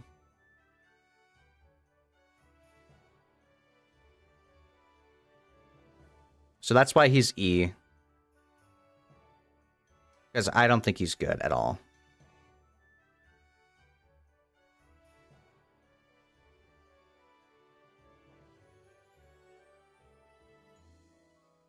We're going to put the Water Cannon Girl in probably C tier. Because I don't really use her that much. She's a 3-star. First skill is multi-hit. That does, like, slow. Second skill is AoE, strip into dots, which is pretty nice. And third skill does a bunch of dots. Hits target, like, 6 times. Probably C tier. She's, like, okay because of her strip.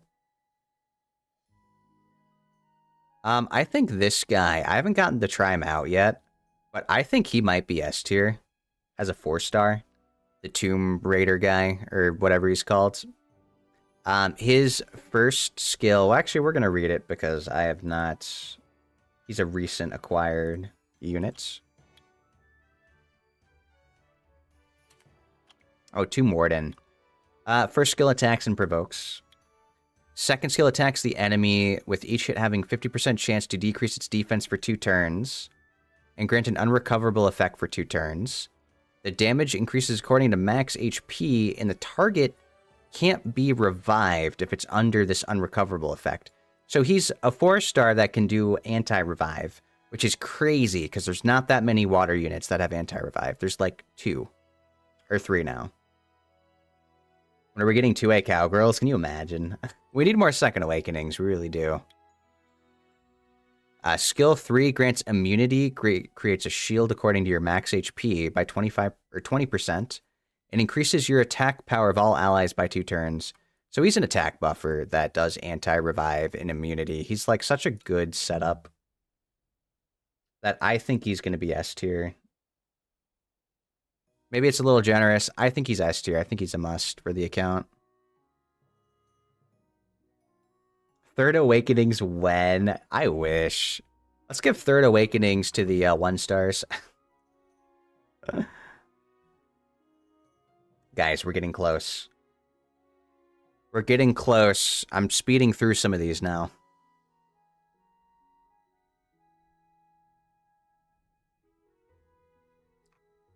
I think Tark is probably C tier. He attacks on his first skill. Second skill scales with speed. It's kind of like Squall. And third skill is teams up with 2 allies to attack. I think with a Second Awakening, he will definitely be good. I wonder if he'll be like the Water Inugami. I don't know. So he's C tier. Let's see. We're putting Rena in A. I mean, Rena's just a great tank. She's a great tank all around. I think you guys need to see my Rena. Also, is this still going? Okay, nice. My Rena is ruined pretty well, I think.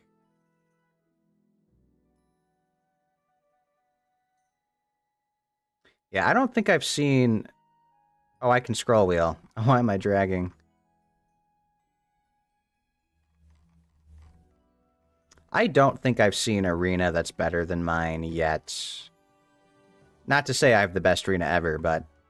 I have my Rena at plus 42,000 max HP, plus 800 defense, plus 108 speed, with 80% resistance. I think it's pretty solid.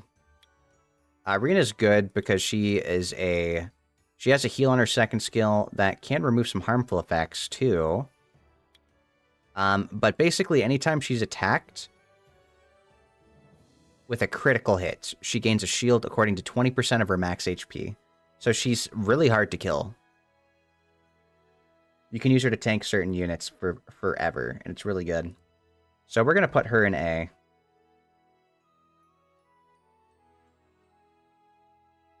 Let's see. I think Sonnet's probably also going to be A.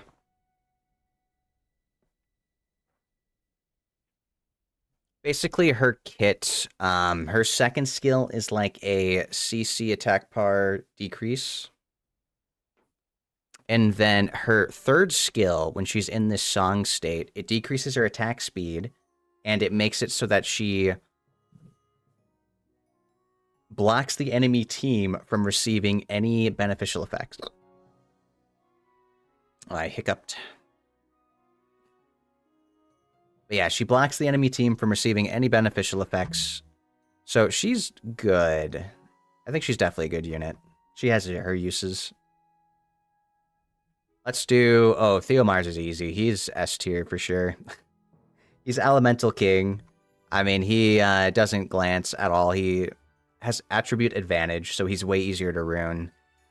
He scales with speed on skill 1, skill 2. And then skill 2 is a 3-hit that can defense break.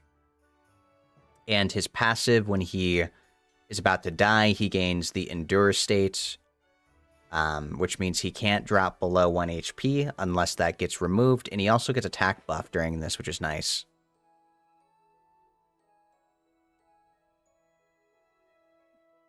Let's do... I think Tetra's A tier.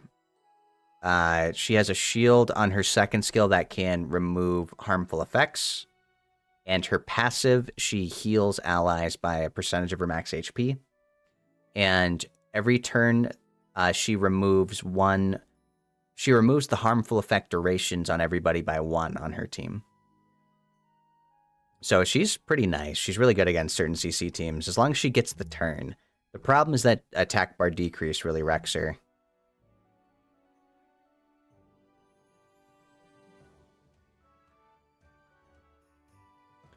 Let's see. Water Lich, they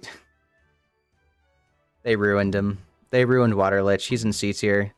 He's probably good for other units. Other people like him. I hate this guy now.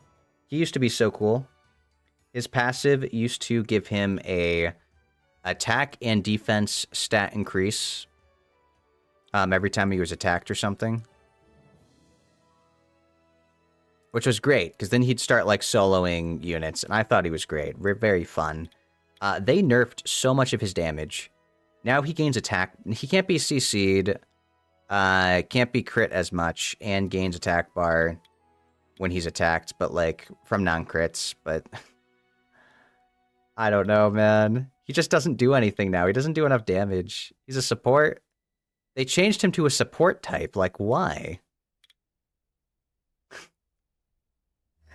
He used to be an attack type, so they lowered his base attack, and then did the stat nerf stuff too on top of that. I think he sucks now. So definitely terrible unit. Honestly, maybe even D tier. Maybe even D tier. I just don't like him.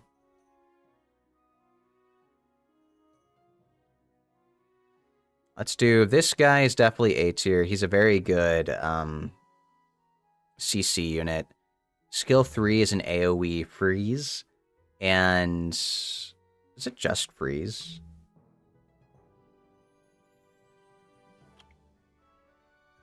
I haven't used him in a little while.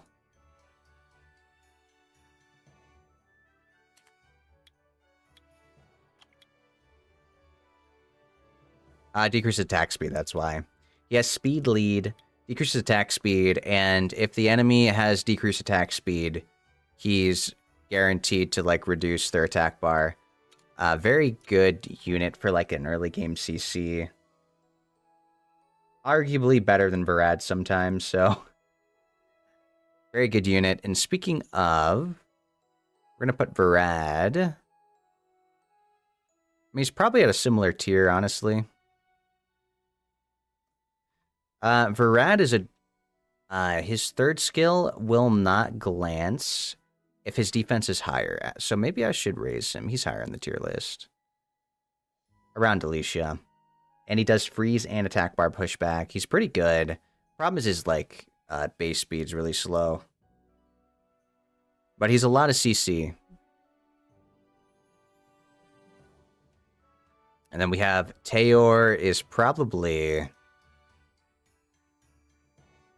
I'm putting him down here in A. So Taeor Squall is really good. It is a guaranteed crit if you're faster than the target, I think, is for Squall. It does a lot of damage. Single target, big nuke, increases your speed. The problem with Taeor really is his skill 3. It's like it's an AoE that does freeze and then, like, pushes back attack bar. The problem is it does full damage to one unit and then half damage to the rest, and it's just not... I don't know. I don't like it that much. The wind one does full damage to everybody and does just as much.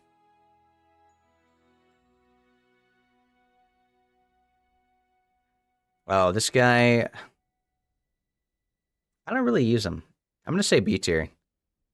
His second skill does damage based off his speed. His third skill, what he's really known for, is attack buff and crit rate buff and invincibility on one ally. He's pretty much catered towards Katarina, but I don't use her, so it's not great for me. I think his skill 3 is great, probably one of the better Chimera skills. Is it? Let's look at it more in depth. I just wish it did full damage to everybody. It's mostly for utility, right? So it freezes the target. Attacks all other enemies. Oh, guaranteed freeze. Guaranteed freeze on one unit, it's okay. Attacks all their enemies, dealing half damage. Decrease attack speed for 3 turns and reducing their attack bar of all enemies. The attack bar reduction's good. I just wish the damage wasn't halved. I don't really understand why it's halved. It's more about the CC threat control. That's fair. That's fair. It just doesn't... He glances on wind. Yeah, because he glances on wind, I don't use it as much.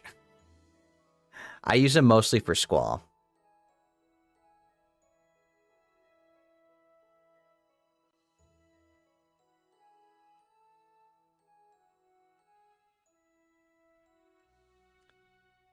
This unit sucks.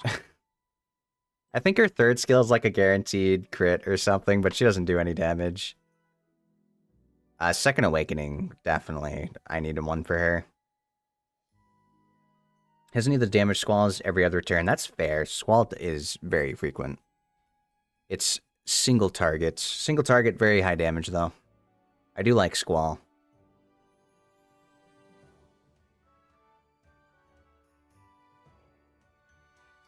Let's see. Who should be next? Probably going to put Purian at D tier. He's really only there for attack bar buff and crit rate buff to all allies. I don't really know what else his kit does. His second skill is like some single target crit, but like it just doesn't do anything. He needs a Second Awakening to be useful. I think his AI, his skill 3 AI is actually supposed to be pretty good though.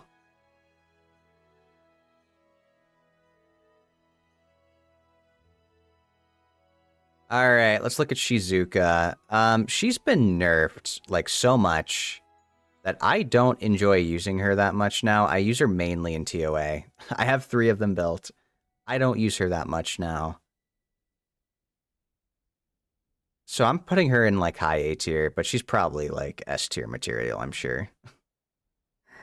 I just don't like what they've done. So she's probably, like, high A tier. Water Ryu actually just got a buff. So we'll keep him in high A tier. Because he's, like, super unreliable. His skill 3 strip is pretty unreliable, but, like, he's really annoying. And he gains a attack power buff when his passive gets triggered. So I think he's A tier. But I don't think he's that great for me, personally.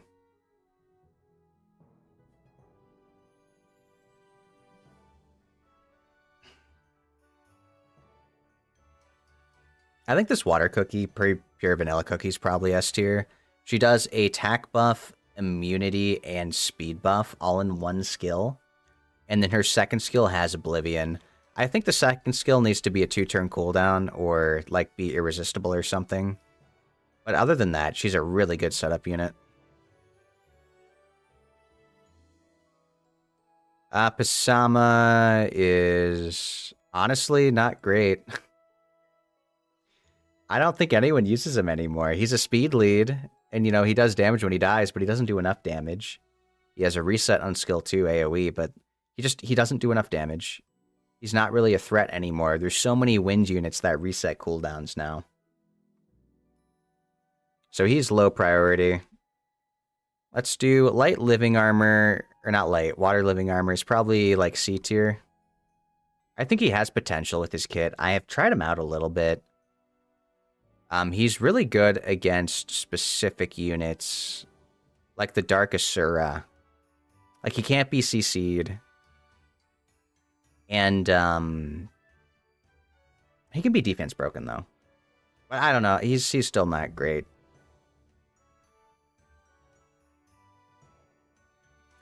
I use Pisama against Cleaves and RTA. It's true, but I don't think he does enough. Like, I think his damage needs to be more. Like, he's there for the speed lead, but I don't know. I have 2 of them. I've never used him, like, since. I used to use him, but now it's, like, not very useful.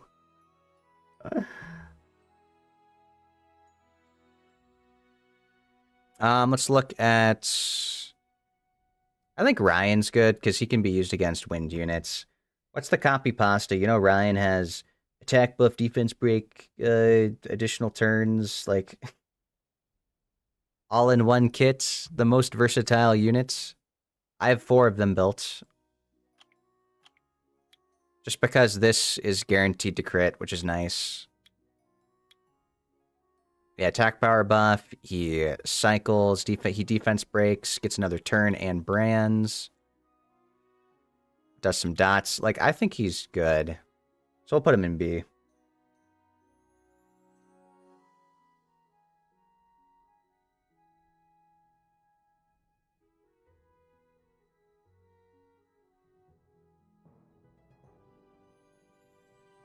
Let's do... Okay, Vigor is definitely A tier. He has heal block skill 1. Second skill, heals all allies and grants speed buff. Or is it? No, anti-crit and speed buff, I think. And then skill 3 is a single target defense break that hits like 3 times. I think he's A tier. He's very, very helpful for the early games. Let's do Water Gargoyle. Looks cool. We're going to put him at D tier. They're not great. AoE provoke, defense-based unit. Doesn't do enough.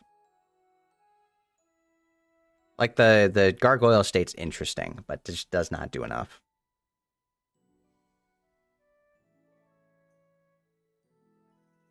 Let's do Puppeteer.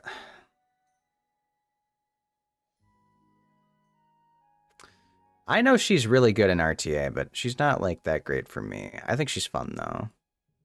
She's gonna be high A. It's an AoE freeze and reset, really good for TOA. And her second skill decreases cooldowns, plus does attack speed and attack bar increase. So she's a solid unit. She's a very solid unit.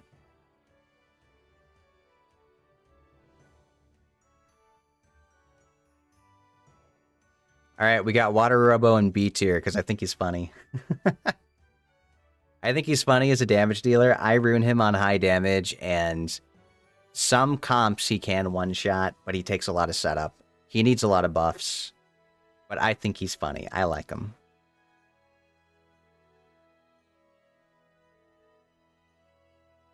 Let's see. Water Penguin is definitely E tier. Not good. Not a good unit. We'll skip that one. I think Tractor is probably B. Maybe A? He can't be defense broken, and he gains more attack bar and stuff now. Second skill or first skill is like a multi-hit that can stun. Second skill is an AoE provoke. Can't be defense broken. Probably, yeah, he's A tier, I think.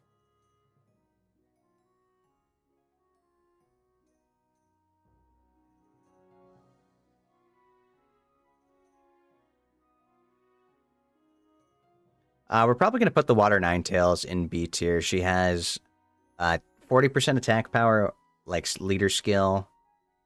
Skill 1, I think, does branding. Skill 2... Actually, can't remember what skill 2 does anymore. It's like damage. And then skill 3 is like an AoE strip that also removes a debuff from allies. So it's kind of like a bootleg Tiana.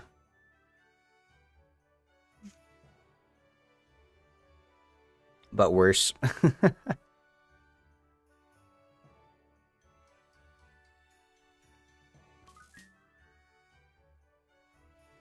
Oh, my repeat battle ended. Hold on.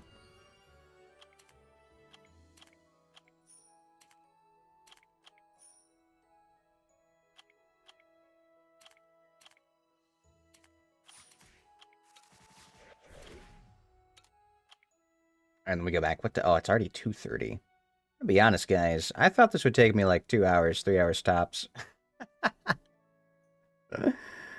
I thought this would be 2-3 hours tops.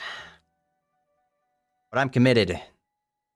My tier list is not saved, so I can't even pause it and come back. But we only have like this many units left. We're just going to wrap it up. Wusa is definitely very good. High base speed, does good damage on skill 2, plus immunity and shield to everybody. I think he's S tier. We'll do Sue is probably C. She's just not that great anymore. She used to be good, not really good. She's not really good. I liked her better when she was against bosses in R5, because she used to do increased damage if they can't be stunned, but not anymore. Ooh, the Water Onimusha is probably A tier. I still think he kind of needs some buffs. I wish he did more when he got to max stacks, but he is still a good unit.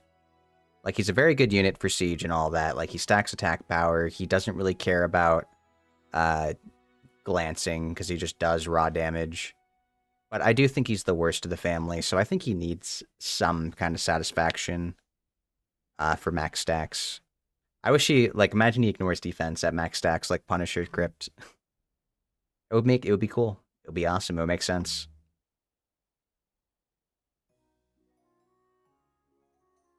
Let's do Susano. Has a 30% speed lead. He's speed-based damage dealer. Problem is that he, like, it's probably high C tier. He glances. Like, he has no way to not glance, so I don't use him anymore.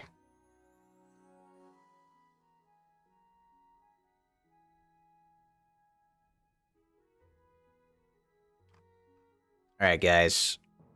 Let's look at Wayne in the high S category. High S tier category. My favorite unit in the game. Very, very awesome. I love my Wayne.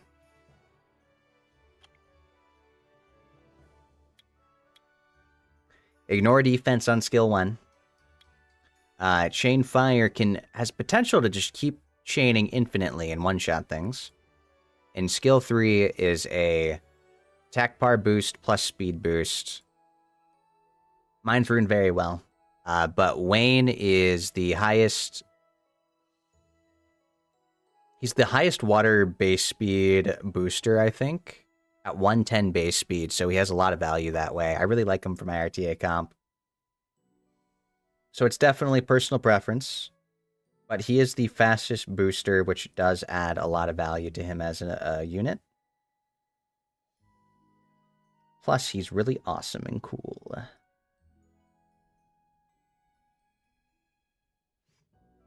Alright, and now I gotta, like, somehow deal with these units. I don't even know their full their full kit. Water Yennefer, I haven't found a great use for yet, so she's gonna be B tier for me. She's like an AoE. She's supposed to, like, AoE stun and stuff, but, like, I have one, and I haven't found a great use yet. I think this guy is gonna be... I don't know what his damage is like, but I think he's going to be low A tier. He's like a defense-based damage dealer that does like AoE provoke, and so it might be nice. It might be nice. Now the dragon, this Drakon or the lizard warrior, I don't know. I haven't seen any gameplay from him, but I'm not excited for him, so he's going to be high B. Is he high B? Let's go low B. I don't think he's even useful. I really don't know if he's useful, man. I really don't. Okay, Nobara is supposed to be like a bunch of dots in block beneficial effects. I don't know if that's good yet, so we'll do high B. This guy is supposed to be interesting. We're going to put him in A tier. He's like immune to attack bar decreasing effects.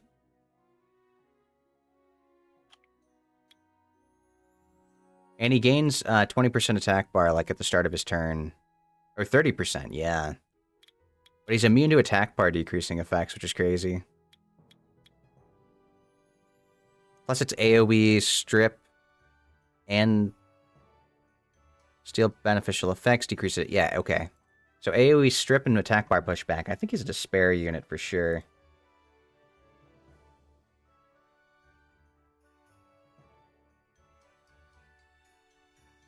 So he's probably a bit higher.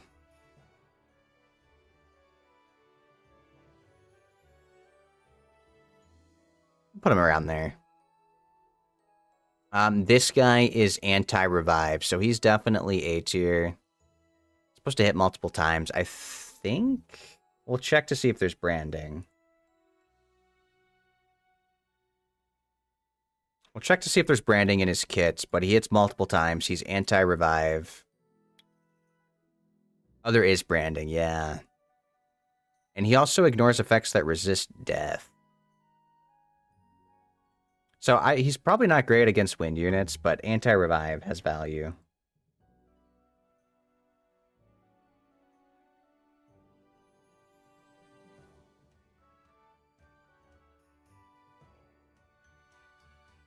Then only 4 left. Okay, so these are the collab units. We're just gonna guess where we think they'll be. I think Nezuko is gonna be like... I'm guessing A tier, because I like the way her kit looks. She's like a tank. She's a tank that counters with her second skill if she's attacked with a shield. Yeah, attacks the enemy, decrease attack power. Attacks the enemy 3 times to stun the target for 1 turn with a 30% chance. I didn't do this. Here we go. Their time to stun for 1 turn with a 30% chance. Decrease their attack bar. And increases your attack bar if they're stunned. And does more damage based off max HP. And then her passive is interesting. Decreases your HP by 15% at the start of your turn. Then creates a shield equal to 20% of your max HP.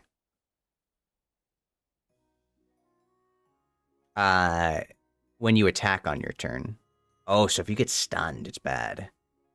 But you counterattack if you are attacked by the enemy while having the shield with second skill. So it might be good, I think.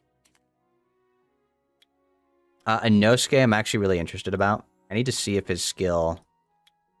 this is a defense break that won't glance, which is awesome. And then skill 3 removes all beneficial effects of all enemies and gain a turn instantly. I don't know if this can be resisted. I need to know if this can be resisted to know if this guy's really good. But he also has speed lead, arena speed lead. My only concern for him is that he does no damage, so... we're gonna see. Like, he gains a turn to do the defense break, but then he doesn't really do anything after that. This is a lot of text, but he basically does damage according to speed, attacks many times with his second skill, which also increases his attack speed. And the damage increase scales with attack speed, which is awesome. And he can stun when attacking. His passive, these are interesting. So he can't be stunned. He increases your attack bar by 25% when you attack an enemy under an ability effect. So you can potentially, if you stun early, get another turn. And then this is a skill that's always active, but you can only use it twice a combat. So it gives attribute advantage and ignores effects that resist death. And if they're below 30% health, it does more damage. But it can only be used twice per battle, and your attack bar goes up by 50% each time you use the skill. And then where's Tanjiro? Here we go. Attacks the enemy to prevent the target from receiving beneficial effects for 2 turns, with a 30% chance. Increases the damage by 50% if all your skills are on cooldown, which is interesting. We have attack all enemies to decrease their attack speed for 2 turns with a 50% chance and increase the duration of harmful effects granted on them by 1. And then attacks all enemies to freeze for 1 turn. Deals additional damage 2 more times to the targets with harmful effects and inflicts continuous damage to them for 3 turns each. So he's a 4-star. I don't know how good he's going to be. But let's put them on the tier list. Maybe we'll have to move them up eventually in the future. Okay, that sucks.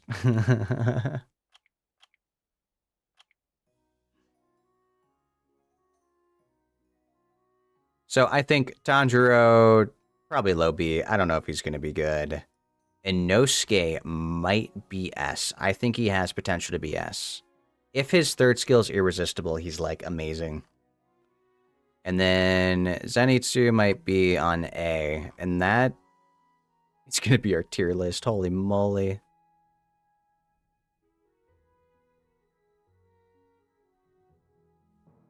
Yep, that is gonna be our tier list. Wow.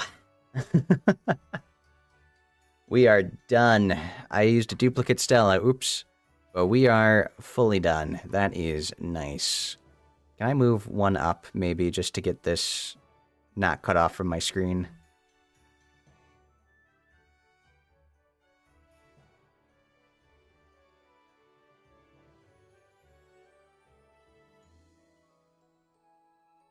Ah, it doesn't work.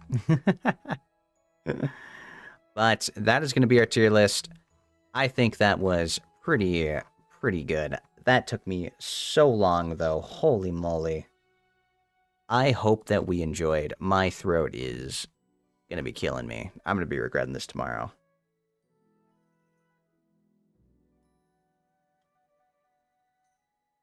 But yeah. I could wind down. Oh, and I've been stressed this whole time. But I hope this was a good idea. I hope that we enjoyed.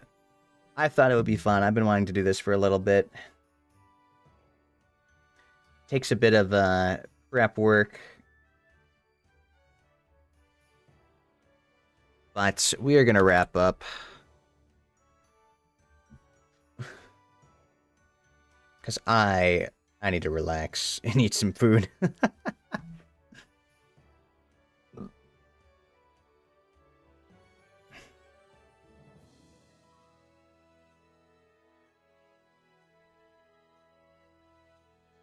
Alright, guys. We're ending this quick. We're gonna raid into Olea tonight, though, who's playing a very interesting, nice-looking game. I actually really like the game so far. Do stick around for the raid if you can. It makes me look very, very cool, and I'm sure that she will appreciate it lots. We do have a raid message and a sub-raid message if you have access to the emotes, and then we also have a Discord server. If you would like to be a part of the Cozy Cave, you are welcome to. It is the best place to keep up with all things me. But yes, I hope we had fun. Thanks for stopping by. I will see you all in the next one, and good night and goodbye, everybody. Bye-bye.